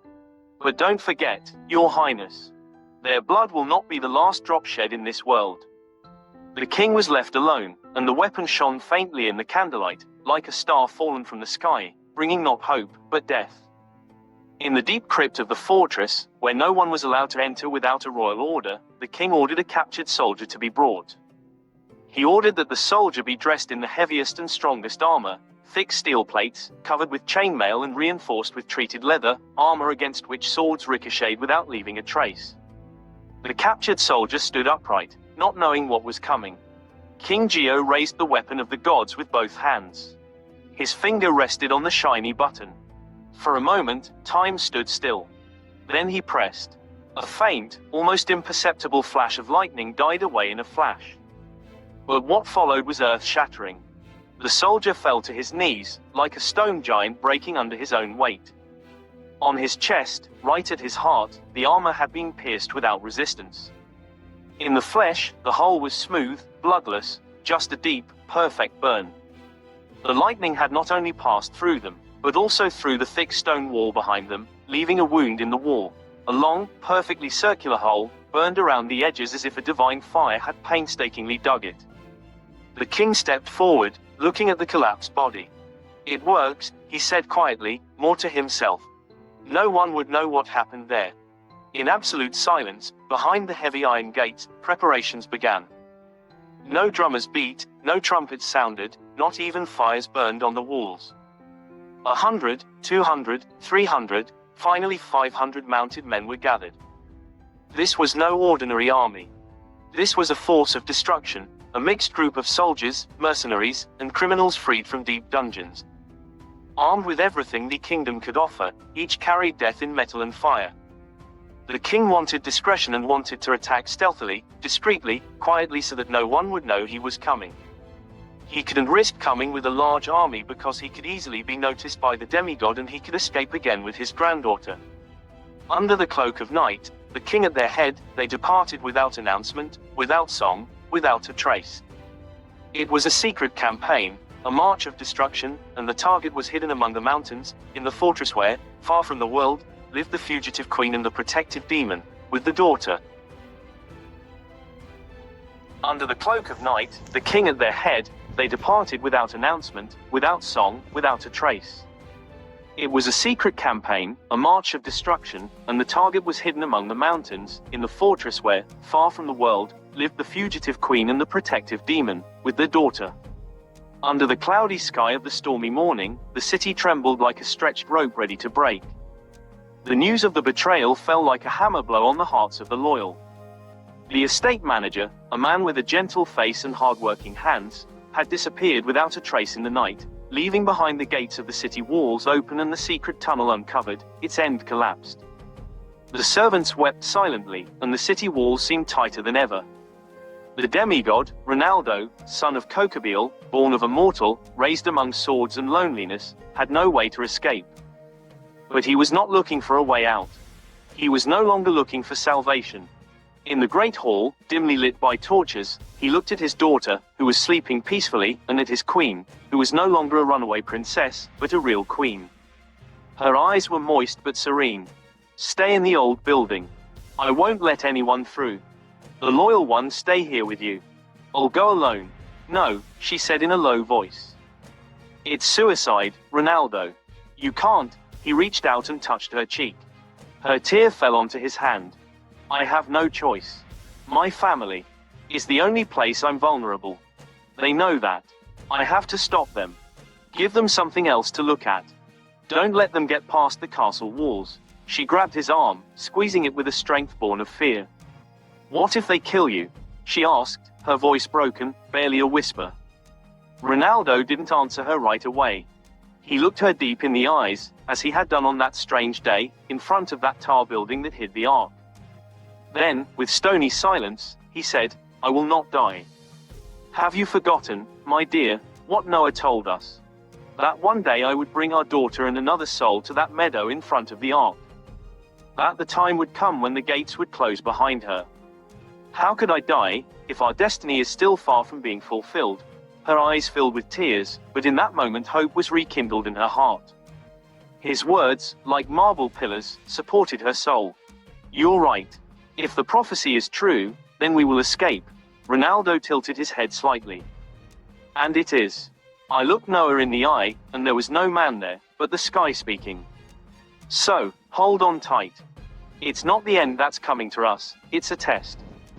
They won't kill me. Not now." The queen embraced him with trembling arms, and he held her to his chest for a long moment, until he felt her strength return. Then he took the child and kissed her forehead. When he placed her back in her mother's arms, his face was lit up with a determined silence. He told the servants what they had to do. They all looked at him like a rock in the middle of a storm. Loyal servants knelt before him, and he gave them clear orders. "Barricade the castle door as tightly as possible. Strengthen the shutters." Ronaldo left the castle by jumping out of the only unbarricaded window of the castle, which was at a height from which no man would have escaped alive if he had jumped from there. He landed on his feet with a casual gesture to the astonishment of the enemies who were shocked by his jump and headed on foot towards the king's mercenaries who had already entered the courtyard of the fortress. Ronaldo was alone, straight, like a living spear. He was ready for a battle against a terrible army. But he did not know, he could not know, that in the king's hands was a weapon of the gods, a lightning tamed in iron, a death hidden in a mechanism, capable of piercing even eternity. When Ronaldo stepped in front of the army spread out like a sea of iron and smoke, the wind was blowing harshly from the mountains. In front of him, over 200 soldiers watched him tensely, their eyes on their spears, their feet stuck deep in the ground. The rest of the soldiers were around the walls of the small fortress. A trap had been laid for him. Ronaldo felt, the whole army was not there. He had learned to feel the presence of death and the trap as an eagle feels the currents in the air. The soldiers had clear orders to enter the fortress and kill the Lady of Stone. If she perished, the knight would fall under the pain of his own heart. His body might be made of stone, but his heart, that was where it was vulnerable. The king knew that the weapon of the gods he had with him was not to be seen. It was not to be felt. If Ronaldo suspected anything, he could avoid it, and then all was lost. Only there, next to the woman he loved, bound by duty and love, would he stand still. He would take on anything, even lightning from the sky, to defend her. So, the theater was ready. The king signaled to his men not to intervene yet. To wait. To let the knight fight first. To drag him forward, step by step, towards the city gate. In the deafening silence before the storm, Ronaldo raised his sword. The sun had risen fully, and on the mountaintop all that could be heard was the rustling of the grass and the breathing of a world about to crumble again under the wickedness of people. Ronaldo had already stepped over 300 corpses when suddenly a deafening explosion caused part of the fortress walls that were right next to the castle wall to fall with a deafening noise. Part of the castle wall also collapsed, and soldiers were already running towards that point through the smoke and dust trying to enter the castle. Like a torrent of darkness, the king's soldiers rushed in, bloodshot eyes, swords in hand, and the howl of death in their chests. One by one, they pierced the last servants who had defended their queen, a few old men, 2 soldiers, a girl with a trembling spear, a boy barely above a man's shoulders. Christine, her child clutched to her chest, stood alone in the middle of a large room surrounded by death. The child was crying loudly, the fear in her eyes a wound deeper than any sword. "No, not now, Ronaldo," the princess whispered into the wind, her gaze raised to the sky. And then come. Like a bolt of lightning from the mountain, like a spirit sent by the gods, Ronaldo rushed back through the broken wall, his sword like a scythe of light. He shattered the front ranks like dry straw, armed bodies flew into the air, shields cracked, spears were broken into dozens of pieces. Ronaldo was no longer a man, he was a hurricane in armor, a living fire, a legend making his way through 1,000 sins. He stood before them, between the woman he loved and the hell that wanted to swallow her.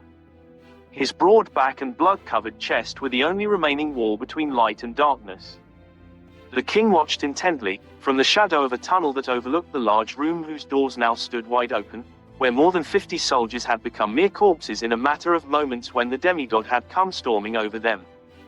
King Geo raised his weapon. His finger trembled, but his eyes were cold. He knew he had only one chance. If the demigod saw the weapon, if he understood, not towards him, towards her, he pointed the gun at the princess, knowing that at that moment Ronaldo would do what any god enslaved by love would do. It will be put in front. And that's exactly what happens. Sensing danger even though he hadn't had time to understand the source of the danger, Ronaldo took a step to the side, putting himself between the queen and the danger he didn't yet understand, and then that strange light pierced him. He didn't feel any pain. Just a cold wind that pushed him back a little. A small, perfect hole was left in his chest. The princess screamed. The child fell to her knees and stretched out her hands to her father. Ronaldo remained standing. He looked at the wound in his chest. Then at his wife. Then at the child. "No. Now," he whispered. But the memory of Noah came vividly to his mind. "You will bring her to this meadow one day." Then he fell to his knees. That strange lightning, born from a cursed tool of the lost gods, passed not only through Ronaldo's chest but also through the chest of the woman he loved. Like an unseen hand, of cold fire and dead light, it pierced both of them. The few remaining soldiers, witnesses to that dark miracle, that demigod who had defied death 100 times, froze. Some dropped their weapons. Others fell to their knees without understanding why their bodies were trembling. She fell first. Clasped in his arms, her eyes wide with amazement, speechless. Ronaldo," she whispered, but the blood choked in her throat. She didn't even need to say more. In her gaze was everything: love, fear, forgiveness, and the oath of a life that would not end with death. No, he whispered, in a low voice, looking at the wound in her chest, the wound made by the same weapon that had torn his soul apart. She smiled palely, almost ghostly, then her eyes closed and her body went limp. "Don't die. You can't die before me," he said, but the words had no power. With her dead in his arms, Ronaldo knelt. Blood flowed smoothly from his chest, but the blood was no longer red, it was dark, almost dead, as if another life was draining from him, not just human life. That weapon had pierced not only his flesh, but also his divine self, his father's fire, the flame of an ancient god that resided within his soul. It had broken both his human and demigod hearts. He looked at his girlfriend's face and didn't understand. And then, he fell, and as he fell, he saw his daughter crying and coming towards him. With her face on his chest, her arms around him, her soul full of thoughts that had no one to speak. He had not died. His body refused to die, and the blood of the gods, although wounded, was not so easily destroyed. Ronaldo fell into a deep sleep, almost like death, but more ancient than it, a fall into an abyss from which only a promise could bring him back. Beside them, the child was crying. Her knees were resting on the dust of the yard, and her tiny hands were trying to shake him off, one at a time, then the other. Dad. Mom. Dad. No one answered him. The noise of the fighting died down. A heavy silence, like a tomb and sunset, covered the courtyard of the fortress. The king approached with heavy steps accompanied by a crowd of soldiers. Of 500 men, few remained, and he himself felt the weight of death hanging on his shoulders. Without that weapon, he thought, he would be lost. 500 of his best soldiers were completely useless in front of that demigod.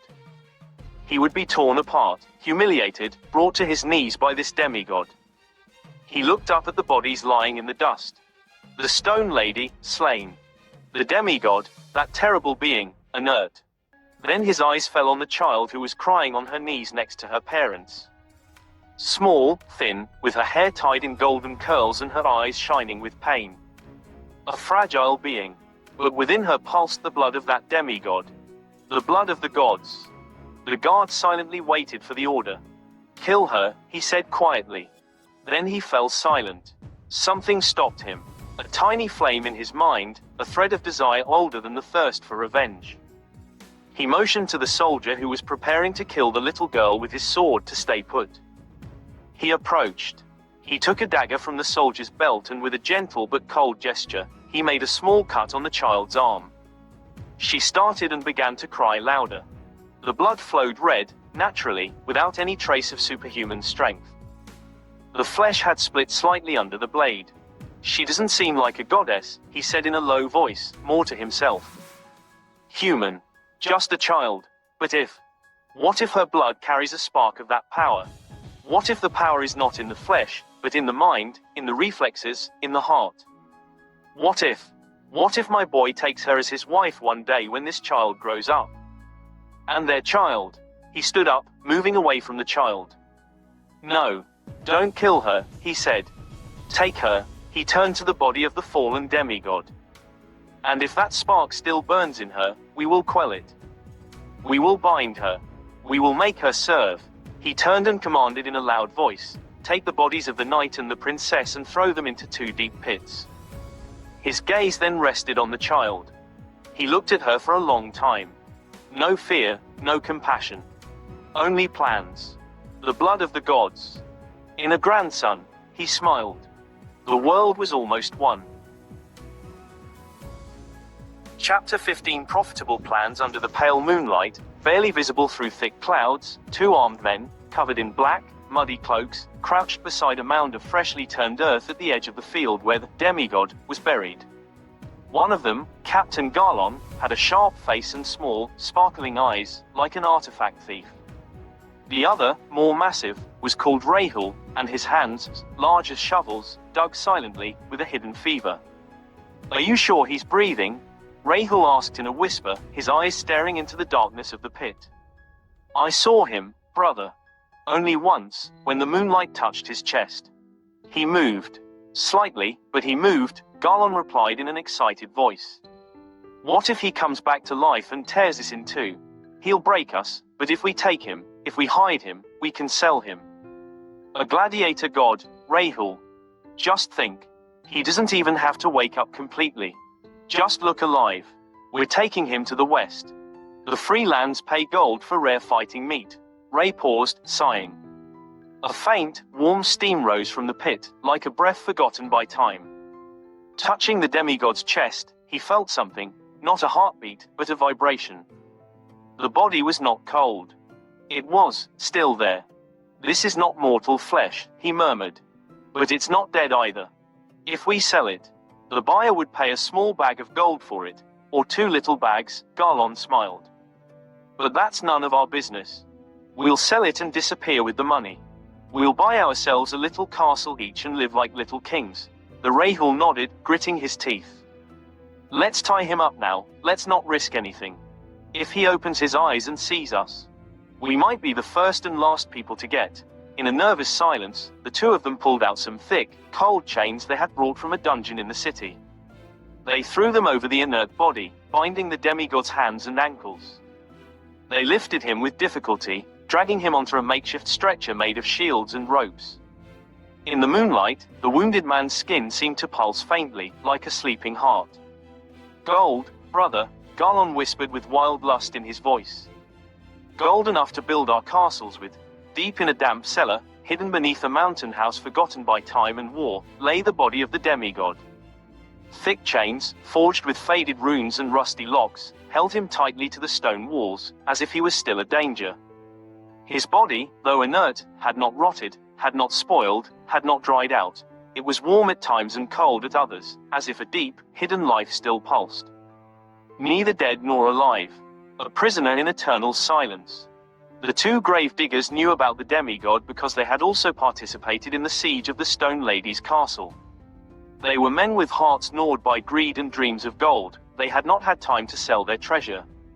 They died in an unforeseen battle, more precisely killed by order of King Geo, who did not want there to be any witnesses to his crime, and the house that housed their secret had been left in ruins. Years passed, maybe a decade, maybe more. The newcomers who had bought the old domain had no idea that under the stone floor, beyond a false wall covered with moss and thyme, a being slept who was neither man nor god. Meanwhile, the world had changed. The kingdom had aged badly. The king had grown old, haunted by suspicions, with an adopted daughter growing up under his eyes, gentle, beautiful, and sometimes so silent that she seemed to be listening to thoughts. And in the mountains, in the dark and cold depths, the demigod dreamed. Not human dreams. Not memories. Not pain. Dreams of light and stone, of lightning and blood, of a little girl with her mother's eyes and her father's fire. Time no longer flowed for him, but his will, bound to an unspoken destiny, clung to a promise. You will take your daughter to that meadow and another soul. And that word had been spoken by a messenger of the gods. More than 10 years had passed since that day when noble and divine blood had been spilled in vain on the cold stones of the city. The king's palace, once a mere stone fortress, had become the heart of a cruel empire, stretching across 7 kingdoms, born of fire, terror, and treachery. The king, once cunning and ambitious, had grown old, and his harsh face was now furrowed with deep wrinkles, his eyes burdened with terrible deeds and memories he could not free himself from. At dawn, as the sunlight caressed the gilded columns of the palace, the king walked slowly through the inner garden, surrounded by blood-red roses and marble statues representing the great conquerors of his empire. Beside him ran a laughing girl of about 14 years old, with emerald eyes, strikingly resembling her mother, the princess he had killed with his own hand, and the piercing gaze of her father, the demigod he had thought dead forever. Grandpa, look, look, the tree we planted last year has bloomed. The little girl, cheerful, wore a simple white linen dress, and around her neck she had a shining medallion that the king had given her years ago. The king stopped, panting slightly. Age weighed on his shoulders, but his eyes softened as he looked at her. In the silence, a heavy thought crossed his mind. You are all I have left. And you are what should not have been. But if I had not had you, I would have had nothing. The pain of losing his son had cornered him in silence, like a slow disease. That stray arrow had not been sent by an enemy. It was life itself that answered him in kind. Now, the girl was his only heir, the only being who, without knowing it, was melting the ice in his heart. When she smiled at him, the king felt a gentle, strange pain, like a thorn of pity, mixed with love. He did not know if it was forgiveness, but it was a form of peace. A peace he needed, because his nights were haunted by blood and ghosts. All he knew was that no one was to know who she really was. He had sent death upon all who knew the origin of this little girl. The 2 captains, greedy and foolish, had long since perished in an unfortunate ambush. The palace servants of that time were either dead or silenced forever. The girl knew nothing. She had grown up in pomp, under the protection of the one she called grandfather, but the blood in her veins was not only human. And more often, strange things were happening around her. Sick people were healed when she was near them. Birds that did not run away from her. A look that could make a man forget his sword. The king watched her. He was afraid. He loved her. And he was afraid. She may not have inherited her father's strength, but something of the gods was within her. And one day, maybe that something will surface. It was a day of celebration in the empire, one of those days when blood flowed in the vast arena like red wine in the cups of the nobles. The white columns vibrated under the footsteps of the crowd, the stands trembled with shouts, and in the high boxes of the imperial palace, nobles and princesses displayed their expensive clothes and contemptuous smiles. In the midst of this grotesque spectacle, where death was entertainment and suffering a game, two girls stood on opposite sides, separated by blood and hidden truths. On the red marble throne, the aged king, with a heavy fur cloak on his shoulders and a huge golden crown, watched silently. On his right, sat his granddaughter, the daughter of his dead son, a proud, beautiful, and cruel woman, dressed in a black leather dress and gold chains, with eyes like two daggers. On his left, little Primevere, now a frail young lady, with a gentle face and large, dreamy eyes, watched silently, fearfully, the arena where other people were about to die for the amusement of the nobility. "What's up, little one? Are you out of your toys?" The king's granddaughter laughed loudly, as she looked at two gladiator slaves in her camp, who were carrying bloody trophies. "Maybe your grandfather will give you another slave, maybe a child this time, because it just doesn't matter, right?" Those around her burst into laughter. Primevere lowered her head. She wasn't crying in front of them, but her large, golden eyes were wet. It wasn't in her nature to hate, but something was simmering deep in her chest, a mixture of sadness, anger, and an unease she didn't understand. The fighting began. Chained slaves, men who had never known their enemies until that moment, looked into each other's eyes, knowing that only one would come out alive. The children in the stands applauded. The nobility placed bets. And Primevere watched in silence, frozen. The king turned his gaze to her. He was watching her. He had never told her who she was. And yet, in her, he saw the memory of another life. Sometimes, when he saw her walking barefoot in the garden, talking to the flowers, or singing alone by the fountain, he felt that she was not just a child of men. But now, when she was being mocked by her own granddaughter, the king did not intervene. Part of him loved her. Another part. He was afraid. "This little girl has no warrior's blood, no noble blood," laughed the niece, standing up. "She's weak. She's just a little girl raised with poems and dreams, not with blood and steel." The sun was setting over the colossal arena, casting long, reddish shadows across the blood-soaked sand. The last of the two slaves of little Primevere fell under the long, cold blade of Jessepina's gladiator. Blood spurted in an arc over his naked body, and the crowd erupted in a roar of cheers. Jessepina, her cold, cruel smile etched on her face, raised her sword toward the box, looking proudly at her mistress, the king's niece. Little Primevere, who was standing next to the old king, could no longer watch. She clenched the hem of her dress in her fists, and her eyes filled with tears. Everyone thought she was crying out of spite, that her slaves had been defeated again. But the truth was different. She didn't hate the fact that she had lost, but felt a deep pain in her heart for the lives lost. She had bought the two slaves, given them names. In her heart, they had not been just slaves. And now, they were no longer. "Do not be afraid, my child," the king said in a low voice, placing a heavy hand on her shoulder. "I will bring you other better slaves, and perhaps one day yours will win too. All you need is patience. And strong blood." The girl shook her head slightly, without answering. Jessepine approached the king's throne with elegant steps, but each of her steps sounded like a threat. With a smile on her lips, she glanced at the old king and delicately touched Spring's cheek, almost gently, but in her eyes there was only poison. "I hope you're not worried, Grandpa," she said with fake sweetness. "Mine always wins. You have no reason to be afraid. Aren't you putting too much hope in this?" "Child," Primevere froze. That tone, that false caress. She sensed his intentions, although she couldn't fully understand them. She felt small and helpless, caught in a game she didn't know, but in which she was a pawn against her will. And somewhere, deep in her chest, An unknown thrill began to pulse, not just sadness, but also the beginning of an awakening. An ancient pain gathered in her blood. The king watched her closely. He was no longer sure what he hoped for. But in the silence that followed, looking into the girl's eyes, the old man felt something he had never fully understood. Perhaps his brother's blood still burned in her. Perhaps gods do not forget. And neither does their blood. In the shadowed lodges of the palace, after the arena had been emptied of screams and blood, the king leaned towards Dionysius, the one who was in charge of everything related to festivities or gladiatorial fights, the old man with sharp eyes and a voice like poisoned honey. Dionysius, the king whispered, glancing out of the corner of his eye at Primevere, who stood silent, her eyes still filled with tears, I want you to buy her 2 slaves. 1. If possible. Should be really good. Better than anything Josephine has.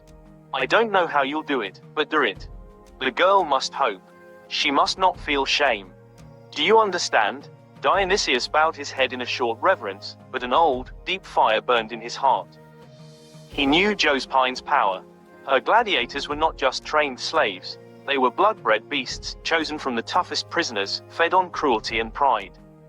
The crowd adored her, and Josephine fed on glory and gold. Every day, richer, more loved, more arrogant. But Dionysius hated her. He hated her with all his being. Because Josephine, in one of her many displays of strength, had ordered the killing of a slave of his whom she suspected of treason. That man had been Dionysius' son, born of a silent and beautiful slave, a hidden secret of Dionysius. His son had died in the arena, crushed by the hooves of a beast brought into the show for the amusement of the nobles.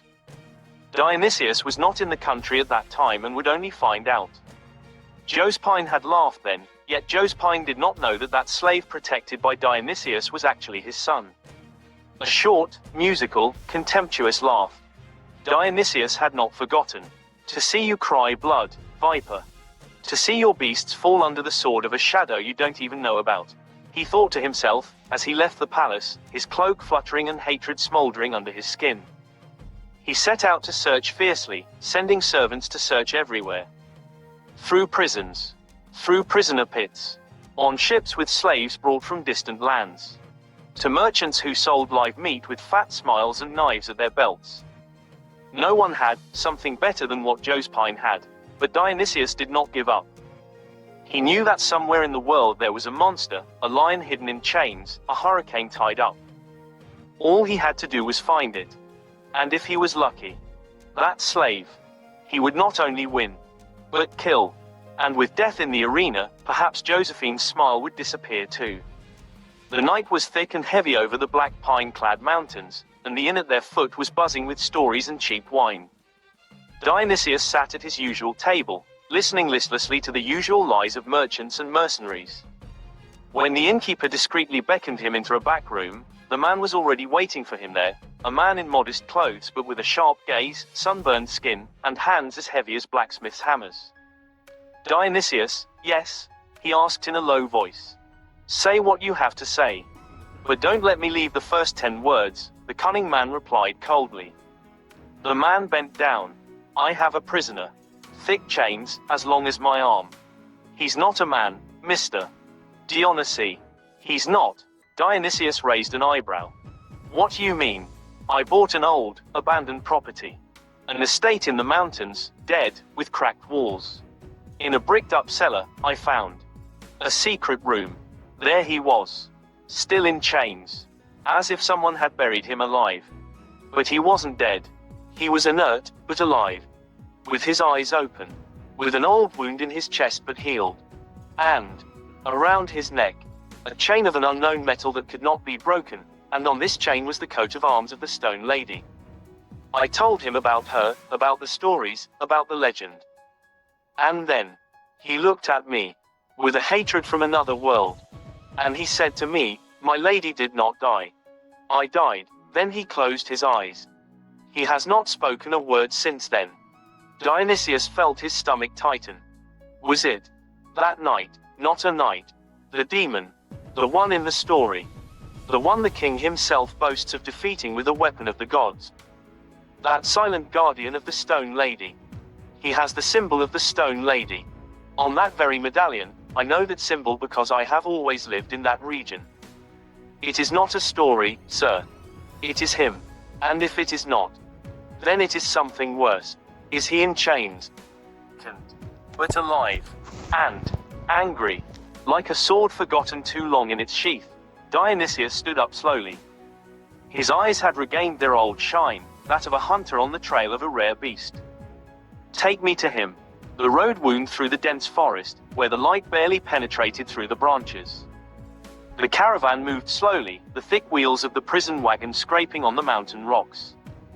Dionysius rode at the head of the 20 soldiers armed to the teeth, his hand always on the hilt of his sword. If you lured me with a story for a handful of silver, you know you won't make it to the next sunrise, he warned the vendor who was riding alongside, his head slightly bowed. I swear on my life, the man replied without turning around. When they reached the foot of a ruined estate, covered in ivy and branches, Dionysius raised an eyebrow. Old walls, collapsed gates, nothing that seemed worth noting. But the man dismounted and motioned for them to follow him to a side of the yard. He led him to a stone door half covered with earth and foliage. After pushing aside the branches and unlocking it with a rusty key, they discovered a stone staircase leading down into the darkness. Here, the walled-in cellar. It was sealed off. But I broke the wall. I heard a sound. A breath. A cry, I think. The soldiers stepped in first. In the cold, musty-smelling cellar, in thick chains like those for beasts, lay the body of the one who seemed more like a shadow than a man. But the eyes. When Dionysius approached, the eyes opened. Slow, heavy, but still full of fire. What the hell? Dionysius whispered, looking at the crest around the demigod's neck. It was the crest of the stone lady, clearly engraved on his medallion. It's him, the vendor whispered in Dionysius' ear so that the soldiers wouldn't hear. It's the demon. Dionysius remained motionless for a few moments. Then he smiled. I'll buy it. He signaled to the soldiers. 10 entered, spears pointed, the others holding chains at the ready. The prisoner offered no resistance. He just stared into space, as if caught between worlds. Put him in the cage. And tie everything up. With double chains, with wrought iron padlocks. And the caravan set off again, with wheels creaking and a forgotten story awakening. Chapter 16 The King's Gift. Primevere descended the stone stairs, with small but firm steps. Her light and simple dress fluttered gently in the cold draft of the cellar, and her large eyes searched the darkness for the source of the curiosity that had been promised to her. What is this place? He asked, looking at the damp, old walls. Dionysius was waiting for her by the massive iron door. It's a gift from the king to you, he said in a low voice. But it's not a toy. You keep it far from your heart. You let it speak only with the sword. It's for the arena. And it's dangerous. What kind of gift is it? She asked, raising an eyebrow. Without waiting any longer, he walked past him and opened the heavy door. Inside, the chains creaked. The cellar was dimly lit by a torch placed in the corner, and in the center, surrounded by thick chains, chained to the walls like a mythical beast, lay a man. He was a man with a muscular and graceful body. But his eyes. Those eyes looked straight ahead, empty, without fear, without life. Primevere took 2 steps towards him, with sincere amazement. Why is he tied like that? She whispered. He's just a man. No, Dionysius hissed from the doorway. He's a beast. Don't come any closer. Every chain there was put there for a reason. He's just standing there because he wants to. Not because he's weak.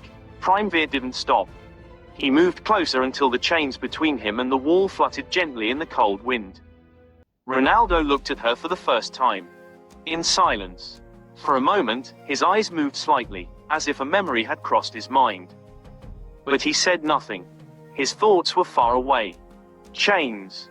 And chains. Someday, they would no longer matter. Nothing mattered.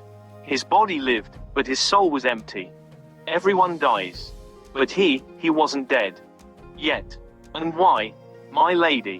Where are you? Your face. Your voice. Where is the child? Was she alive? If she was, maybe she was still supposed to exist. Maybe he wasn't supposed to die. Not yet. Not before I knew. A shiver ran through his weakened body, but the chains didn't rattle at all. He was there. He was watching. He was silent. He was thinking. Primevere turned to Dionysius.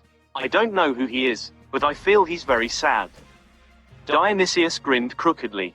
It is your gift from the king. Primevere walked towards the exit, troubled.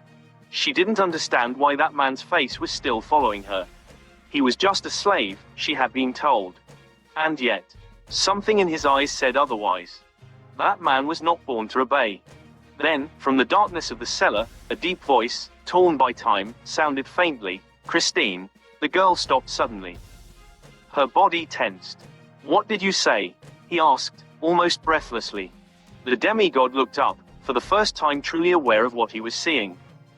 It wasn't a dream. It wasn't an echo. The girl was real. But it wasn't her. It wasn't Christine. And yet, the eyes. Her green eyes. They were hers. The unique eyes of the woman he had loved. Those green eyes with golden sparkles, like spring ablaze in the sun. A tear fell from his left eye, slowly, silently. The girl turned slowly, looking back, her heart uneasy. Why did you say that name? She asked in a low voice. He didn't answer anything, just looked at her.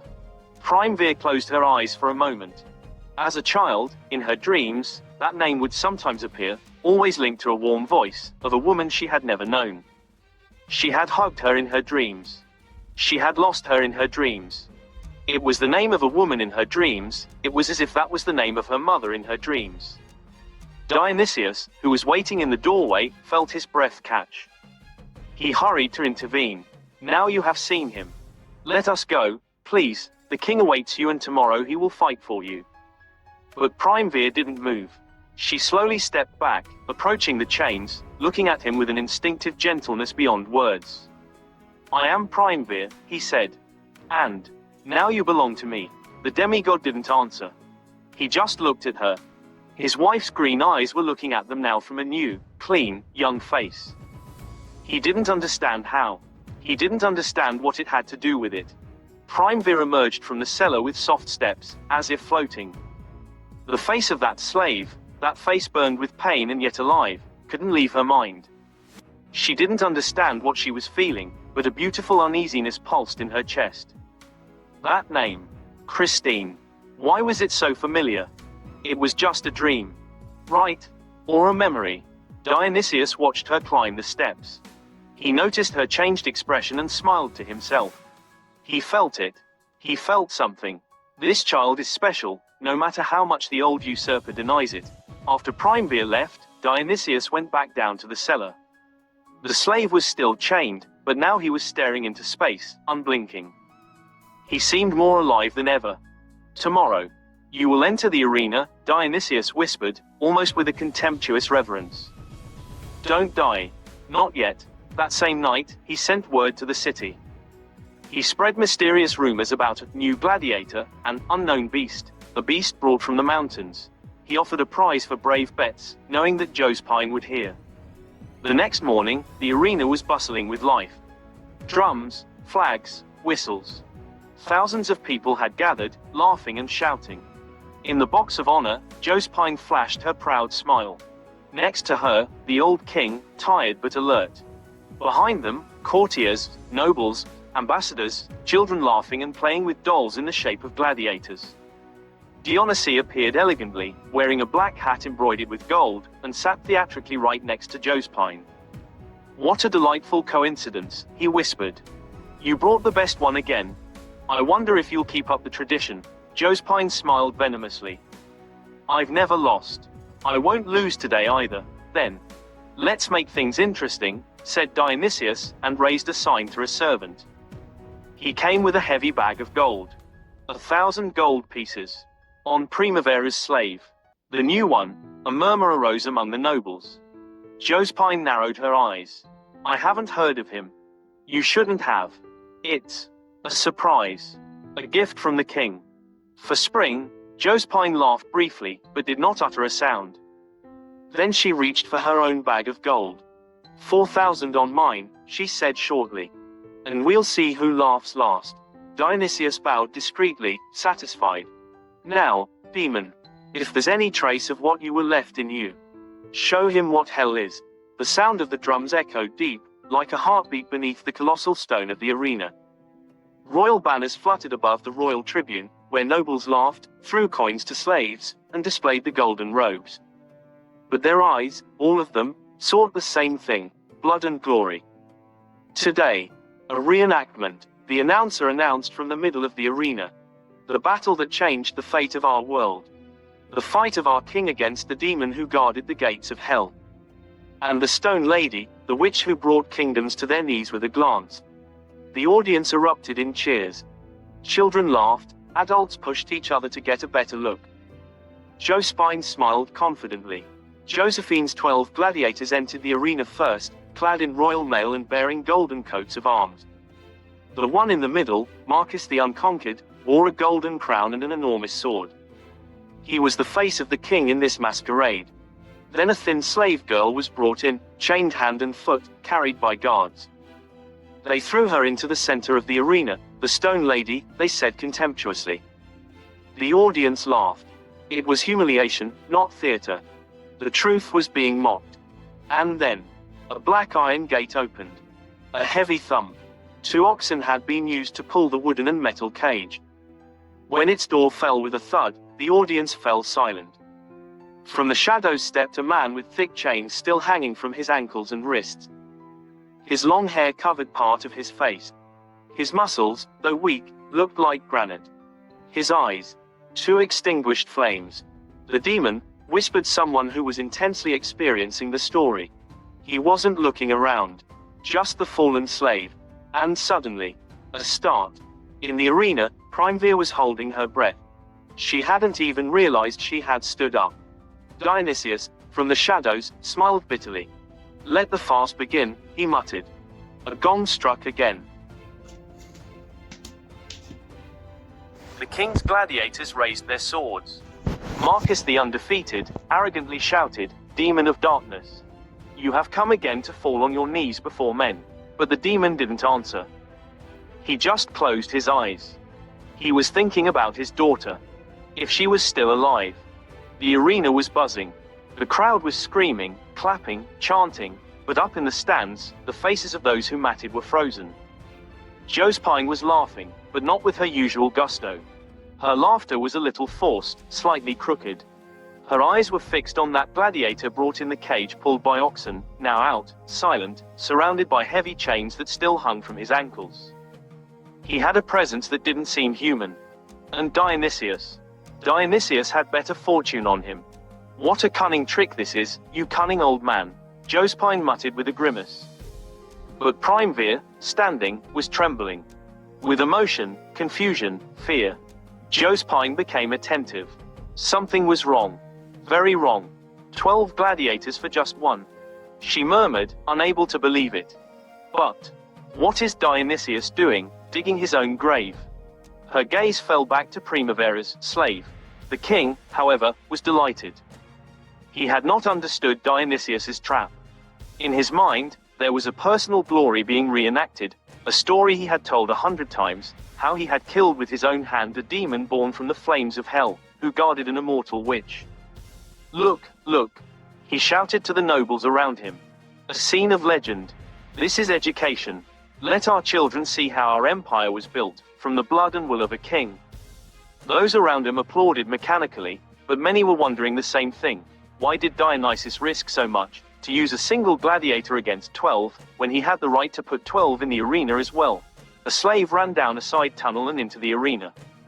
It was a slave, a young one, with a frightened face and trembling legs, but who seemed driven by an order from above or by mad courage. In his hands he held 2 things, a key and a sword wrapped in dusty cloth.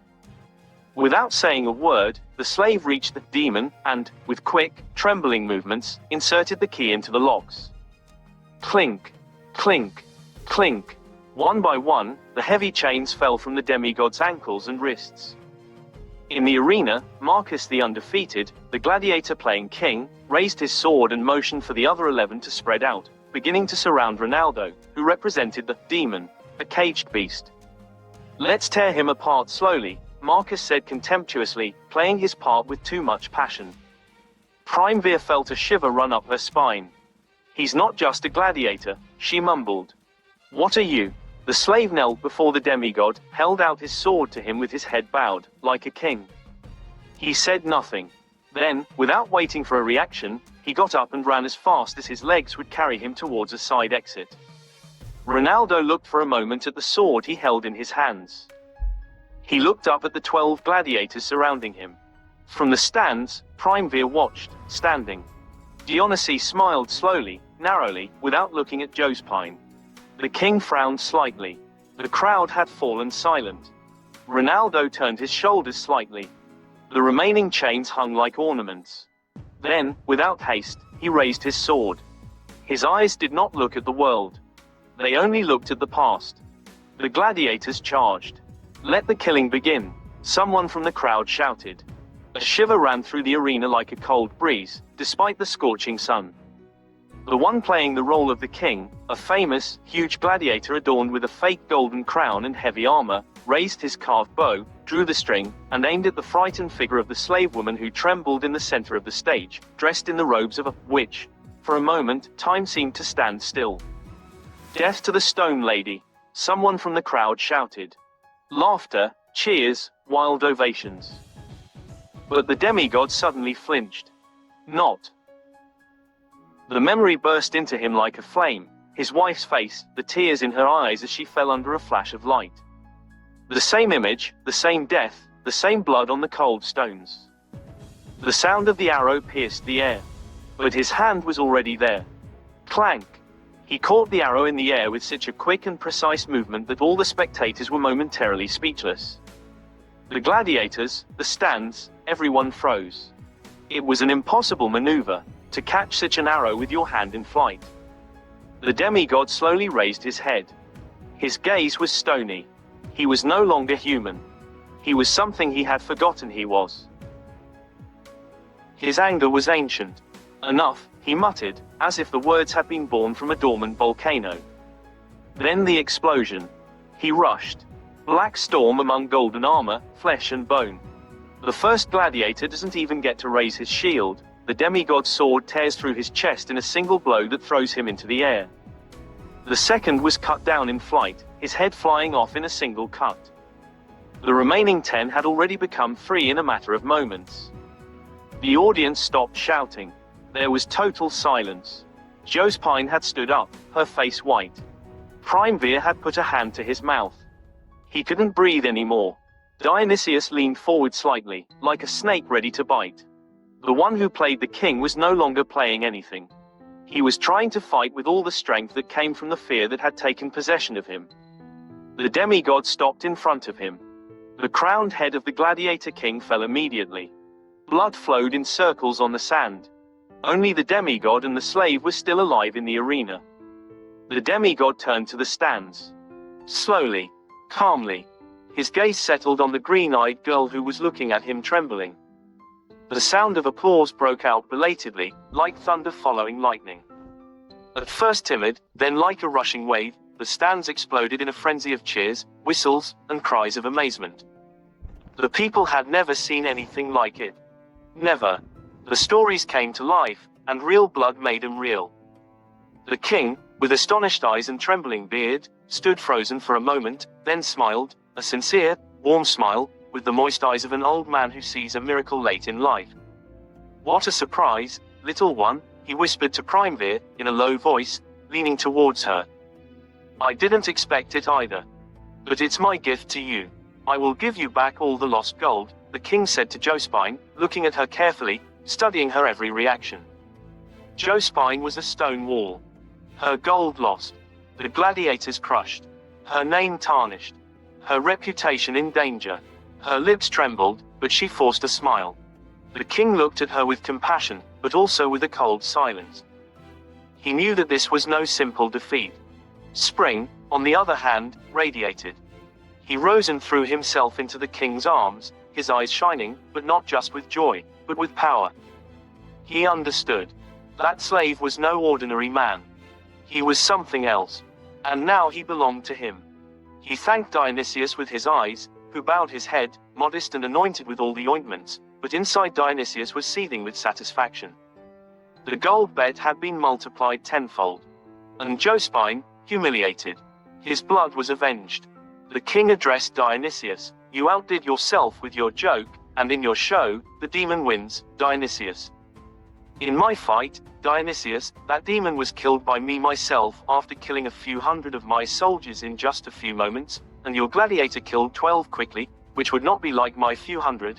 This is still the best fight I have seen since that demon, but it was nowhere near what I saw in that demon on that fateful day. I forgive you, Dionysius, because your demon cut off my head," the king said, laughing, referring to the gladiator who had played the king and ended up having his head cut off by Ronaldo. Dionysius stammered something, which was intended to be an apology, and those around Dionysius laughed at the king's joke about Dionysius. The silence after the cheers of the crowd was heavier than the noise itself. The demigod walked slowly, with a heavy silence in his eyes, his sword dangling uselessly in his hand, with his long strides heading for the exit from the arena. The crowd watched him go, with fear, with awe, with amazement that one man had crushed 12. But he did not look victorious. He looked empty. Arriving in the shadow of the underground entrance, he saw the soldiers. A dozen, armed to the teeth, with heavy breastplates, their spears trembling. None dared to step towards him. They silently watched his bloody palms, his dark eyes, his tall and thin but terrible body. Then, he stretched out his arms. Without a word, with an unworldly silence, he offered to be handcuffed. The soldiers looked at each other, incredulous. One of them, the youngest, dropped his spear. Another approached slowly, heavy chains in his hands. The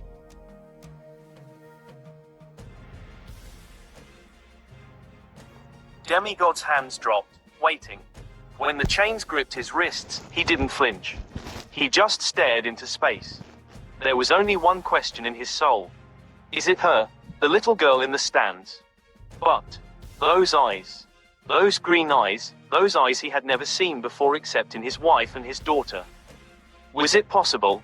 No, it can't be. My daughter was 3 years old when I was shot down. But he didn't know. He didn't know that he had been lying there for 10 years. 10 years of silence, 10 years in which the world had changed, in which his child had grown up. And now, this child. This girl with green eyes and regal gestures, who looked at him with pity and power at the same time. She says she's my mistress. The soldiers led him slowly, like a sleeping monster, back to the underground cell. The demigod walked silently, docilely, always looking back at the arena where he had seen her. Somewhere, deep down, for the first time after 10 years of darkness, the desire to live was sprouting. The underground cell was cold and dark, the walls dripping with damp and the heavy smell of old blood mixed with mold. In heavy chains, the demigod sat silently on a stone slab, his head bowed. He had heard the footsteps before he felt them. Light, but firm. The footsteps of a child raised among thrones and orders. When the door opened, a faint light entered and he looked up slightly. Her. The girl with the green eyes. In his heart, a deep vibration, beyond reason, he knew. He had no proof, no certainties, but his soul screamed the truth against all that meant reason. This is my daughter. Prime Veer approached the bars, fascinated, curious, almost bewitched. He looked at her with a restrained and silent pain in his eyes. He looked at her with the same tenderness with which he once looked at her mother. A guard soldier, spear in hand, bowed respectfully and said in a low voice, "Miss, please, don't come any closer. It's dangerous." "Shut up," she said, without raising her voice. Just a cold, natural command, and the soldier froze. Then she stopped in front of the bars, looking him in the eye. The girl's face was serious, but also troubled, as if she felt something deep in her heart that she couldn't explain. "Slave," she said. "You are my property." He blinked once. Her voice sounded like a memory. It was her mother's voice, but younger, more immature, but just as determined. "From now on you will not enter the arena. You are no longer a beast for the crowd. You are mine. You will follow me and carry out my orders." He turned to the guards. "Take off his chains." The soldiers perked up as if they had woken up from a nightmare. One knelt before the girl. "Madam, I beg you. It's too dangerous. If he does anything, it will be too late. Do something," she said, looking back at Ronaldo. "He won't do anything without my permission." And if he does? Then he does as I say. The guards, trembling, hesitated. But one took out the keys, his hands shaking so badly that he dropped them. Finally, silently, the heavy chains fell to the ground with a grave sound. The demigod moved his wrists. He didn't run. He didn't lunge. He just stood up, slowly, like a silent shadow, and approached the girl. She didn't move.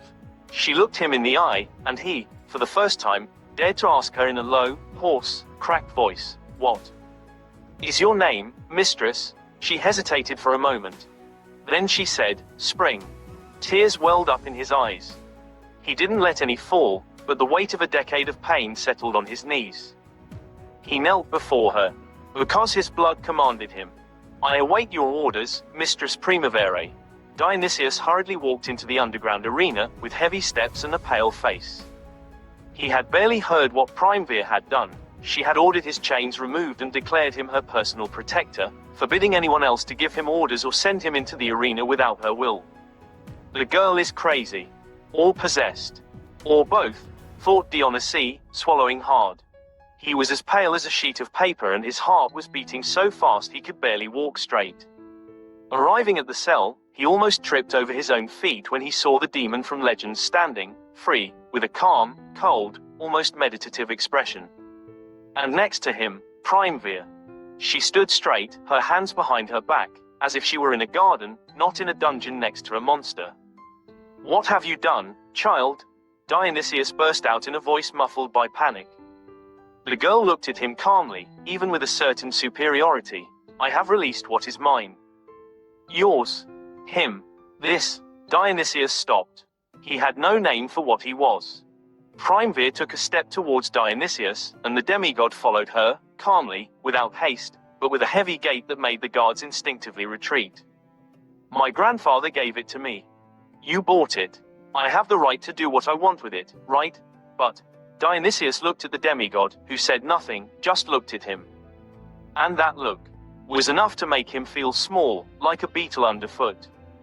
"Listen, child, do you have any idea who he is? What if he turns against us? What if, his voice trailed off. His hands were shaking. Primavera interrupted him. "If it kills me, it wasn't mine. But it won't kill me," she added, looking into the demigod's eyes, who was looking back at her, as if trying to find a lost life in her face. Dionysius took 2 steps back and leaned against the wall, feeling his knees give way.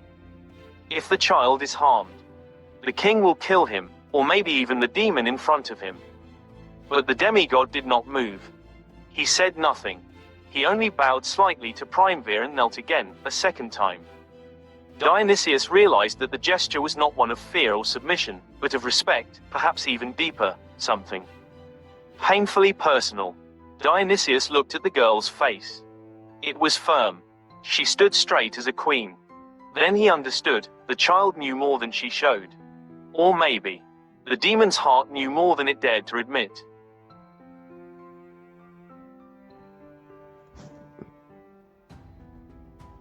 Chapter 17. Josephine in a low, vaulted room, with heavy red velvet draperies falling from the walls like waves of dried blood, Josephine paced back and forth like a beast kept too long in a cage.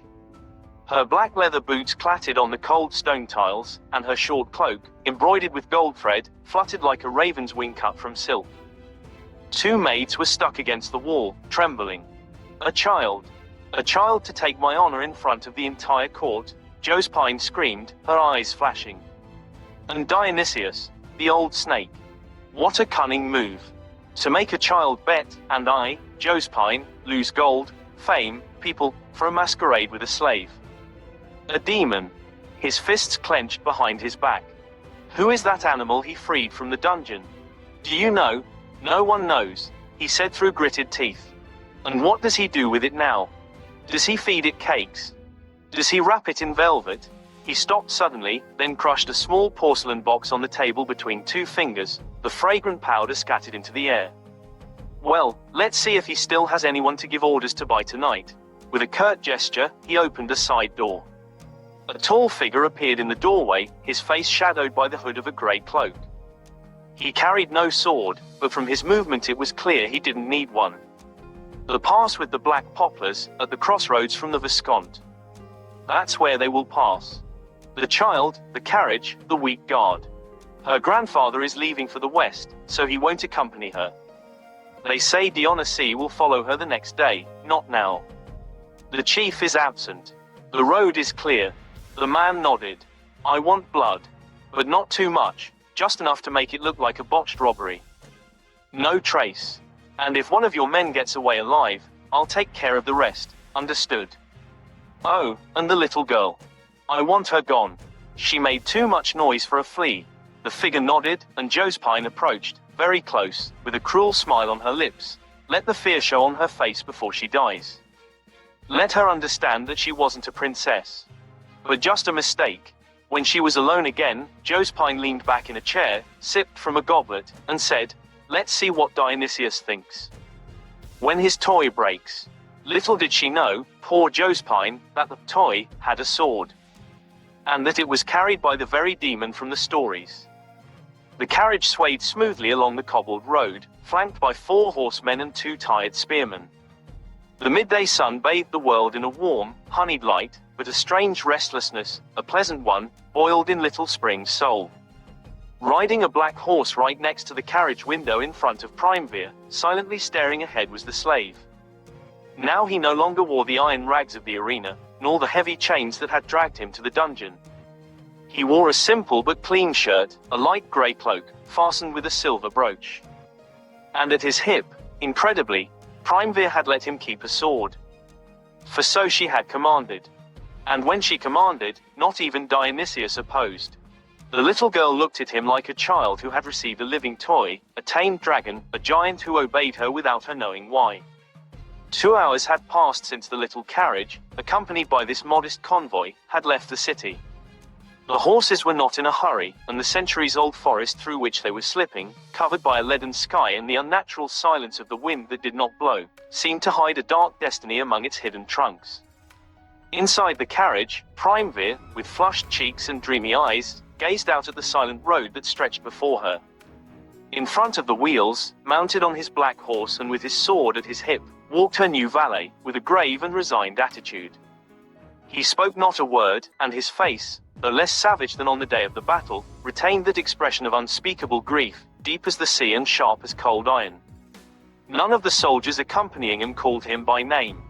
They called him, the lady's servant, and looked at him with eyes full of fear, but also with a kind of superstitious admiration.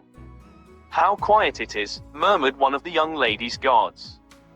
As if he were listening to the forest, but the forest was listening, indeed. And it was not alone. For, beyond the bend where the road narrowed and the shadows of the trees fell like a heavy sheet across the light, 40 black figures crept with soft steps, avoiding any twig that might betray their presence. They were the assassins sent by Josephine, and each of them wore a black cloth mask over his face and a weapon smeared with poison. It's too late, one hissed, leaning against the trunk of a beech tree. If I pass this bend and we don't act, it'll be too late. They will act, replied another. We will strike the valet in front first. The child will die last, Josephine said, without witnesses. Meanwhile, Primevere felt a growing restlessness, like a bird spreading its wings in its chest. She leaned out the window and said, stop for a moment. It's too quiet here. The demigod slowed his horse, bowed his head slightly as if listening. Then raised his eyes, whose strange shadows seemed to see beyond the trees and the ground. A rustle. A hiss. Watch out, he shouted suddenly, and in an instant, with a movement that seemed to come from another world, he threw himself in front of the carriage just as an arrow whizzed past Spring's head. He caught the arrow in flight under the child's astonished gaze. Ambush, one of the soldiers yelled. And all hell broke loose. Assassins rushed from the forest, swords raised, but Ronaldo leapt like a shadow in their path. The first had no time to see anything but the demigod's eyes, and his neck was broken. The second fell, pierced by his own sword. The third fled, but was caught up with unnatural speed and slammed into the trunk of a tree, remaining motionless, and so on, one by one, with a speed that defied the laws of physics and reason, like a ghost, like lightning passing through the trees. Only one remained, hidden, bow drawn. He aimed at the demigod from the shadows. But then the demigod turned his gaze on him, not seeing him with his eyes, but with a beastly sense. He raised his sword and threw it like a spear. A sharp sound, and the man fell with his neck split open. Silence fell again. A thick silence, broken only by the sighing of the horses and the labored breathing of the soldiers who had not had time to fight anyone but had just sat in a circle around the carriage to protect the princess. The demigod turned. His eyes searched for only one face. Primevere had gotten out of the carriage. Her face was white. She was trembling. You saved me. Why are you looking at me like that? She asked in a whisper. The demigod started slightly, as if awakened from a dream. His eyes, those eyes that had seen death, betrayal, gods, and fire, rested gently on her. I wanted to make sure you weren't hurt. Is that so? The child asked. He fell silent. But a sad, almost paternal smile bloomed on his wild face.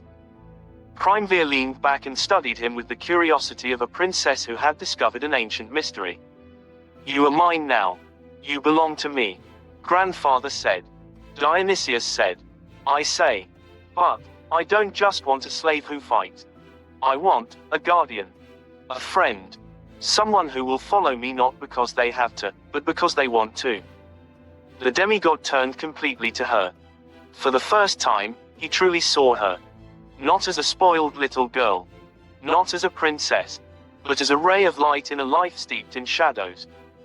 Maybe, he said in a low voice, maybe this is what I've always been. She smiled broadly and climbed into the carriage. Death had just passed her by. She remembered the arrow he had caught right in front of her eyes and which would have shattered her head. She saw the scene again in her mind, how he shattered all the assassins in the forest. She was alive because of her trust, when she chose with her heart that slave, that feared beast bound in 3 rows of chains, should follow her like a terrible lion that she considered a guard dog. It was a foolish choice, but that was what her heart told her and she could not resist. She trusted him from the first moment as a child trusts its parents. She could not explain it to herself either, but she knew that for this fact and because of him she was still alive. He was no slave, he told himself. No chain could bind him or subdue him. He follows me because he wants to. Why does he want this? Why did he choose? At the palace gates, under the severe arch of the great gate, the soldiers dismounted with a sigh of relief. Princess Primevere strode in with a childlike serenity, as if she had returned from an afternoon stroll, not from a journey through the forest where 40 assassins awaited her royal blood. The soldiers looked at each other, one shaking his head, another making a sign meant to drive away evil spirits, another murmuring a short prayer to one of the gods. Did you see what he did with that spear? One asked in a whisper. The spear? He shattered it in the air and sent the point into the chest of a man from 20 paces away, said another, looking on with horror mingled with awe. And the sword? My God, it was as if it were alive in his hand. I told you. He's not human. No, he's not human, said another, shaking his head. But the little girl is protected. With him by her side, she can go through hell alone and come out safe. At the same time, far away, in a luxurious salon immersed in shadows and heavy scents, Josephine tore off her fine leather glove and slammed it on the onyx table. In front of her, a man dressed in a grey cloak, dirty with mud and with a fresh cut on his cheek, bowed slightly, waiting for the outburst. Everyone, Josephine said in a low voice, too low. All of them, Mom. None of them came back. And how are you alive? I was just the supervisor. From afar. They didn't see me. And I ran when I saw what happened. What happened? Josephine shouted. A shadow. That shadow that accompanied her. The little girl commanded, and he rushed at them like a whirlwind. He didn't defend himself. He killed. He didn't avoid. He struck them with his sword. It was like what? Like a demon, the man said, his voice lost. Josephine froze. Tell me, have you seen his face? Yes, Mom. I think it's the same gladiator who took down the 12. The one Dionysius brought. Mom. It's the same one. Impossible. He was locked up.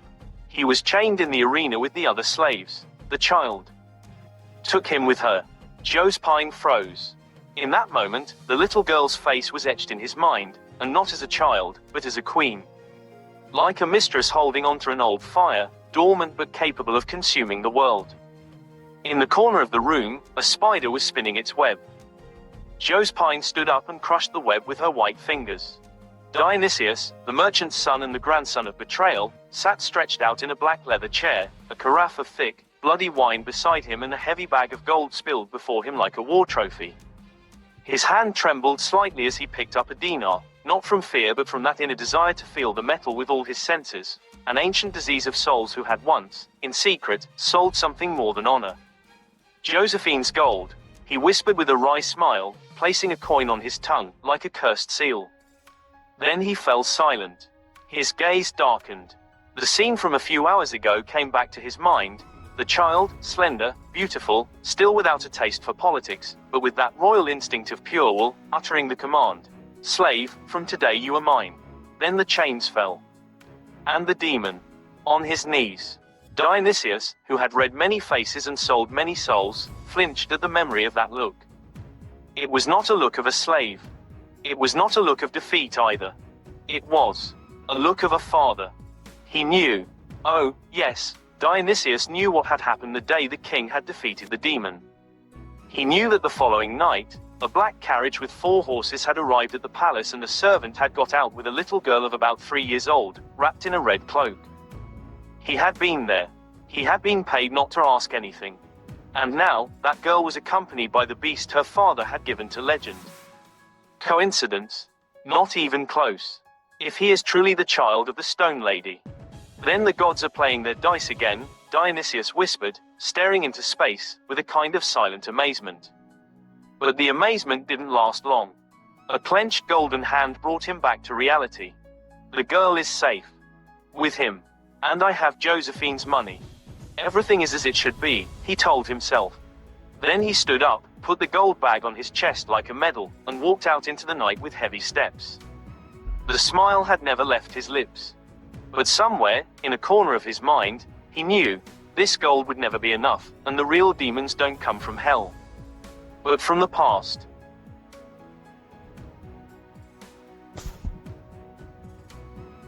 Chapter 18 Question 3 days had passed since the feat in the forest and the courtyard. This living organism, cunning and gossiping, was buzzing like a hive into which the smell of foreign honey had crept. And what honey? A child, sometimes called the little princess, sometimes the king's bastard, since some suspected that she was the king's very daughter whom he had from a secret affair and now raised as his own. Here she was, returning unharmed from a bloody ambush, and her only defender had been a slave, a gladiator, a beast with a human face. And most scandalous of all, little Primevere, the king's favorite and the sharer of the old monarch's sweetest memories, had offered the beast not only freedom from chains, but a room among the palace's rank servants. A former bloody warrior now slept on a floor above the captain of the guard, and the king's valet shook his pillow angrily at every rumor that rose from the courtyard. The king will scold her. He will punish her, some thought. He'll spoil her even more, the others shouted. He will marry her to a foreign prince and get rid of her, murmured the mischievous women at Josephine's court. As for Josephine, her fury was silent and cold as the steel of a dagger. She had lingered for 3 nights at the council table with her most feared advisers, plotting and hoping to wrest from the shadow of war another, safer path. But the loss of the 12 gladiators, the duel of the arenas, remained a humiliation that no conspiracy could wash away. Meanwhile, Dionysius, always in the shadows, smiled. He had sent a letter to the king, in a sober but carefully crafted tone, in which he listed the facts, how he, the merchant and administrator of the shows, had brought that slave to the palace, how he, without fully knowing his power, had proposed him to the princess as a guard of honor, how he, and no one else, had made it possible for little Primevere to return alive from hell. Your Majesty, he wrote, while some dream of the throne and squander your fortune in gambling, I, a humble servant, have saved your daughter, by an accident that only Providence could have arranged. I ask nothing but that you be blessed for allowing this slave to reach the palace, for his hand was the shield that protected the flower of your house from the edge of traitors. The letter reached the king one evening while he was in a hunting lodge, and his counselors were already discussing plans for strengthening the garrisons. When he heard that his daughter had been attacked and escaped unharmed, the king stood up suddenly, the color drained from his cheeks, then asked, in a dry voice, who defended her? A page hurried to read Dionysius' letter. When the page had finished reading, the king closed his eyes. A long silence fell around him. Then, to everyone's astonishment, he burst into a short, painful laugh. Events had unfolded with a whirlwind speed for the demigod. From the cold chains of the cell to the glorious sound of the crowd screaming his name, only days had passed. But only now, in the silence of the palace marbles, in the familiar smell of parchment and incense smoke, when the shadow of the past was no longer covered by the blood of battle, only now did time bear its fangs. In the corridors of the palace, among the whispers and hurried steps of the servants, the same story could always be heard, told with respectful fear. 10 years have passed. 10 years since the stone lady was slain by the king. And that demon, yes, that demon, 10 years. Not 2 days. Not a dream. 10 years had been like a blink of an eye for him, caught between life and death, between curse and oblivion. 10 years in which his daughter had grown up and become a princess, with the blood of a queen. Hearing the servants speak thus, Ronaldo stopped as if struck by lightning. A chill ran down his shoulders. He felt 2 worlds colliding in his chest, the world before, when he was a husband and father, and the world now, when he was his daughter's slave. She was truly his daughter, and the one who had raised his daughter was the very murderer of his wife. That monster had adopted his daughter and perhaps wanted to make her queen, a right that his daughter had had since birth, but which was only possible through this king who loved his daughter more than his own life and considered her his daughter. Ronaldo had to choose between revenge or the good and happiness of his daughter. He had to choose between love for his daughter and revenge. If he wanted to kill the king, the guards would not have been able to stop him, but his daughter would have lost all her rights and perhaps even be killed.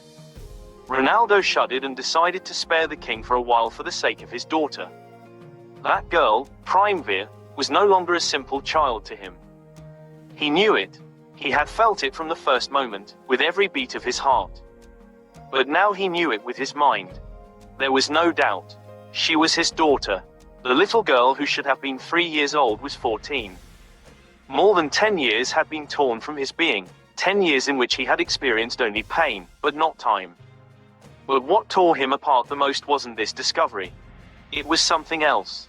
It was that all this time, his daughter had grown up under the wing of the murderer. She had grown up loving the man who had killed his daughter's real grandfather, the good king, the father of his wife. His daughter had grown up loving the man who had destroyed the stone lady. And the king. The old king, with his cheeks burned by years and his gentle smile, was the same murderer. He wanted to scream. To tell her, this man killed your mother. He burned your future. He stole your blood. But if he did, it would tear her soul apart. It would shatter her childhood. It would rob her of joy and maybe even the right to be queen one day. And then, between the sword and silence, the demigod had chosen to remain silent again. Because he loved her. But his blood, the blood of betrayed kings, boiled. And revenge, silent as a beast lurking in the shadows, dug its claws into his heart. In a room bathed in morning light, where stained glass windows painted colorful shadows on the floor, the little Princess Spring sat upright at the long oak table. In front of her was a rolled parchment, sealed with red wax, and her heart was beating faster. In the doorway, silent and straight, Ronaldo stepped. He wore a simple coat, the color of road dust. His eyes were tired and his shoulders heavy, but in his gaze, that gaze of his that no one could meet without feeling a shiver, there was a flicker of wonder. The girl stands up. I called you.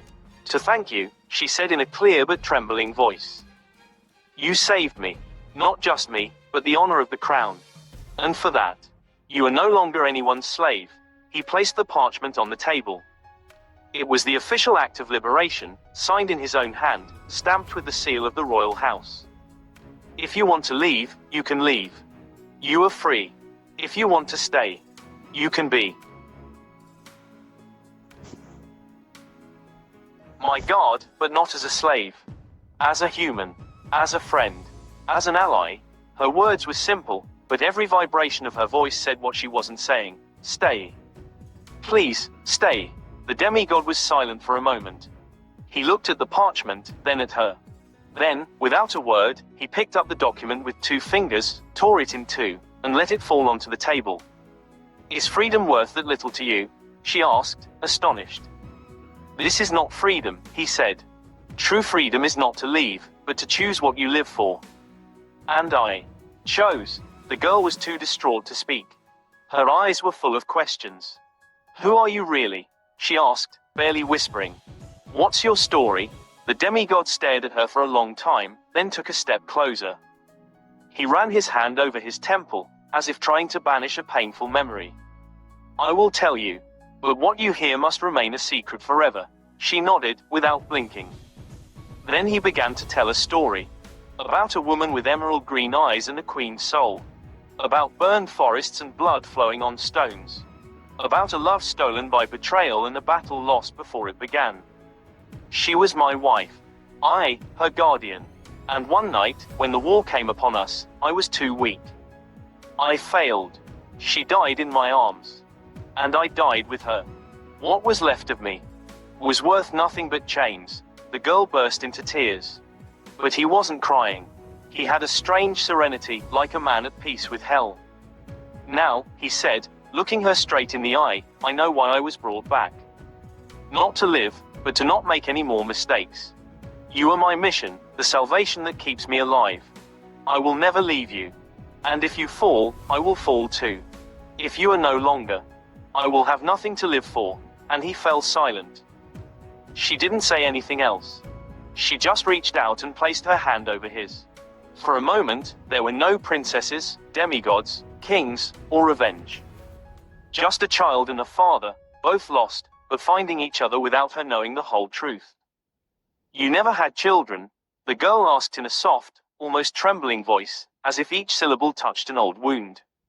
The question fell like a sword in the silence between them. The demigod, that man with eyes burned by fires and a chest weary of battles, said nothing. He did not even try to hide his pain. He lowered his head and, on his cheek, a tear fell heavy, silent, like an unspoken testament. The girl said nothing more. She was afraid. Not of him, but of the truth that might come. She didn't want to see his wounds, not yet, not when the blood was still dripping. It's okay, she said softly, with the grace of those who understand pain without ever fully experiencing it.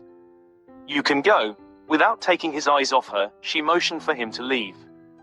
But he remained motionless, like a living statue of pain. She realized that she had just touched his deepest wound. A wound that didn't bleed, but that was killing him little by little, every day. And then she felt an emptiness in her chest, an emptiness that couldn't be hers. It was his, but somehow she carried it. She carried it the way only a daughter carries a father's pain, without knowing why, but knowing she had to.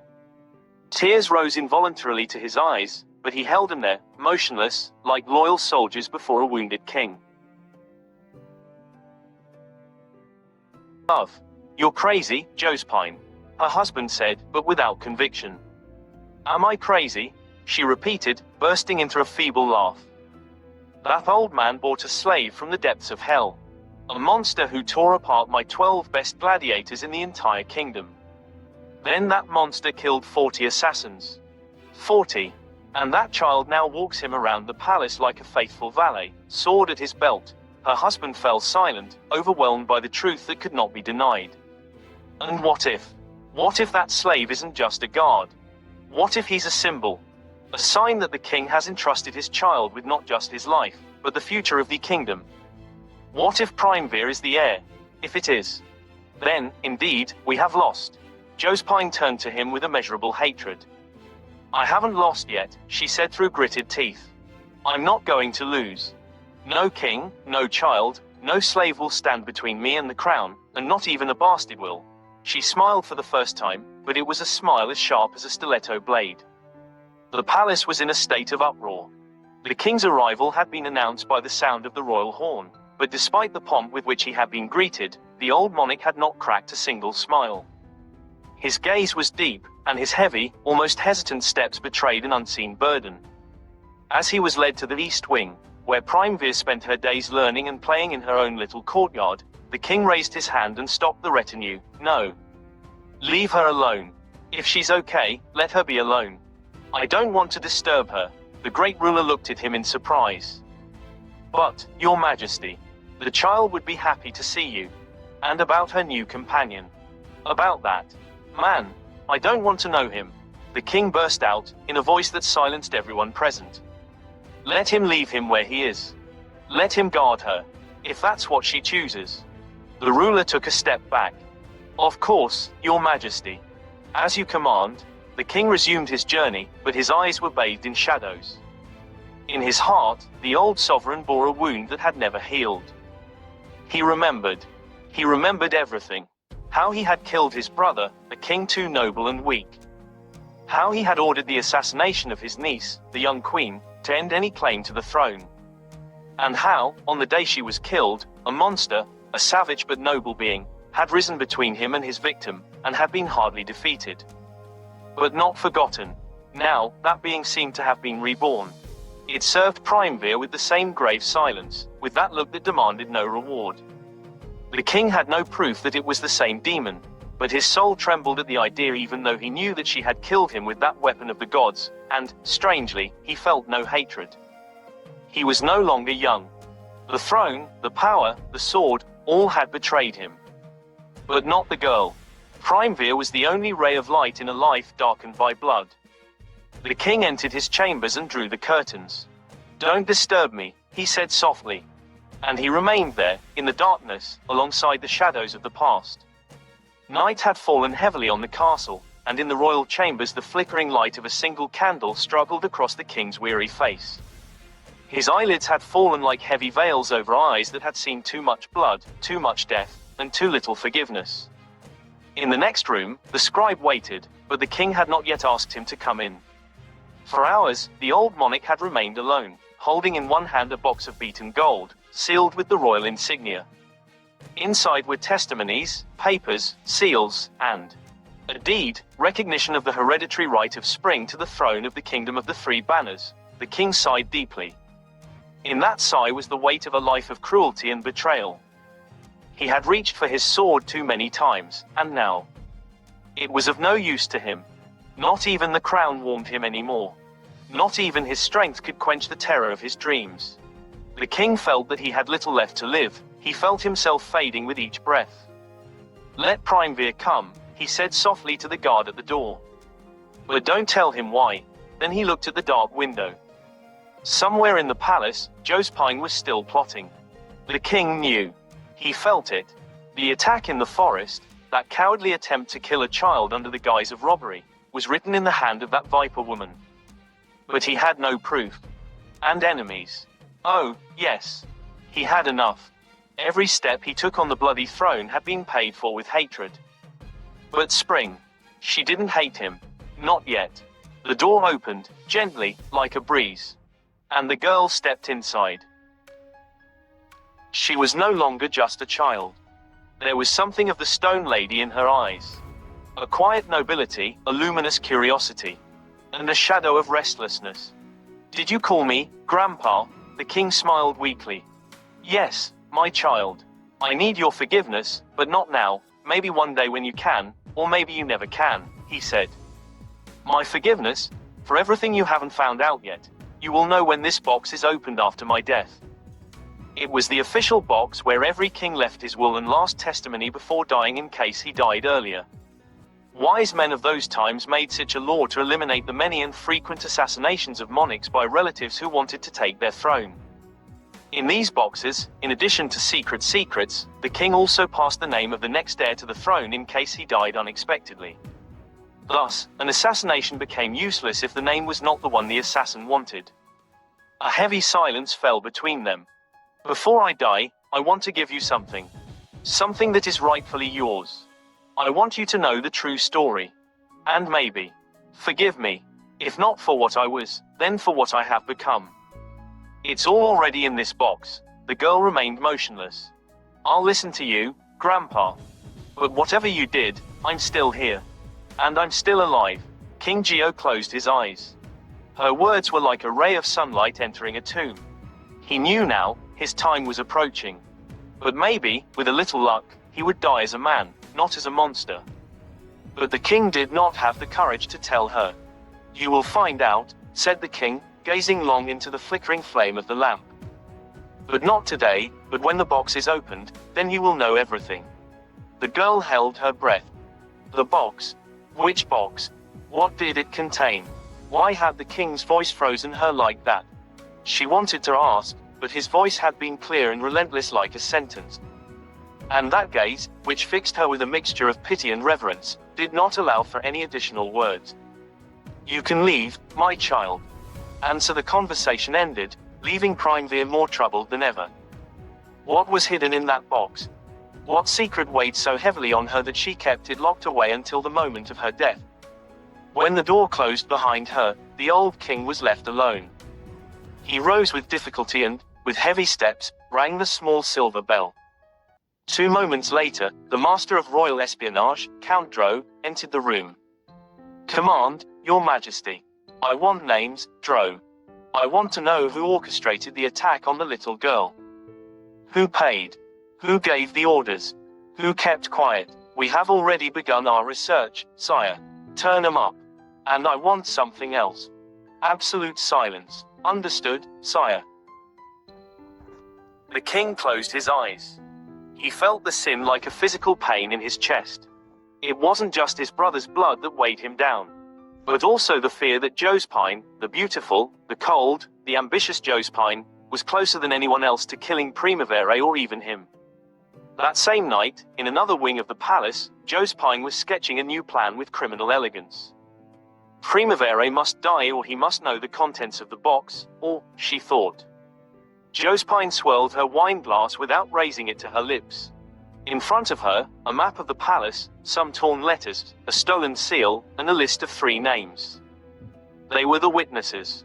3 people who had been present when the king had signed the document hidden in the box. 3, she said quietly. Just 3. And the king. She got up and started walking. Her thoughts were flying like eagles circling over a dying animal. The will. If it wasn't her in that will, but that little girl, then she would lose everything. Everything. And the old man has grown old just now and is already dying, she muttered contemptuously. Just now, when he had almost everything. She knew that the king loved Primevere. He loved her like a daughter, maybe she really was. Josephine had no certainties, only suspicions, but her instincts told her that Primevere was no ordinary child. And that the wool, hidden in that damned iron box, would throw her from the throne. The plan was born then. Clear, cold, lethal as she knew the king would soon die of old age and illness. The box had to be opened before the official death. To find out what was in it. If her name was there, fine. If not, the document had to be replaced and the witnesses to the will had to be bought. 2 of them lived off royal debts, easily corrupt. The third, the priest confessor, was a problem. An old man, but incorruptible.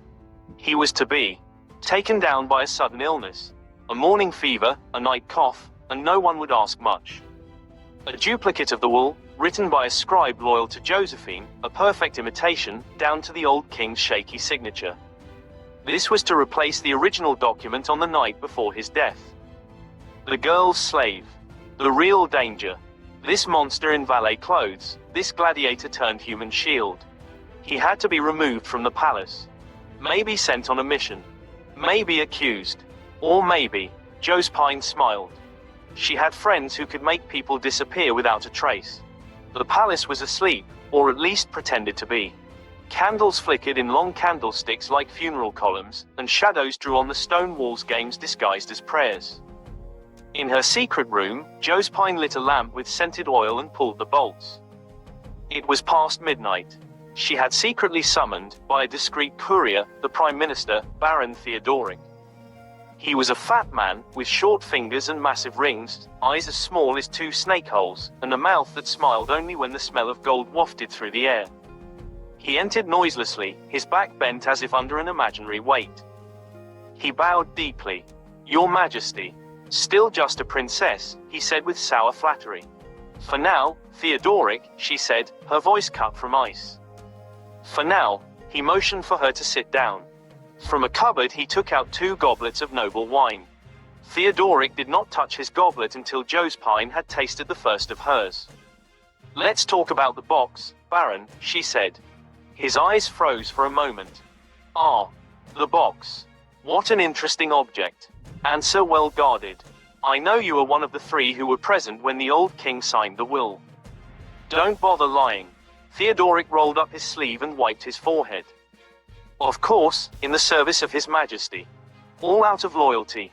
Loyalty? Josephine smiled crookedly. Loyalty means dying for the king.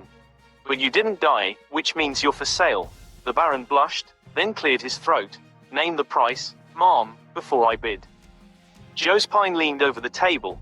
If that will says I inherit the throne, then everything goes as normal with some favors in office for you and the box opens in front of the council. Simple, quick, perfect, Theodoric said, smiling, raising the cup. But what if the name isn't yours? Josephine's smile darkened. And isn't that my name? Josephine's gaze left no room for escape for Theodoric. It's not your name, it's Primavera's name. After saying this, Theodoric carefully analyzed Josephine to see any reaction on her face, but to his amazement, she made no gesture. Then in this situation, my dear Theodoric, you intervene. We will replace the contents of the box. I will have an identical copy, prepared by my personal scribe. And you, Theodoric, you will swear on your life and all the gold I will give you, that this is the authentic will. Theodoric took a deep breath. And the other two, the priest will die of palace fever, and the third will be bought or disappear.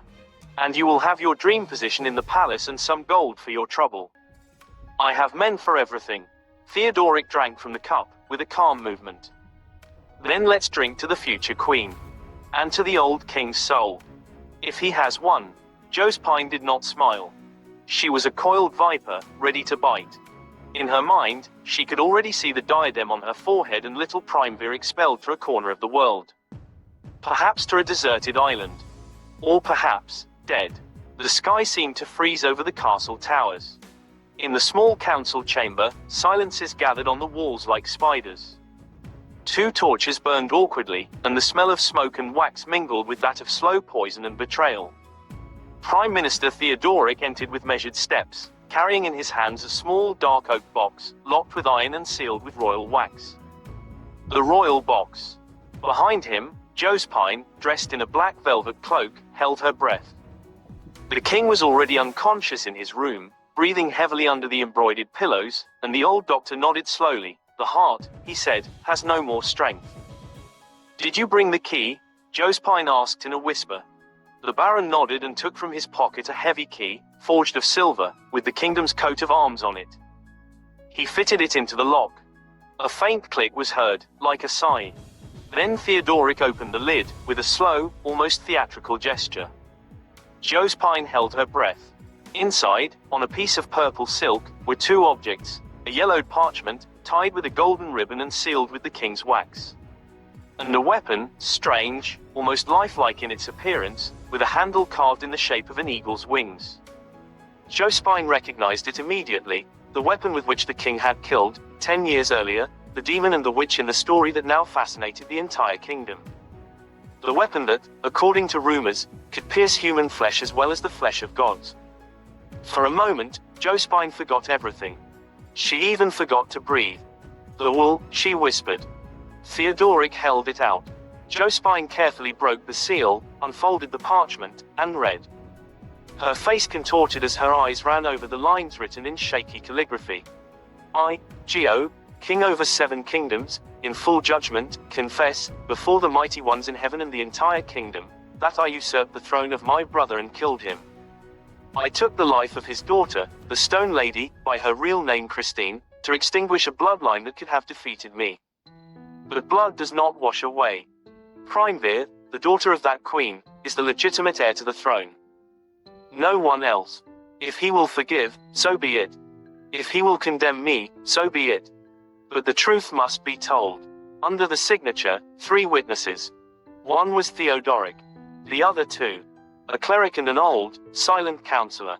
Josephine bites her lips until they bleed. Not a word about me, he whispered. Prepare the copy. My scribe already has it. Put it in the box. And the gun. Josephine took the gun with a trembling hand. It felt like it was burning. She knew well what it meant. It was a remnant of the crime. Maybe even the curse itself. We'll keep it, maybe one day I'll need it if some god in the heavens gets in my way. An hour later, the copy was in the box, signed, with the same false seal. The temple priest had died in his sleep. The third witness had been visited by 3 heavy bags of gold and a whispered threat. Josephine closed the box, smiling. Chapter 20. Queen. The trumpets sounded long and hoarse, like iron cries. The bells rang out deathly throughout the city. King Geo had died at dawn, in his bed, his hand clasped to his chest, his face pale and troubled by dreams of a life full of blood.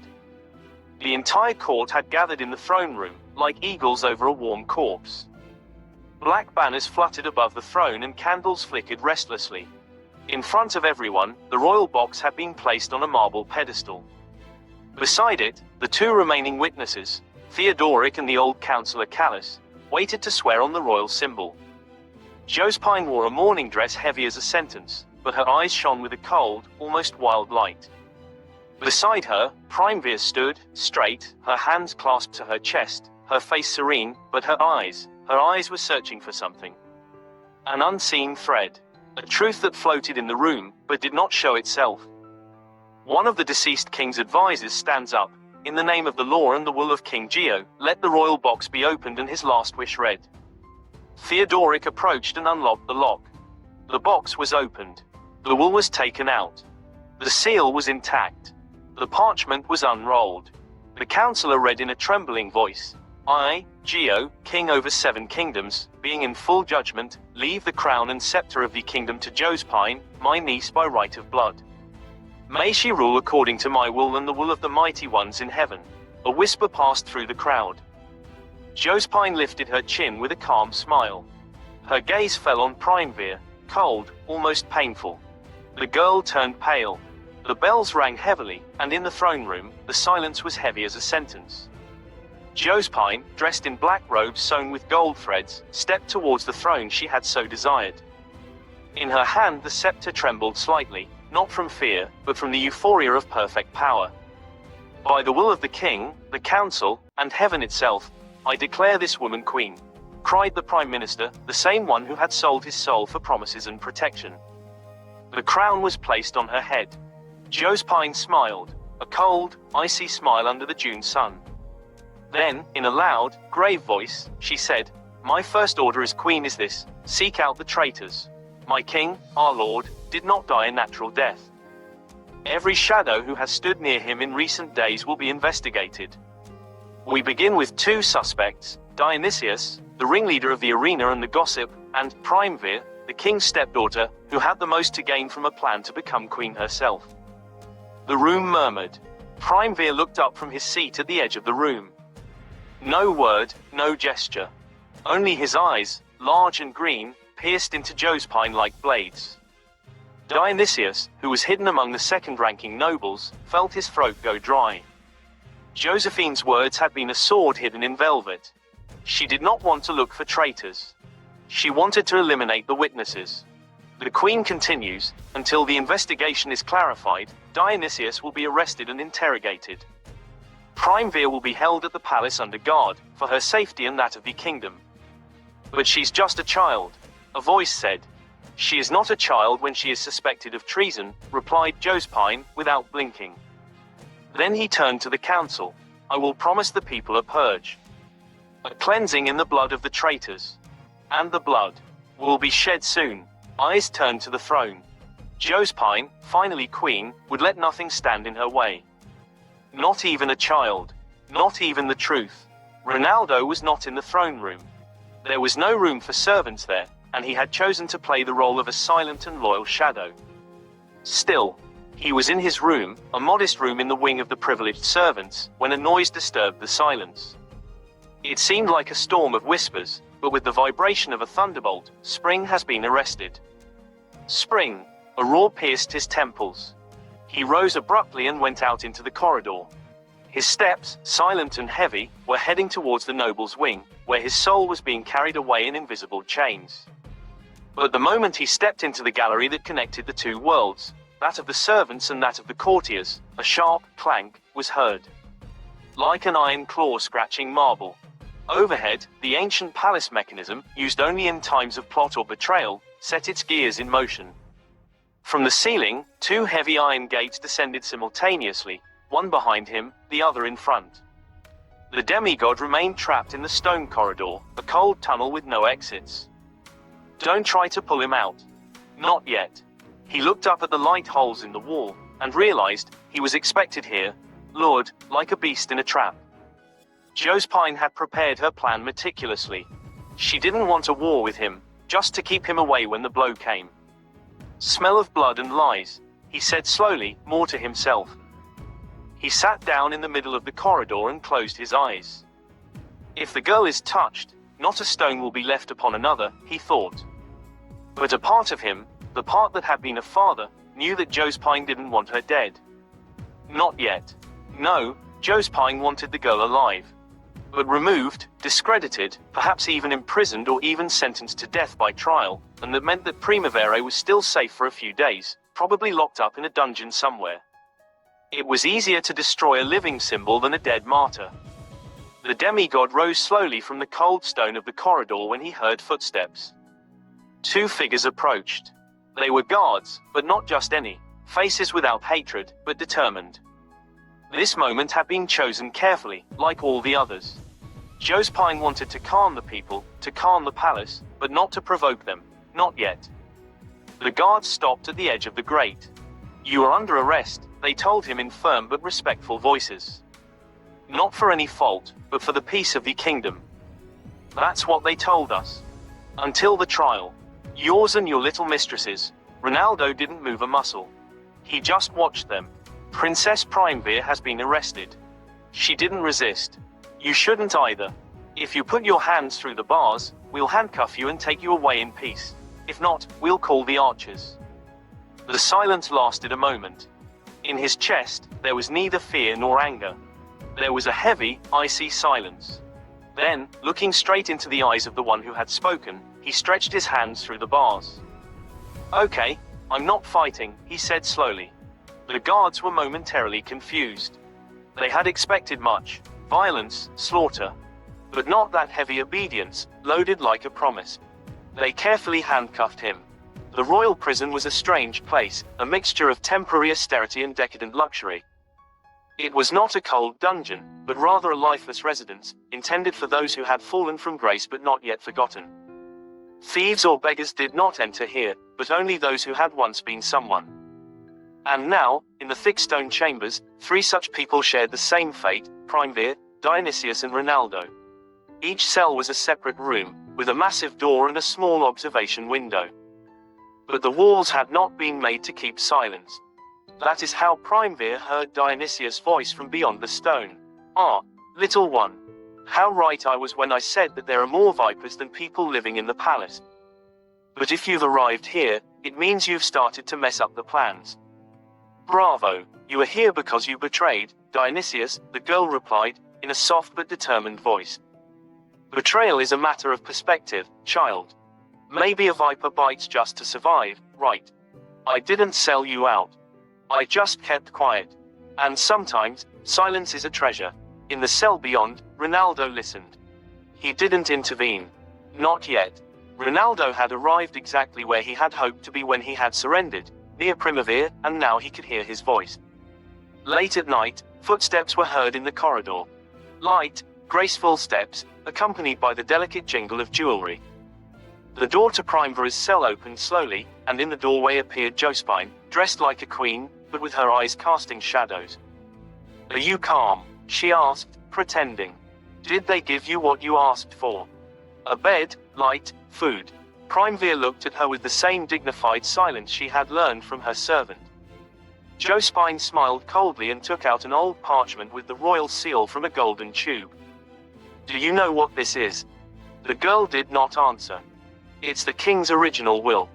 With his signature and all his dying words. It says you're the rightful heir. It says you're the daughter of the Stone Lady. It says the king killed his brother and your mother, and lived his life in sin. I read it.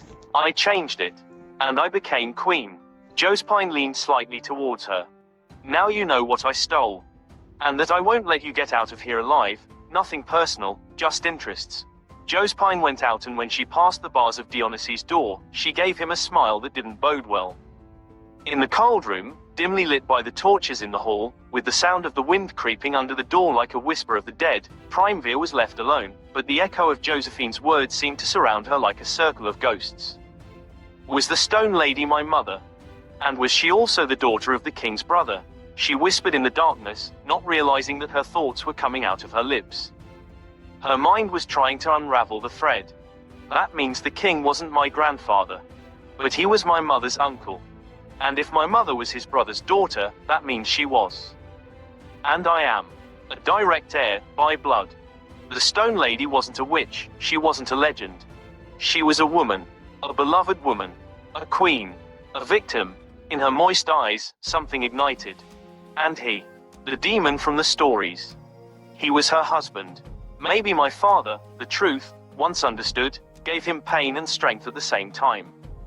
In the neighboring cell, the demigod sat motionless, his forehead resting on the stone. Silent tears rolled down his cheeks. He had heard everything. He had heard how Josephine had spoken the truth. How he had understood, without her wool, that the stone lady had not been a mythological being, but a woman of noble blood, the daughter of a murdered king, the mother of a lost princess, and the wife of a fallen demigod. I found myself, child, he thought. Dionysius' cell was bathed in a pale light, filtered through the narrow bars. Two figures stepped inside, a thin man with ink-stained fingers and sober clothes, and another, younger, with a heavy leather bag, the scribe and the lawyer. Their voices were well trained to echo through the prison corridors. It should be noted that there were only 3 cells on that landing, and no one could hear the conversation except for the 3 of them and the 2 newcomers. Josephine had wanted this so that all these enemies of hers would share in her success.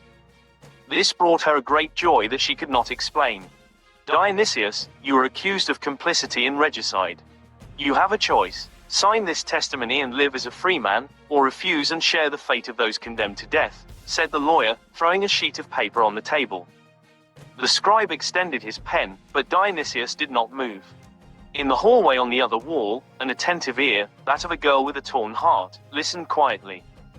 Write clearly, the lawyer continued loudly, that you saw with your own eyes Primevere buying the poison from the herbalist on the outskirts of the fortress. And that at the time you did not know the purpose, but that later you understood that the poison was for the king. In the neighboring cell, the demigod, silent and motionless, clenched his fists. Dionysius sighed. His heart felt like a wrung-out rag. He was a snake, but not a madman. Josephine wanted him destroyed or allied. He had chosen survival. In a low, almost feeble voice, he said, I write. I write that he bought it. I write that I thought it was for someone insignificant.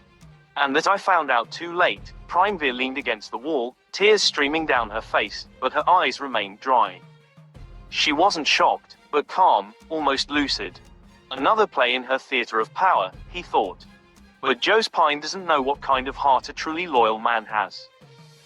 When the scribe and the lawyer left, with the parchment in their hands and the satisfaction of a servant who had done his dirty duty, Dionysius was left alone, biting his fingers. In the next cell, a deep voice, heavy with pain and shame, whispered, You sold yourself cheap, Dionysius. And you condemned an innocent girl.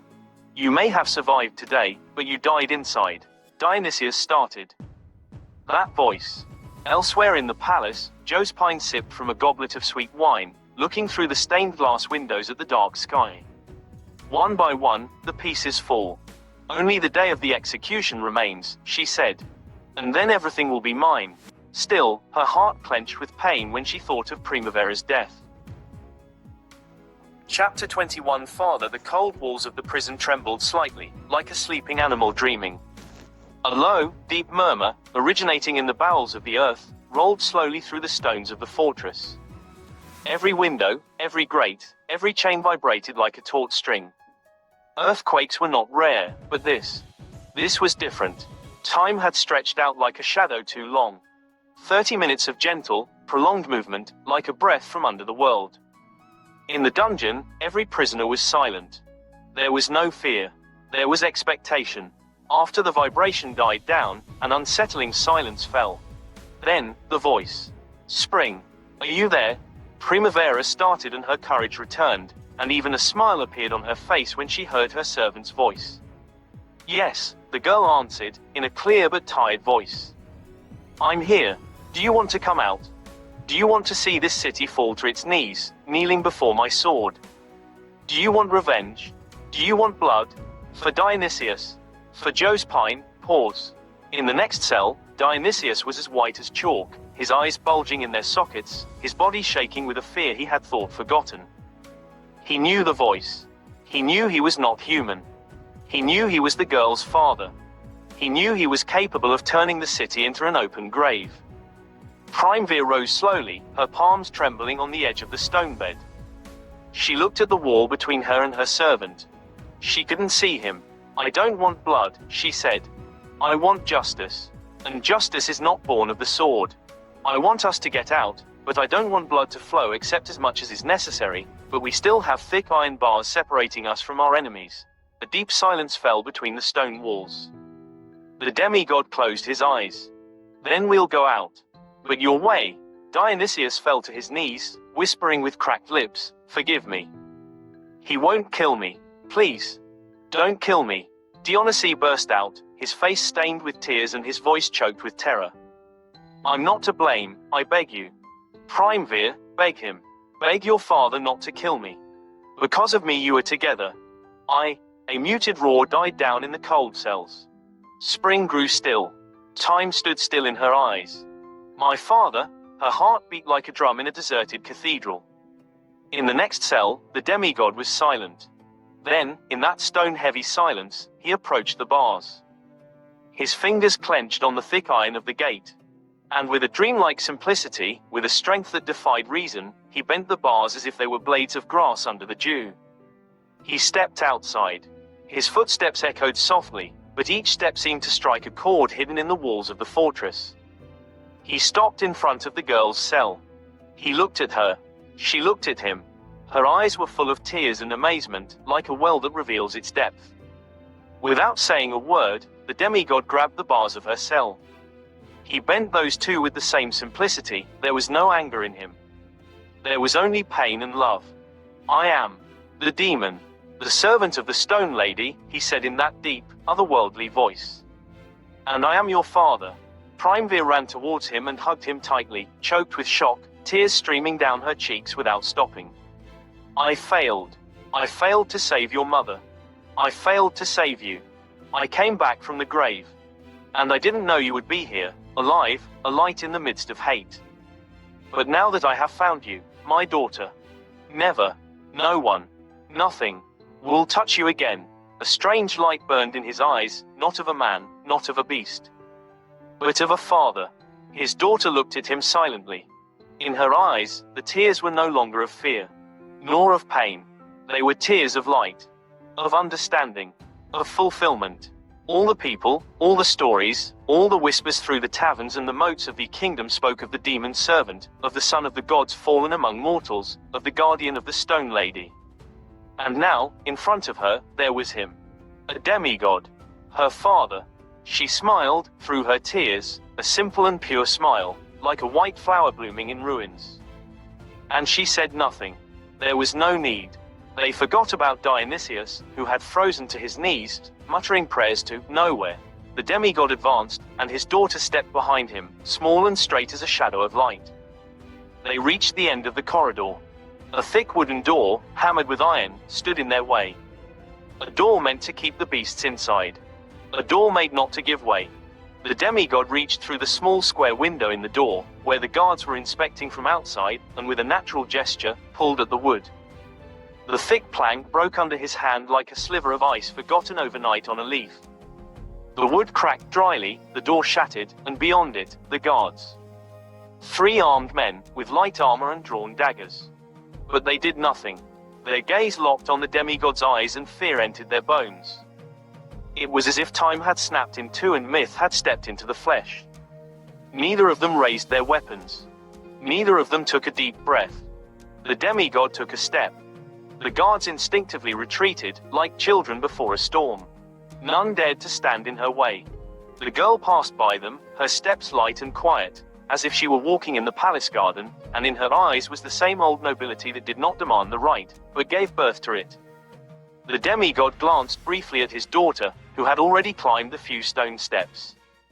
She was inside, in the defense tower, a stone colossus that connected the royal prison to the main body of the fortress. A windowless tower with thick walls and a single entrance, and that, now, was closed. The girl was safe. For now. The demigod took a deep breath. In his chest, his heart beat with an old fear. That terrible fear that he had felt only once before in his life, at the moment when the flame of that ancient weapon, the cursed white fire, had pierced his body and the stone lady's. He remembered the pain. He remembered how his flesh had melted and how his soul had been ripped from his body. She remembered how he had died. How she had died. And now, the girl, their daughter. And someone, somewhere, had the gun, again. He couldn't risk it. A whistle echoed through the courtyard. And more than 40 soldiers rushed around the corner of the wall. Some with spears, others with bows already drawn. They surrounded him slowly, like a wild animal. The demigod stepped in front of the stone door, standing between them and the tower. His back was straight. He breathed quietly. He slowly shrugged his shoulders and clenched his fist. "Step aside," he said simply. One of the soldiers, young and brave, stepped forward and raised his spear. He seemed to want to say something, but he didn't. The demigod moves. Just a breath. The spear snapped in the air like a reed, and the soldier's body was thrown to one side, onto two comrades. Then everyone else screamed and charged. The fight began. Ronaldo moved among them like a living shadow. He had no sword, but he took one from one of the soldiers. Several soldiers collapsed. One of the soldiers shouted loudly, "Our weapons won't pierce it." A soldier heard and managed to escape, shouting for help. Every shot from Ronaldo was a decision. An end. But more were coming. The sky above the fortress had darkened, not with clouds, but with forebodings. Down in the courtyard, the demigod stood alone before over 100 soldiers coming from the palace. He could feel them closing in on him like a vice, led by Josephine, dressed as a bloody goddess, holding in her hands the weapon of the gods, the one that had destroyed everything he had ever loved. The demigod tenses his shoulders slightly, then attacks. His body was a lightning bolt among men. He flew from soldier to soldier, breaking shields, crushing helmets, knocking down bodies as heavy as sacks of grain. The sound of breaking bones mingled with short, shocked screams. Soon 60 soldiers were on the ground.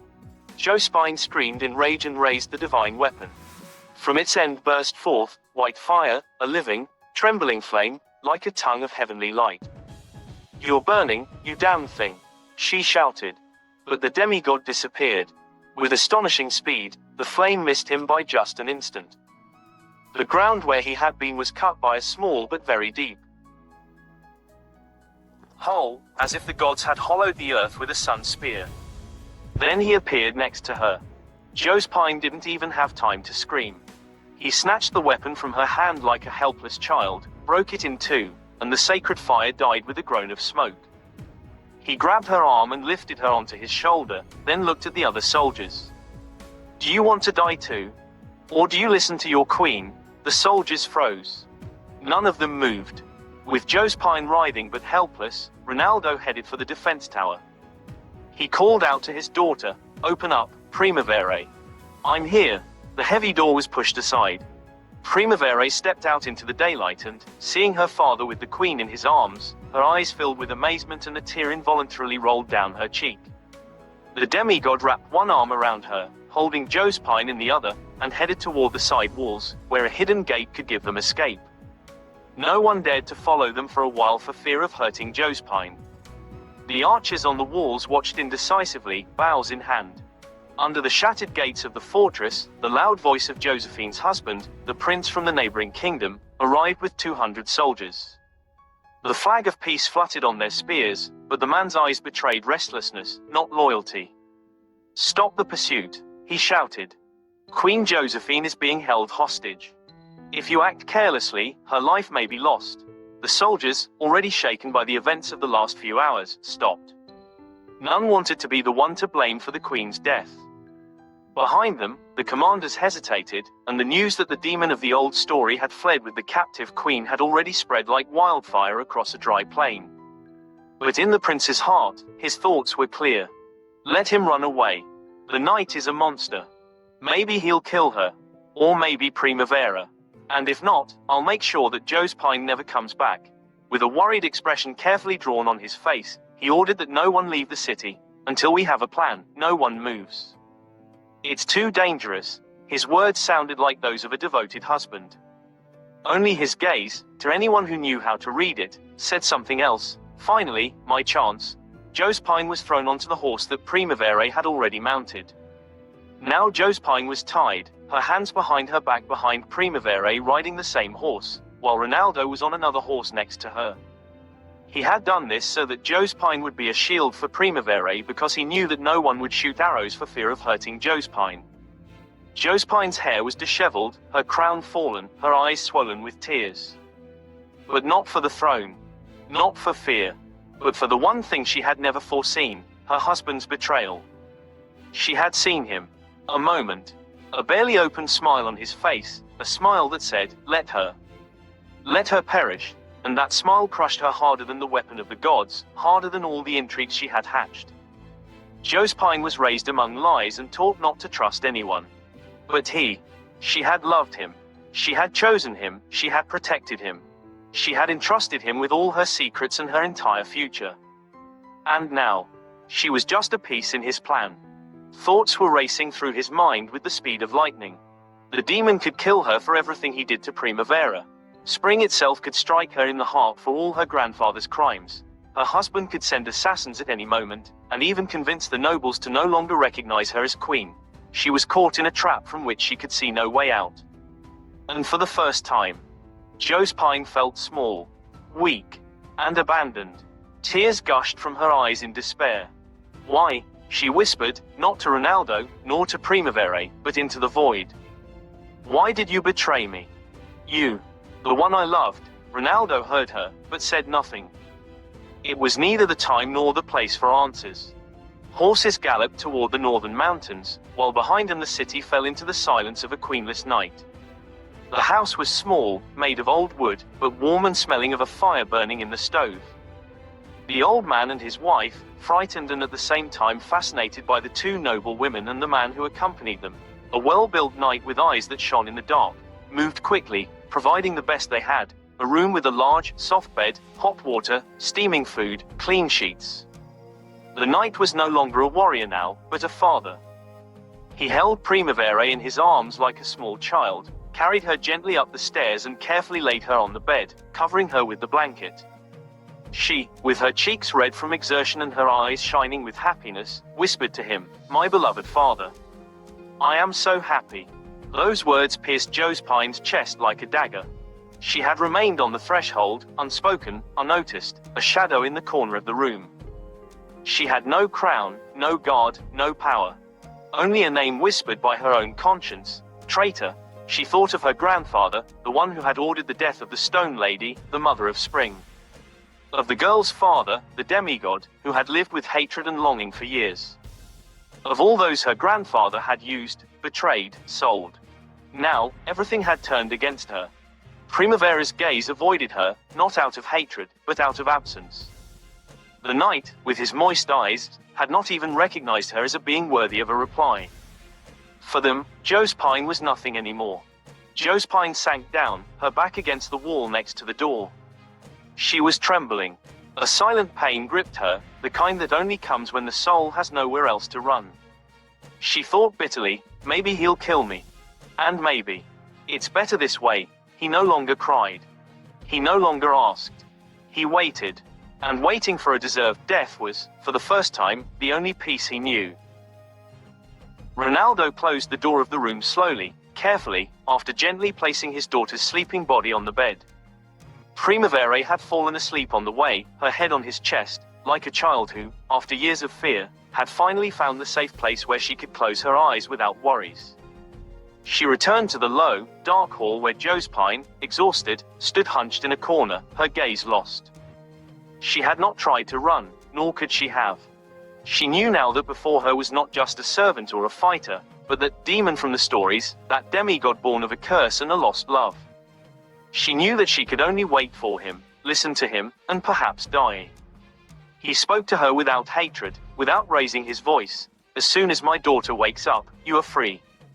You can return to your people. I have no intention of killing you. Not today, not tomorrow. Suffering is not punishable by death. Without another word, he pointed to the carved wooden chair by the stove. Josephine looked at him, astonished. She had not expected this. She had never been offered mercy in her life, nor kindness, nor comfort. With heavy steps, almost swaying, she sat down. The wood of the chair seemed softer than any throne she had ever had. The warmth of the fire enveloped her slowly, melting her tired wrists, softening her eyelids. Without intending to, without wanting to, Josephine fell asleep there, her cheeks pale and tears dried on her face. Ronaldo did not sleep. He did not close his eyes for a moment. He remained there, silent, with his back straight, looking now at the door of his daughter's room, now at Josephine. He was a being made of war and vigilance, of pain and protection. He no longer trusted anyone, but he also no longer had hatred, just an old weariness that could never rest. That night, in a house forgotten by the world, under a cloudy sky, a demigod watched over two fallen queens, one beloved, the other traitor. And yet, in the silence between his heartbeats, it seemed as if there was no sword between them. Only silence. Josephine woke up suddenly, still confused, her heart pounding in her chest like a drum. The loud noise had been followed by a crystalline laugh, full of childish joy, a sound she had not heard for years, perhaps never. At the threshold of the room, her hair untangled and her eyes sparkling, Primavera had thrown herself into the knight's arms. She threw herself around his neck and hugged him with all her strength, laughing happily and forgetting everything that had come before. The demigod picked her up and spun her around slowly, tears in his eyes, forgetting for a moment the world, the wars, the death. For a moment, he was just a father holding his daughter. Josephine, watching the scene from the chair where she had fallen asleep, felt an open wound in her chest. In that silent dance of love between father and daughter, she understood one thing: these two will never betray each other. She, Josephine, had been betrayed by the very man she had trusted the most. But these two, they had something she had never known. The knight, holding Primavera's hand, turned to Josephine. You are free. You can leave. We do not want your kingdom, he said in a simple but sharp voice. Keep it, Primavera added, looking at her with pity, but without hatred. Josephine shook her head slightly. She didn't even know what she was feeling: relief, humiliation, gratitude. But the respite did not last. Suddenly, the house was surrounded. The sound of military footsteps, the clank of armor, the metallic sounds of bolts being pulled back, an army. Then, a loud voice, coming from outside. Listen, servant. Give them the two girls. Let them be killed and the king will dress you in gold and make you a general. He only wants to know that he has no heir to the throne. He has nothing to do with you. The voice had that sweet and menacing tone at the same time, like a knife wrapped in silk. The knight froze for a moment, but not in fear, but in disgust. He slowly raised his gaze to the ceiling, as if asking only one thing of the gods: patience. Primavera, who was holding his hand, turned to him with big, unwavering eyes. Dad. What are we doing? Josephine stood up slowly. She was no longer queen. She was nothing, just a woman caught between those who hated her and those who spared her. Ronaldo looked at them both. His eyes did not burn, but in them was clearly visible only one truth. He will never give up. I give nothing. I yield nothing. Whoever touches one of them dies. Josephine put her hand to her mouth, her eyes wide open. She couldn't believe what she was hearing. The army. It's not from my kingdom. It's his, she thought with a shiver running down her spine. My husband. Even him. Reality hit her harder than any sword. Her husband wanted her dead. Her and Primavera. It was not a mistake, it was not a misunderstanding. It was pure, cold, calculated betrayal. The army had been hidden within the kingdom by him, and the man she had loved with all his heart had probably been waiting for this moment for a long time. He wanted the throne, but what surprised her even more was not her husband's betrayal. But the fact that the demigod, that demon about whom he had only heard frightening legends, had not given her into the hands of murderers. She, Josephine, had been his enemy. She had been the one who had sent him into chains, the one who had condemned his daughter to death.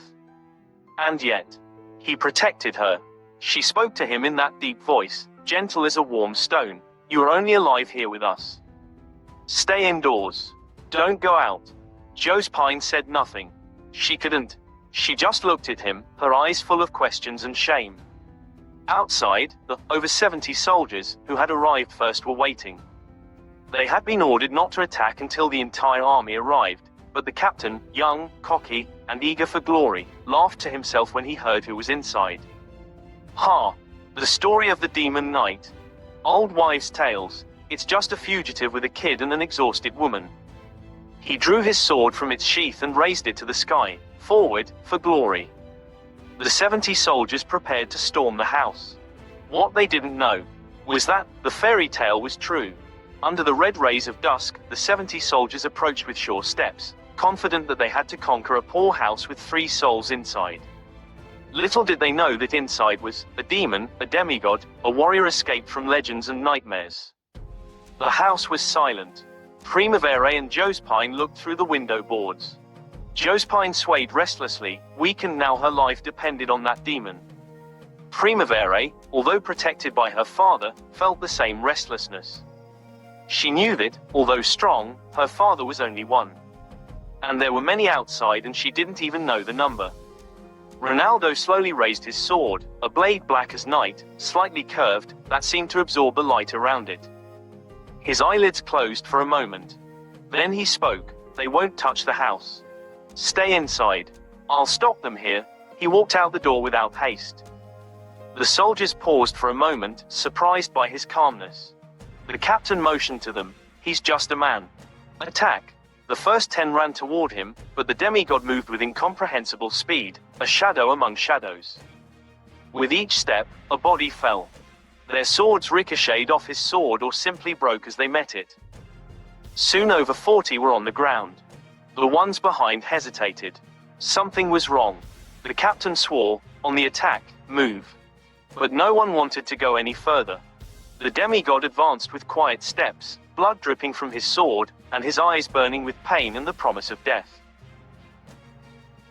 His voice pierced the air. You came to kill 2 girls.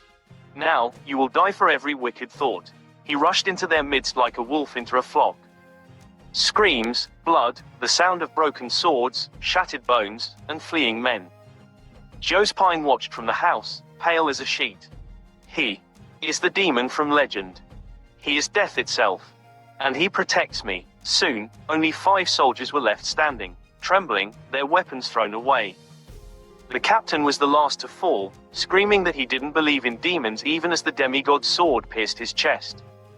The demigod returned home, walking quietly, exactly as he had left. Not a single sword had touched him. Not a single wound on his body. He opened the door and spoke calmly, the rest of the army will come.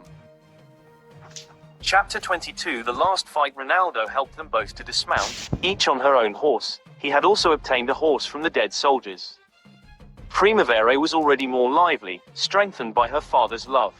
Josephine did not utter a word anymore. Too many thoughts were fighting inside her. She did not know whether she was going towards life or death. But she obeyed, without resistance. Ronaldo wheeled his horse and said, It's not far to that clearing where no one can follow us, where I swore my love to your mother, Primavera. Where the prophet Noah told me I would bring you. His gaze darkened. Not from fear, but from memory, from fate. Then he raised his hand. They set off through the forest, on paths forgotten by the world. After only a few steps, the ground began to vibrate again. The horses snorted restlessly. Dull lightning lit up the night-dark sky, although it was only afternoon. The wind howled through the dry branches. The hour is approaching, the demigod said in a deep voice. Primavera clung to him more tightly. Josephine, trembling, looked away. The sky, from the horizon line up, was turning black like an open tomb, and everything around seemed silent, as if nature itself was withering from life. Where are we going? Josephine dared, for the first time, in a low voice. To Noah's Ark, he answered, without turning his head. To the clearing where I became a husband. Where the prophet Noah told me that we would meet again. And maybe, he added, looking up, where the wounds of the world will close. Or they will all open at once. You, Josephine, are free to do what you want, it's your choice. It was useless to tell Josephine this because for her there was no way back. If she returned to her own people, she would have been killed instantly by her own people.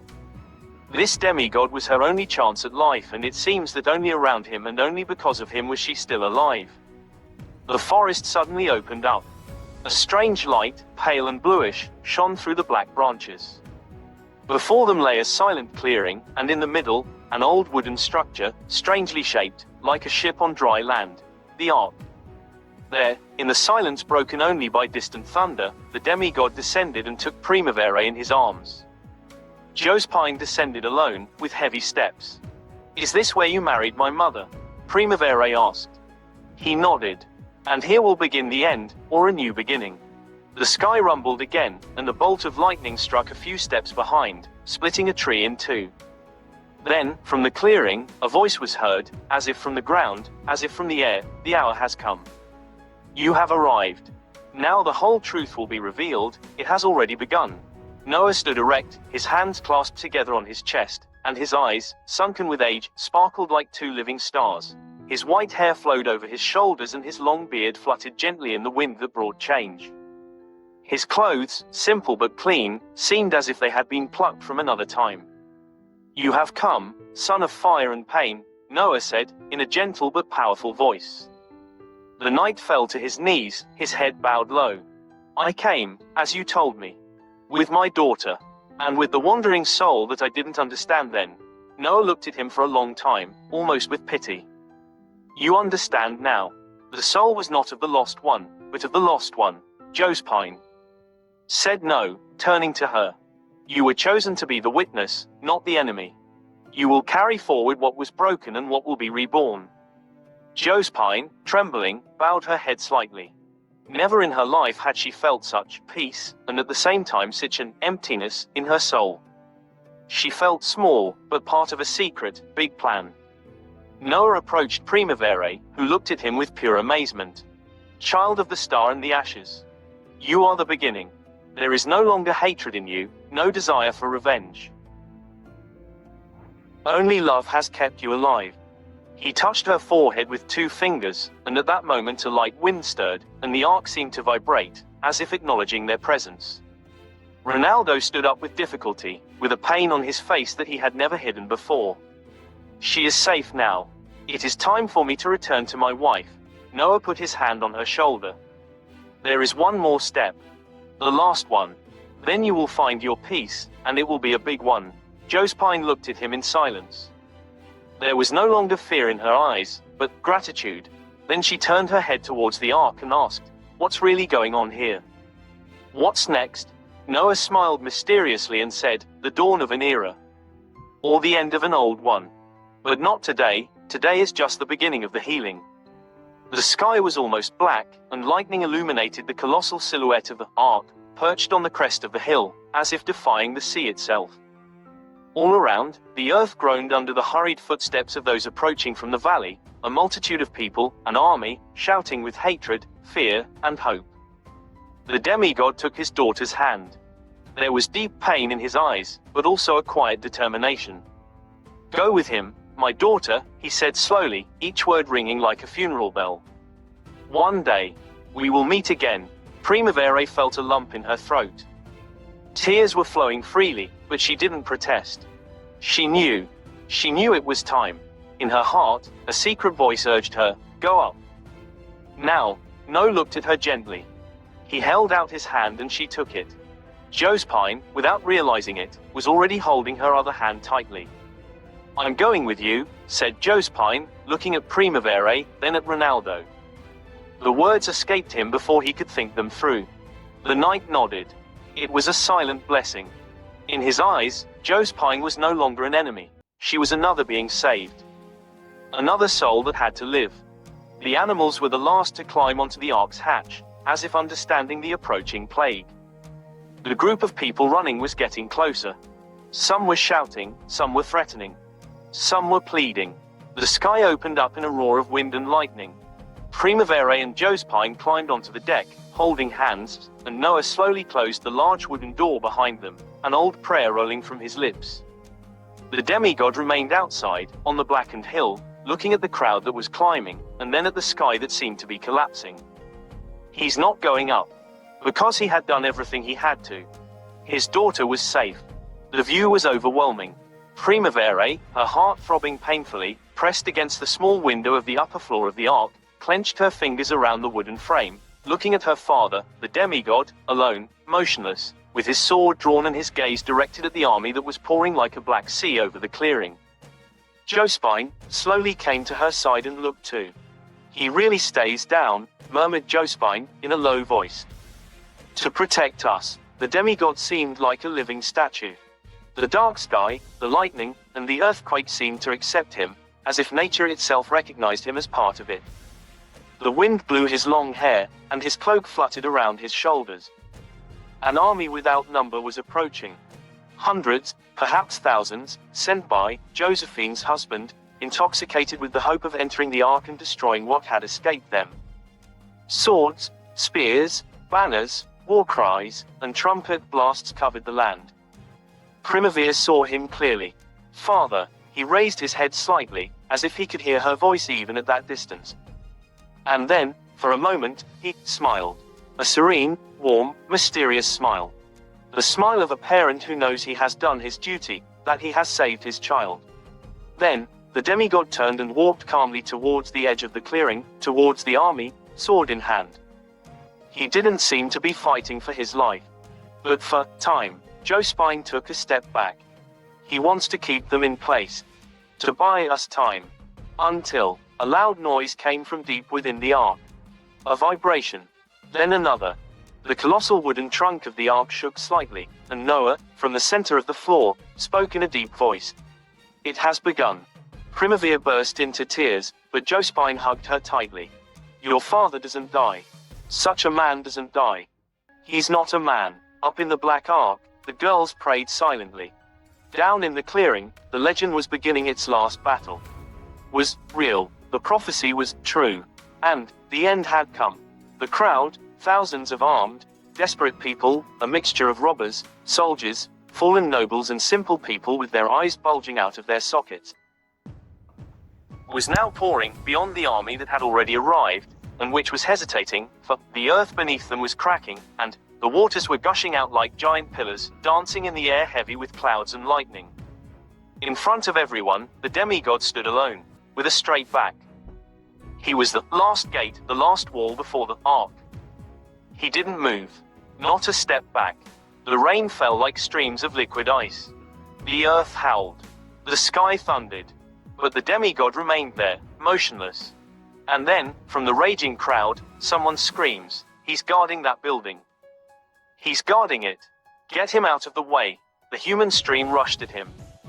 The first line of soldiers of the army was shattered by the demigod, and the human wave crashed into the night with the eyes of fire. Lightning streaked the sky, and his sword resembled it. Every blow was death. Every step forward was like a bell to those who approached. Bodies fell, blood mixed with the rain, but he did not stop. It was the last battle of a fallen god. For his daughter. For humanity. For the promise he once made. Up in the ark, Primavera fell to her knees and began to cry, trembling. Dad. Dad. No. Josephine held her tightly. They stopped talking. No one spoke. Only No, in a serious voice, said, the sky opened. The waters were released. But he's there. Primavera burst out. Noah closed his eyes. And he knows. Primavera remained motionless, her eyes filled with tears and her lips trembling, while Noah's words rang in her heart like sacred bells. He was born for this day. This was his destiny. He and your mother will never die. She closed her eyes. Her heart felt broken and yet filled with overwhelming love. She finally understood everything. Her father's sacrifice. His boundless love. His loneliness. That man who had only called her, my girl, and carried her in his arms when she was tired. That man who had protected her with a fury greater than death itself. Was more than a father. He was a fallen god, but who had risen again, in love. At that moment, from the ark, through the round window, she saw him. Still standing, still in the fight. His sword, broken, but his bare hands continued to strike. His eyes burned. In front of an army of thousands, one man. A father. A god. A man who couldn't save his wife. But who saved his daughter. Noah placed a gentle hand on her shoulder. Today he will forgive himself. Today he will rise from the grave of his guilt. And today, he will see your mother again. Not with the eyes of the body, but with the eyes of the spirit. Today is the day of his salvation. It was not heaven that condemned him, but himself. Today he will be forgiven by the only being who condemned him, himself. Josephine, silently, was crying too. She understood. Finally, that man, whom people thought was a demon, had been the only angel she had ever known. Outside, the waters were rushing over the plains, rising in huge waves. The sky had split open and the flood was flowing from it. People were screaming, running, trampling on each other. The remaining crowd was retreating in fear before him. They were terrified of him, and that is why the water was rising and coming out of the ground in the middle of a terrible rain. And in the middle of the plague, the demigod fell to his knees. He looked up at the sky. The rain was streaming down his face mixed with blood and tears. And then, from the sky, as if answering his call, a ray of light pierced the clouds and enveloped him like a cloak. Spring whispered, "Dad, you did it." Primavera stared at the place where, just moments before, her father had been. The ray of light that had enveloped him had disappeared as mysteriously as it had appeared, and now there was only water, rivers that flowed swiftly, carrying with them earth, blood, the remains of weapons, and lost bodies. Her father was no more. Only the traces of his sacrifice. The gods took him to heaven? Primavera asked, her voice broken but hopeful. She looked at Noah, searching for answers. The old man shook his head slowly, equally troubled. Maybe so, maybe not. But it was a chosen day. And he was the chosen one of this day, Noah said, looking out at the world collapsing outside. At that moment, a deep, terrifying roar from the earth shook the ark. A huge fissure opened far away in the mountains, and a huge wave of water gushed out, furiously sweeping away everything in its path. The crowd that had been running towards the ark was now nothing more than a memory. Black waves were swallowing them mercilessly, their cries lost in the roar of the waters and thunder. The ark was suddenly lifted, like a wooden toy in the hand of an unseen giant. Its wood cracked at all its joints, its iron groaned in its bonds, but it did not yield. Josephine, her face hidden in her hands, crouched in the corner of the room. Primavera came to her side and took her hands in his. Then, a roar of the sea blocked their ears. A huge wave poured over the ark and struck it with fury, completely covering it.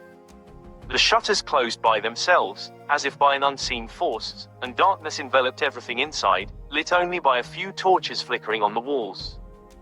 The ark was floating, ravaged, but alive. Saved. And outside, the old world had perished. Several days had passed since the ark had floated without stopping on the new sea, a landless expanse of water, under a heavy and dark sky. The thunder and rain had subsided, but no one had forgotten the roar of the collapse of the old world. In the midst of this oppressive silence, Primavera and Josephine were only now beginning to fully understand what they had experienced. Until then, everything had been flight, fear, screams, and pain, but now, in the silence of the ark, reality was taking root in their souls. One grey afternoon, a 14-year-old boy, with black hair and eyes as clear as the clear sky, came to Primavera. He was shy, but determined. In his hands he held a small, carefully carved wooden statuette. He held it out without a word. "For you," he said softly. Primavera picked up the statue and looked at it in amazement. It was a man in armor with huge wings outstretched, his face full of dignity, his eyes carefully sculpted. Every detail seemed alive. "He is a son of heaven," said the boy. "I saw him once, next to my father. I have never forgotten him." The girl's eyes filled with tears. She smiled at the boy. His name was Japheth. Josephine observed everything in silence. Then she felt a warm gaze upon her. A handsome young man, who was the same age as her and whose name was Sem, looked at her with sincerity, without a trace of desire or pride. Just simple and pure love. Josephine, the one betrayed by her husband, the one taught with intrigue and hatred, felt for the first time what it meant to be looked at with a pure heart. And in silence, her soul began to heal. Another young man named Ham, already married, stood next to his young wife, looking to the future with hope, and Noah, the old prophet, stood leaning against the railing, with his wife by his side, holding her hand, in silence. Without words, a new world was born, not only from the waters that bathed the wood of the ancient ark, but also from the hearts of those who had survived. Primavera, Josephine, Miriam, the three sons of Noah and his wife, all would be the parents of new beginnings. And up there, in the unseen sky, those who had been chosen and had completed the journey, watched. After nearly a year of floating on the deep, endless waters, the ark gently hit the top of a mountain. No words were needed, everyone understood. The time of wandering was over. The animals, which until then had been in a mysterious and gentle sleep, began to move, as if awakened by an unseen breath. They raised their heads, stretched themselves slightly, and made sounds like echoes of a forgotten world. None of them were hungry, none of them were scared. They had slept carried by a peace that only heaven could give. From the high heavens, a white dove descended in wide flight, with a green olive branch in its beak, the sign of life, of hope. It stopped in the hands of Noah, who smiled for the first time since the beginning of the flood. Tears were streaming down his old cheek, but they were not tears of pain, but of contentment. And then, across the expanse of the reborn world, a magnificent rainbow had arched, not just any other, but one so brilliant and vast that the entire sky seemed to burn with light. Its colors unfolded like a bridge between heaven and earth, between what had been and what would be. Everyone in the ark came out and silently watched that sign of promise. "This is the covenant of heaven and earth," said Noah, his voice trembling, "a sign that the world has been forgiven and that a new era is beginning. It will no longer be destroyed by water. And you, the children of this world, are the root of another destiny." Primavera and Josephine both looked towards the new horizon. The earth beneath their feet was damp, but alive. The mountains were reborn, the wind blew like a whisper of beginnings, and the sun, emerging from the clouds, caressed their cheeks with warm rays. Beyond the flood, beyond the suffering, their world began, a world of hope, love, and forgiveness. A new destiny, written not with the sword, but with hope. Ending.